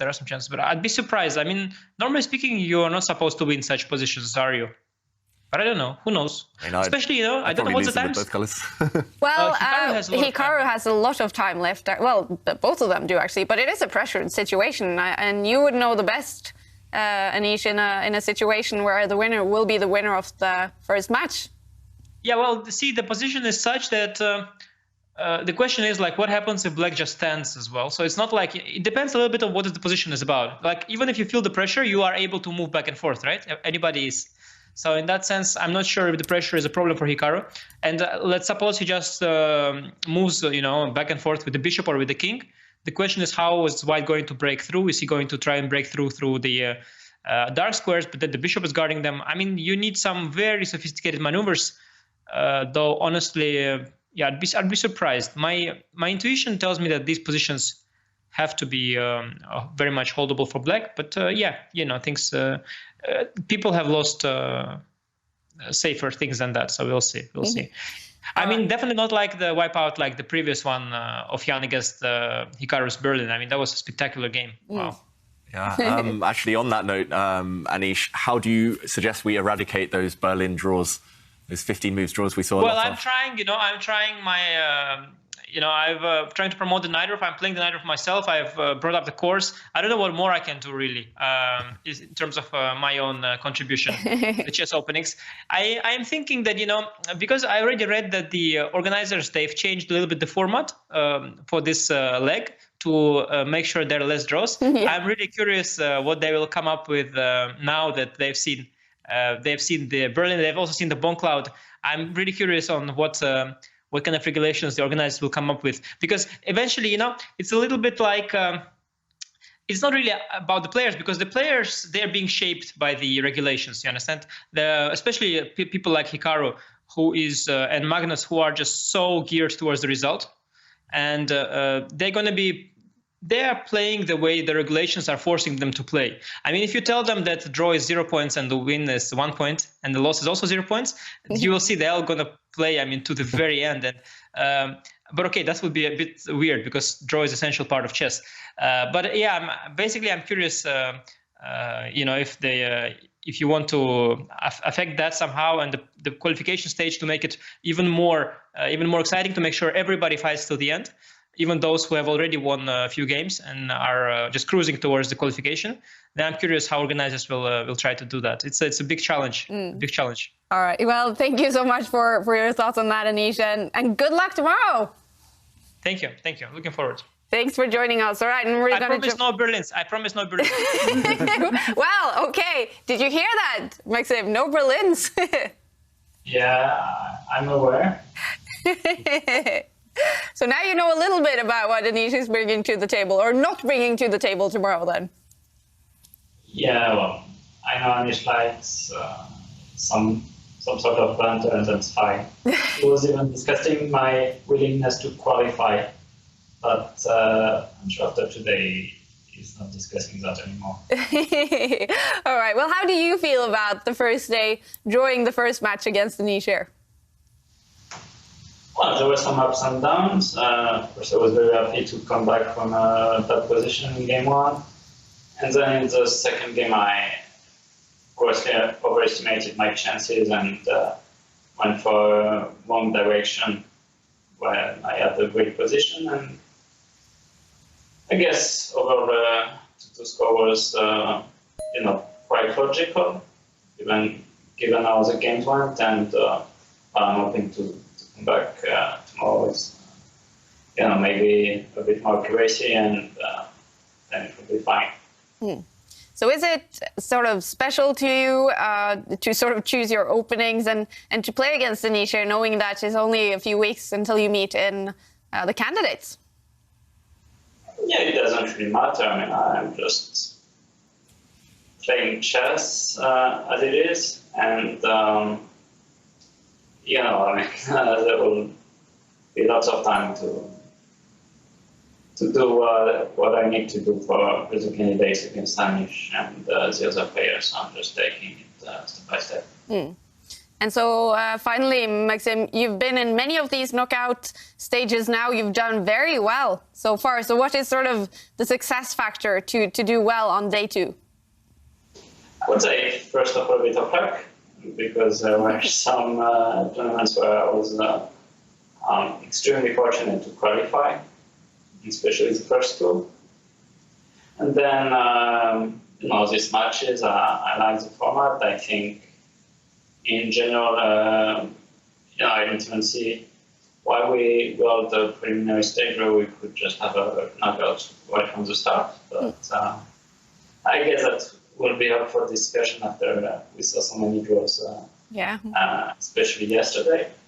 And then I quite like this idea of knockout matches. I celebrated with the internet online factor, so I'm quite happy with my play. Of course, it could be improved, but it's nice training games against strong players before the candidates resume. All right. Well, we're so excited to follow you again tomorrow, Maxim. Good luck. Thank you very much. Thanks for joining. Wow. Both Maxim and Anish talking a lot about the draws. I'm actually surprised. I mean, 2 first rounds today. We had 8 out of 8 games with a winner. The 2 first days, 50 out of 80 games ending up with a winner. We're all very excited about tomorrow as the players take on to their set 2, the decisive set, and we'll see what Anish and Maxime bring to the board. With their opening preparation, with all the dynamics around candidates, it's a very, very exciting matchup. Meanwhile, this endgame, Peter, I have to say, looks like a draw to me. Yes, White has this G4 pawn. Now, usually if it was just a king pawn endgame without the bishops on the board, we can easily conclude that White would be winning because he has a more outside passer. So you give up the G pawn, you take the other pawn, and your king is closer to Black's king side. But with the bishops on the board, I don't see White improving the position. The bishop on e7 makes sure that the White king can't enter into the queen side with king c5. That defended. I don't really see a way for White to break through here. Yeah, but look at Hikaru. I mean, Hikaru is burning the clock for the last couple of moves, and also he had he is not finding his place on his chair. I mean, I saw him getting up, then sitting. I mean, he seems to be very nervous. So I was thinking, like, what he's so nervous about. And then suddenly I started realizing that, okay, here at this position, because we had this break, we were talking about that we don't exactly see how to break through, but Black kind of has to make a move. Hikaru played the move that we also talked about with king g6, and then Jan played the move bishop c7. And all of a sudden, it became clear to me why Hikaru is so nervous, because there are some ideas from the white king to go to e5. And then if, for example, white gets king e5 in, and you have to go king f7, then you're almost like in a Zugzwang, because the bishop f6 check would be met by king d6 and white king invades. So all kinds of tricky stuff. So Hikaru decided to stop king e5 with king f6.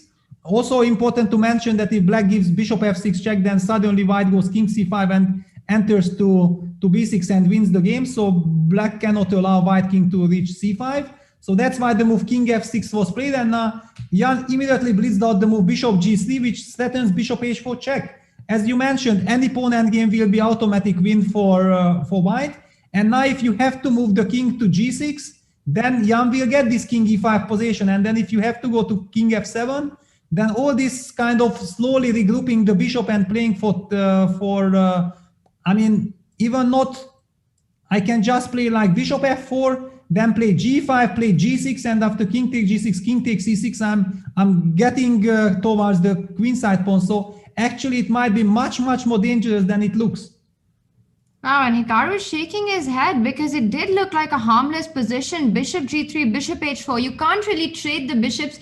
Does black have the option? The other thing that comes to mind is to try and go king g5. You might think that you're picking up the g4 pawn, but white doesn't care because he anyways goes forward with the king. And king g4, he's got the move king takes e6. He could wait, but he could also just pick up the pawn simply because king g3, king e7. And this is the point of these king pawn endgames, that white's king is always closer to the black pawns than black's king will be to white pawns. So king g5 is not an option, which actually means that black has to go into passivity. He has to avoid this check. So let's just see what happens if black actually makes the move king to f7.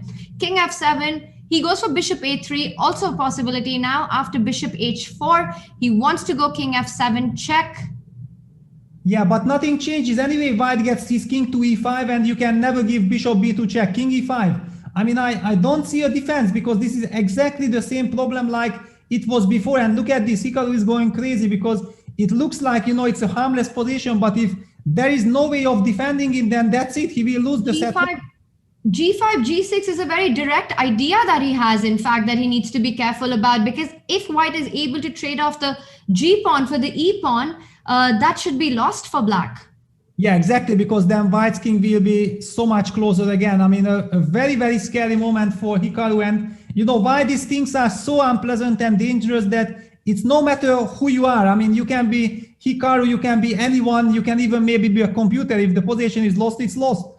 And then you lose set one, that would be a terrible news for Hikaru. So I perfectly feel with him and I understand. And Jan is probably not really enjoying himself because he has nothing to lose. The match is tied at the moment. If he wins, then he wins set one. And now he really has lot of practical chances. And he has 12.5 minutes on his clock as well. Definitely enjoying what he's in right now. He started the set with a loss and then bouncing back on his way to victory right now. Bishop b4 played. And we see the evaluation bar also saying that black in big trouble here. I'm just wondering, can he actually go for this direct line with g5? Of course, he doesn't need to hurry. Maybe he doesn't need to rush. But is it possible for white to go with the idea of g5, g6 immediately, especially because black can't give a check on c3? Yeah, it's from one side it looks very strange because the bishop on h4 is completely misplaced. But there is this effect that if black goes for king e7, trying to give bishop d6 check, then white suddenly has g6 check, winning the game on the spot. So actually the bishop on h4 does a great purpose. In order to try to activate the bishop, like bishop d8 first and then trying to play g5, might run into king e8, kicking the bishop. And then the bishop is running out of diagonal because bishop f6, king f7 is not an improvement because now g5 can be met by bishop c3 check and white's bishop on f6 will be vulnerable. So, and if white would not push the pawn but first try to regroup his bishop, then black gets the chance of playing king e7 followed by bishop d6 check, kicking away white's king, and then it looks very drawish. So in fact, maybe the move g5 is very critical here. And Jan slowing down and taking his time. He's got tons of that in this position. He knows that he's very, very close. And maybe that makes Peter, maybe that point is that in these Berlin endgames that we were seeing, and we were discussing this during the break, that perhaps Black has got some kind of a fortress here, but actually he needed to keep the rooks on the board. And to trade the rooks is going into these endgames, which are always very, very tricky. They look harmless, but this G-pawn, the outside G-pawn, can be very dangerous. And that is what we're seeing in the position. Jan still taking his time. Undoubtedly, he's calculating the line with G5, because G5, if it works, it's game over for Hikaru. The idea is simple. You go G5, if Black waits, you go G6, you give up that pawn, and you continue with your king march, pick up the E6 pawn. Let's just make a waiting move. Bishop C3 is king D6. Yeah, but this is, I felt like this is the only chance for Black, good or bad. You have to try to keep your E-pawn alive. And agree that White can go king c7 and then try to create counterplay with the e-pawn. But this is exactly what also Jan Nepomniachtchi has to make sure, that if he goes for it, then he has to calculate everything till the very end. And look at this, he first plays the move c4. He wants to, probably because you remember Black's last move was bishop a3, bishop b4. So Black is kind of in a Zugzwang.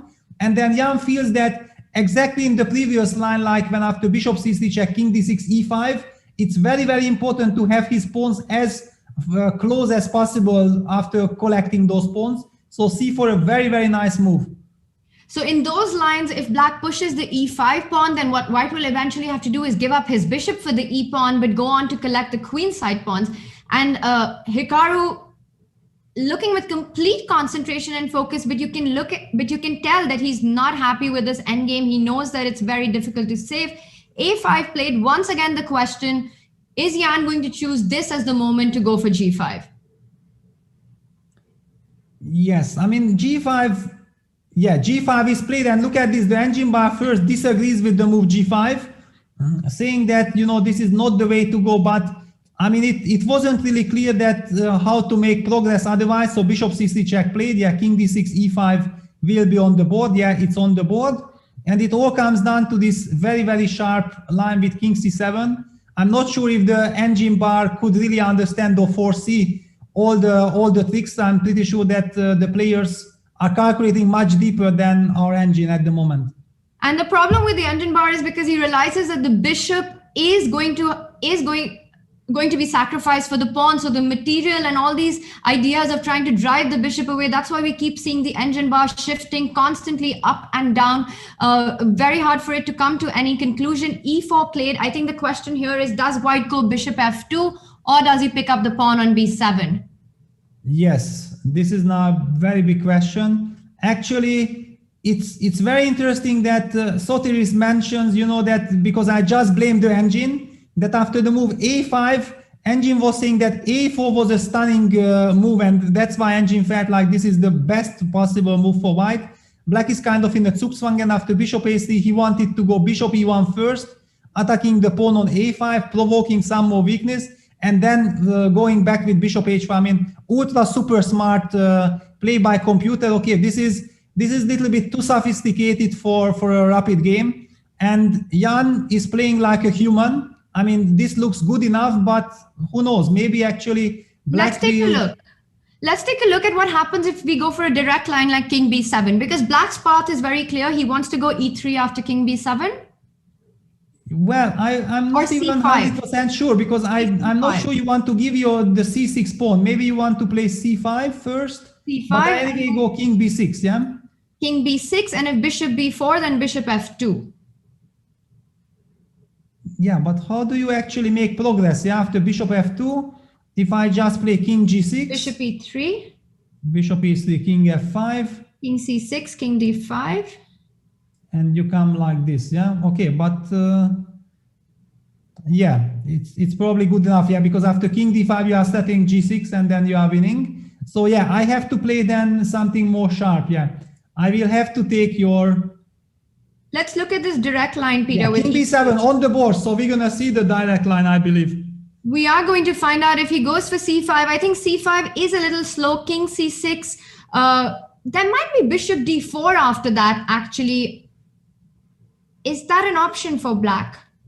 Yeah, But let's look at this direct line with e3 because we are getting a confirmation by Sotris that e3 is the only way for black to go. He's gone for it, king c6, king g6, and now this is going to be a race. Yeah, and no, actually, it's not about the race. It's about king h5 and after bishop g3, king g4. I will forever attack this bishop somehow. Yeah, you are not. I mean, how do you stop the e pawn? That's kind of the point. You have to maybe come back with your king to e4, but then it's already understandable, yeah, that it's a draw. If white has to play king d5, king h5, for example, no matter bishop g3 or king e4, okay, maybe bishop g3, then king g4, and you have no right to give up your bishop, yeah, you have to play, I mean, you cannot push the pawns. You have to look for safety. But okay, still, it's dangerous, yeah, for black. But takes, and now g6, king d3. Yeah, and okay, if this is not a draw, then basically nothing, but it's still kind of scary for black. Yeah, king d5 on the board, we're gonna see this line. What an amazing turnaround, and now we see the bar has also found its standing, and he says that black is holding here. We did see Hikaru get a breath of fresh air there, life into this position. He was looking completely hopeless at some point, and now he can feel it, he can sense it that this can be saved. King h5, the incredible idea that the bishop on h4 just doesn't have too many squares. This bishop on c3 controls e1. King g4 is going to come in now. White will eventually have to give up the bishop for the e3 pawn. And then it will just come down to the black bishop defending against white's pawn chain on the queen side. Yeah, maybe actually after king g4, king e4, does it make sense? Maybe it makes sense to play e3, but it might lead to the same position anyway. Yeah, king d3, king takes g3, king takes e2, king f4, g6, and then king e4. No, this is actually a very important and nice resource. Maybe bishop f2, Peter. Is it possible instead of king d3 to keep the king centralized and to go bishop f2 there instead? Yeah, of course, because that's the difference. Once you push e2, I have the f2 square. Yeah, so you but should not. Even after that, there is this move king g5, so it's very, very unclear. But bishop g3, king g4 has to be played. Hikaru taking his time right now. Yeah, a lot to calculate, but I mean, actually, king g4 feels like, or can he first take king g5 and then king e4 play king g4? Is that a move? Maybe it's also a possibility. Yeah, it's. I mean, lot to calculate. Hikaru down to 2 minutes. I mean, yeah, he goes king takes g5. So what's the line here? King g5, king e4, and then black wants to go king g4 or e2?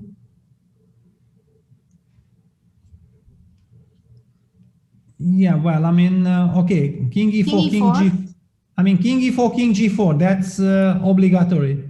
So you have to take on e3. Yeah, you take on g3 and you try to go king e4 and then c5. And it's still very tricky, but I mean, feeling-wise, somehow it should be a draw, but I mean, it's impossible to talk about feelings here.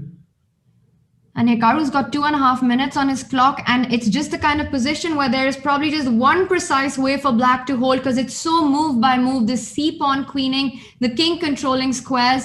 It's a mammoth task in front of Hikaru to find the precise defense here. Yeah, it's interesting why Jan is thinking. So does he think that maybe c5 is an option? I mean, I ruled it out as an option because I didn't see how this race will benefit white, because after e2 and c8 queen, e8 queen just protects the bishop on c3, and it's clear that this is in black's favor. So I'm not really understanding yet what Jan is thinking about. I mean, king e4 looks like such a natural move.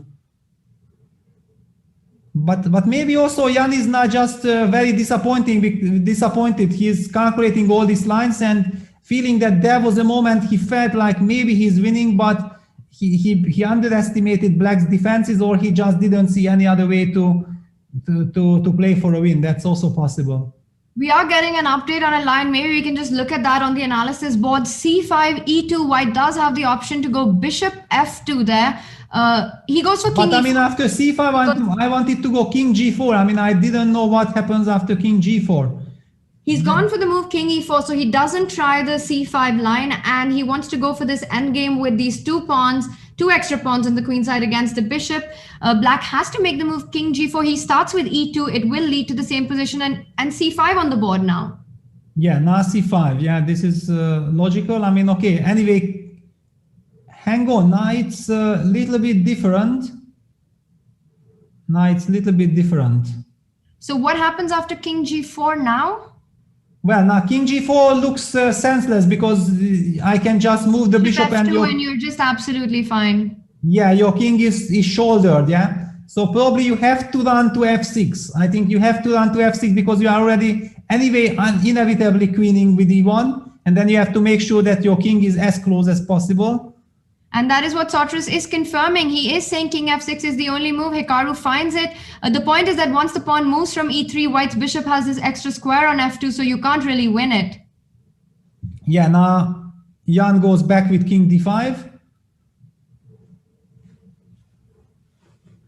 But this is looking now more like I mean, this cannot be a win for white. I mean, black's king is just way too solid. And look at this. I mean, also we have seen Hikaru kind of relieved, like he believes that, yeah, now he's safe. Just amazing. So the point was that g5 moment, which he had to wait on with, and the move a4, but so difficult to find for a human over the board. Bishop b4, and Jan looking slightly surprised by that choice. Yeah, but I mean, I believe that simply the point is that there are no scenarios for white to win this position, because Hikaru just wanted to make sure that he doesn't let white go king b7. With bishop b4, he's targeting the c4 pawn and c5 pawn, and if you go king b6, then he goes king d7, c6, king c8, putting the king in front of the c pawn, and then he gonna queen, and that's it. Nothing can happen. But hang on, he plays the move king e8, which apparently is a terrible mistake. Wow, but actually, why is this a mistake? I mean, is the move, I don't know. So maybe king b6 here. What happens after king b6? Then king d7, it's still the same.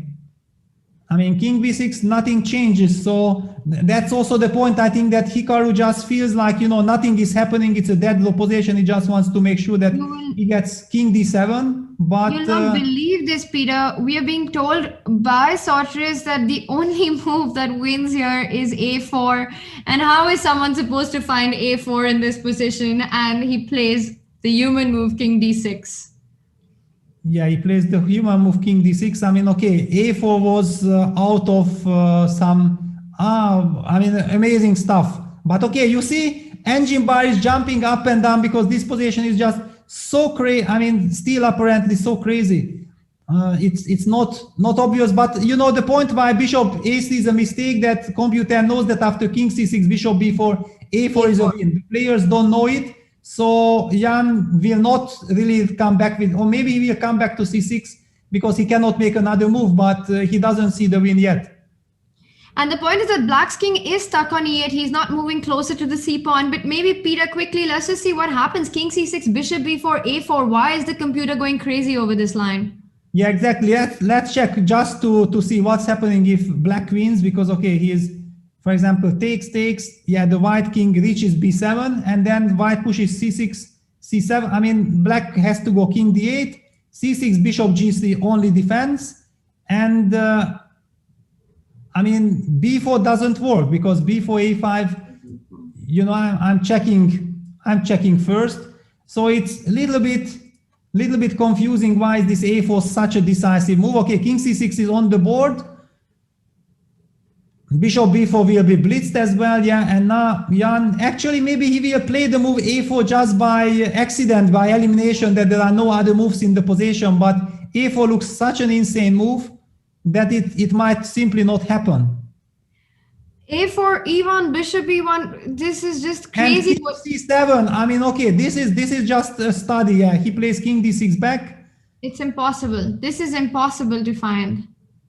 And that's it, because now bishop b4 is drawn. Computer will stop the game. Bishop b4 drawn. And that's it. It's done in a winning position. A repetition happened, but just an impossible line to be to find for anybody. That A4 move, Peter. I'm going to ask you to break this down for us and to explain this line. Why A4 is winning here for White.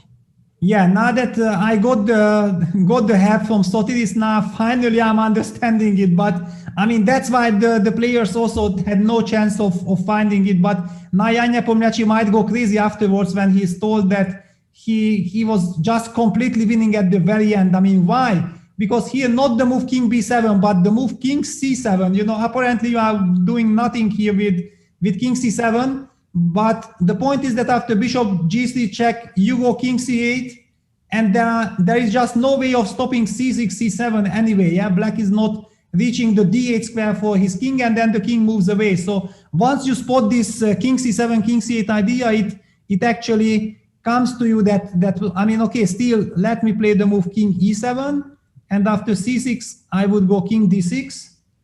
I mean, why would I be losing this? And now King B7.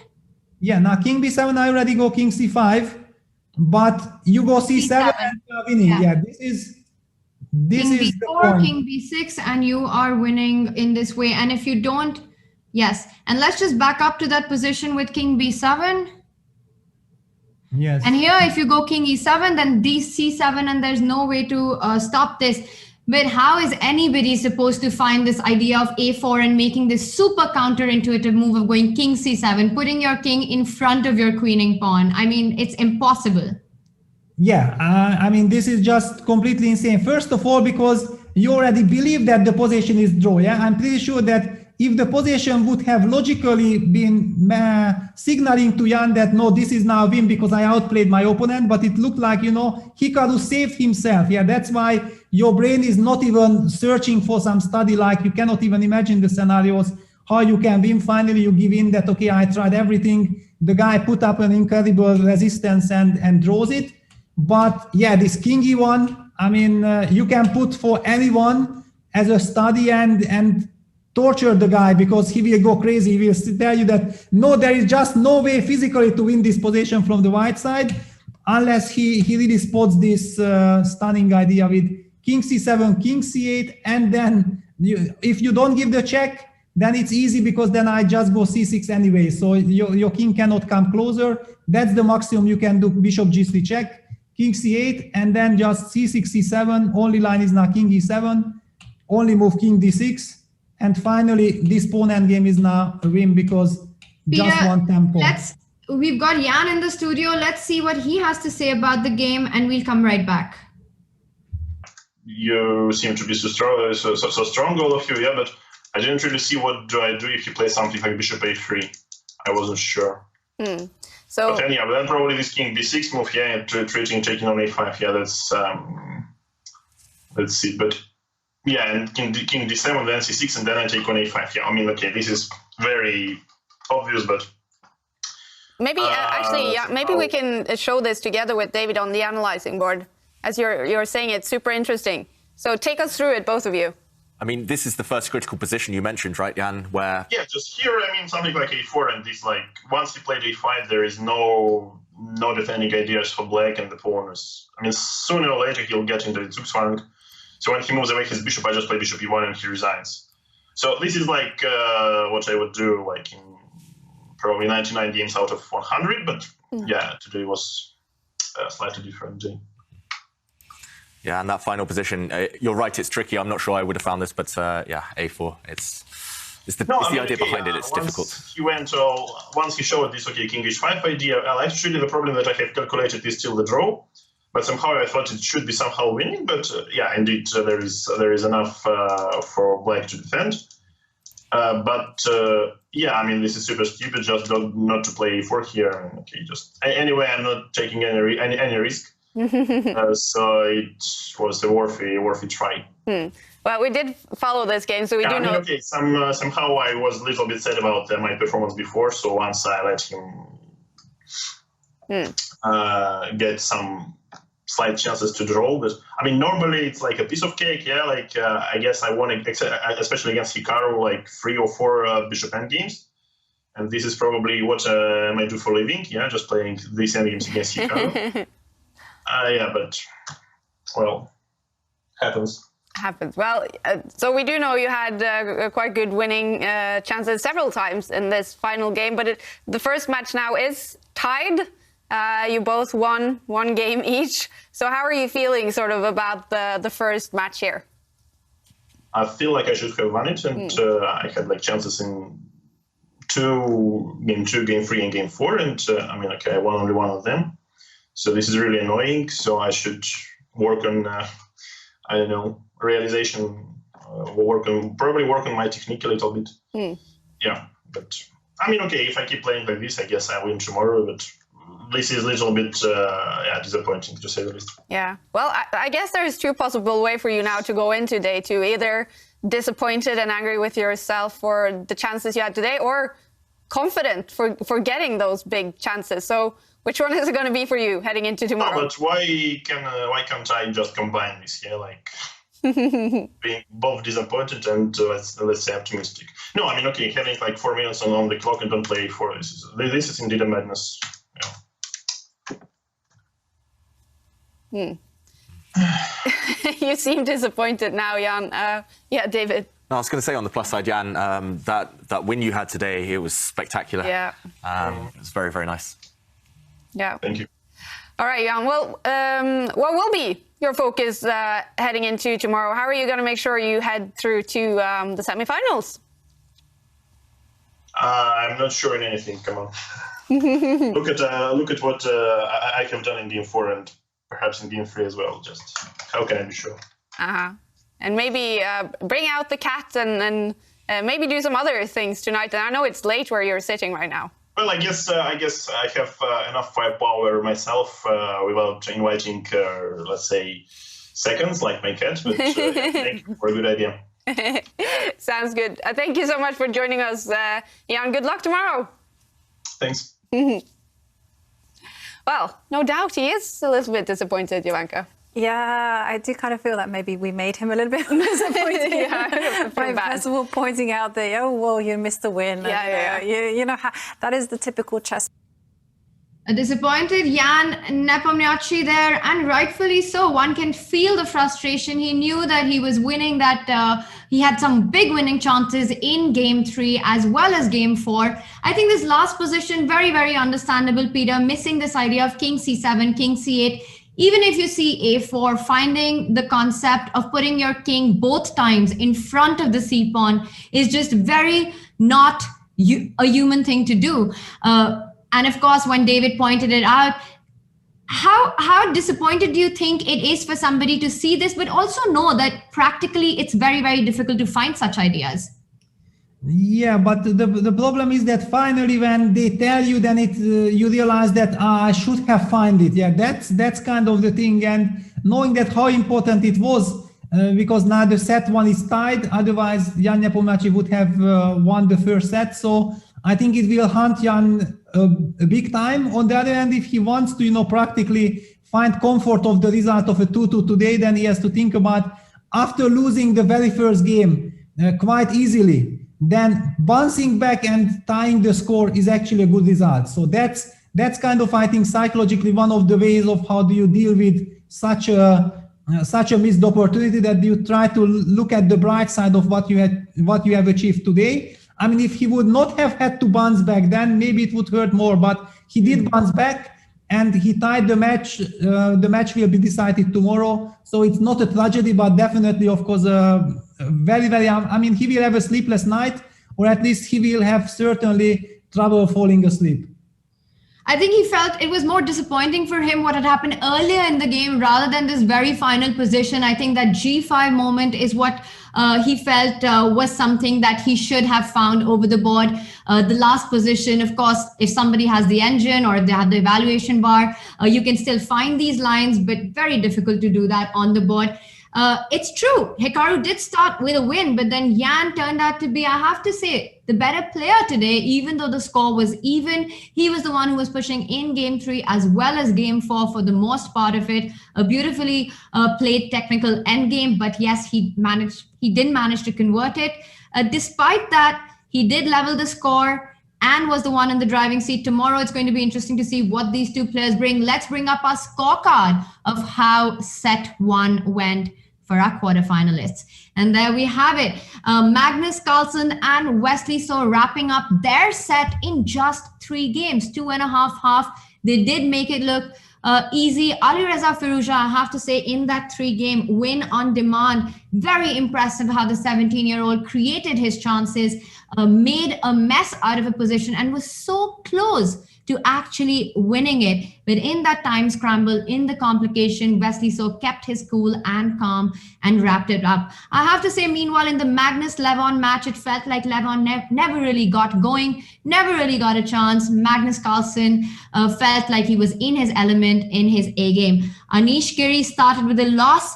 Maxime Vachier-Lagrave took the lead, but immediately Anish bouncing back, leveled the score, and the next 2 rounds saw peaceful results by both these players. They mentioned that they're looking forward to playing against each other. This is a matchup that we've seen happen so many times. It's always exciting, especially with the candidates angle coming up. We'll see what they bring on the board tomorrow.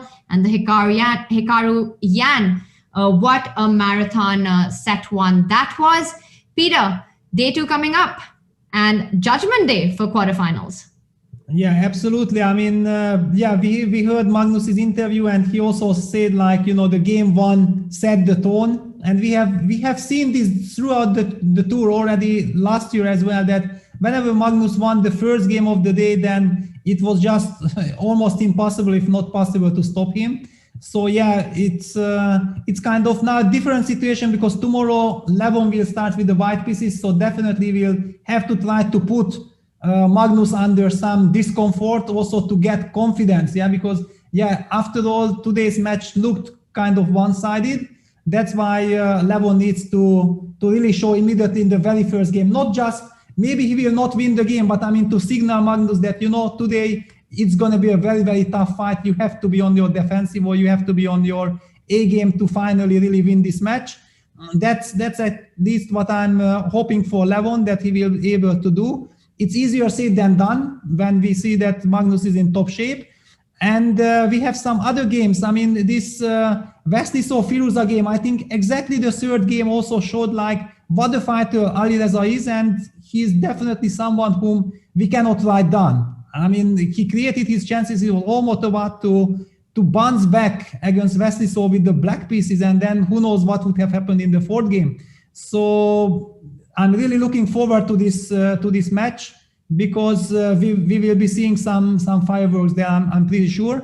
The match between Anish Giri and Maxime Vachier-Lagrave was a very, very strange match, because both players managed to win with the black color. Yeah, this is always a very, very scary scenario. When you lose with the white pieces, then you think like, oh, that's it, I'm probably gonna lose the match. And then all of a sudden Anish bounced back with the black pieces immediately. I mean, after that we saw also the players little calming down. It was probably also too much on their nerves. And what we have witnessed in this Jan Nepomniachtchi Nakamura, that's I think what we're gonna see tomorrow as well. Very intense fight, completely open till the very last minute, who will really advance into the semifinals. Absolutely, a great day 2 coming up, and Alireza, Firouzja, Levon, Aronian have to win on demand to take it to playoffs. Lots of exciting chess coming up, and of course, if you're enjoying all that the Champions Chess Tour is bringing to you and to the chess world, do consider going premium and supporting the tour, supporting everything that Chess24 does. There is a 40% off. We also recommend that you enjoy the tour on the Opera browser. They are the official browsing partners with some very, very fun features. It's a lightweight browser with some great experiential features, so check that out. And of course, before we sign off, it's a pleasure to have our audience and our viewers with us on Twitch and on YouTube. So thank you for joining us. The action continues tomorrow. It's the deciding day here at the quarterfinals of the Magnus Carlsen Invitational. We'll see you then. Air quality isn't the first thing that comes to mind when you think about chess and esports, but it affects our focus, decision-making, health, sleep, and more. What's in the air you breathe? Find out with Air Things. Breathe better. Live better. Freedom! So fresh, so new. all for you. Freedom. Keep your ear to the ground. Talking about the freedom. It's the best show in town. Best show in town. Freedom. Well,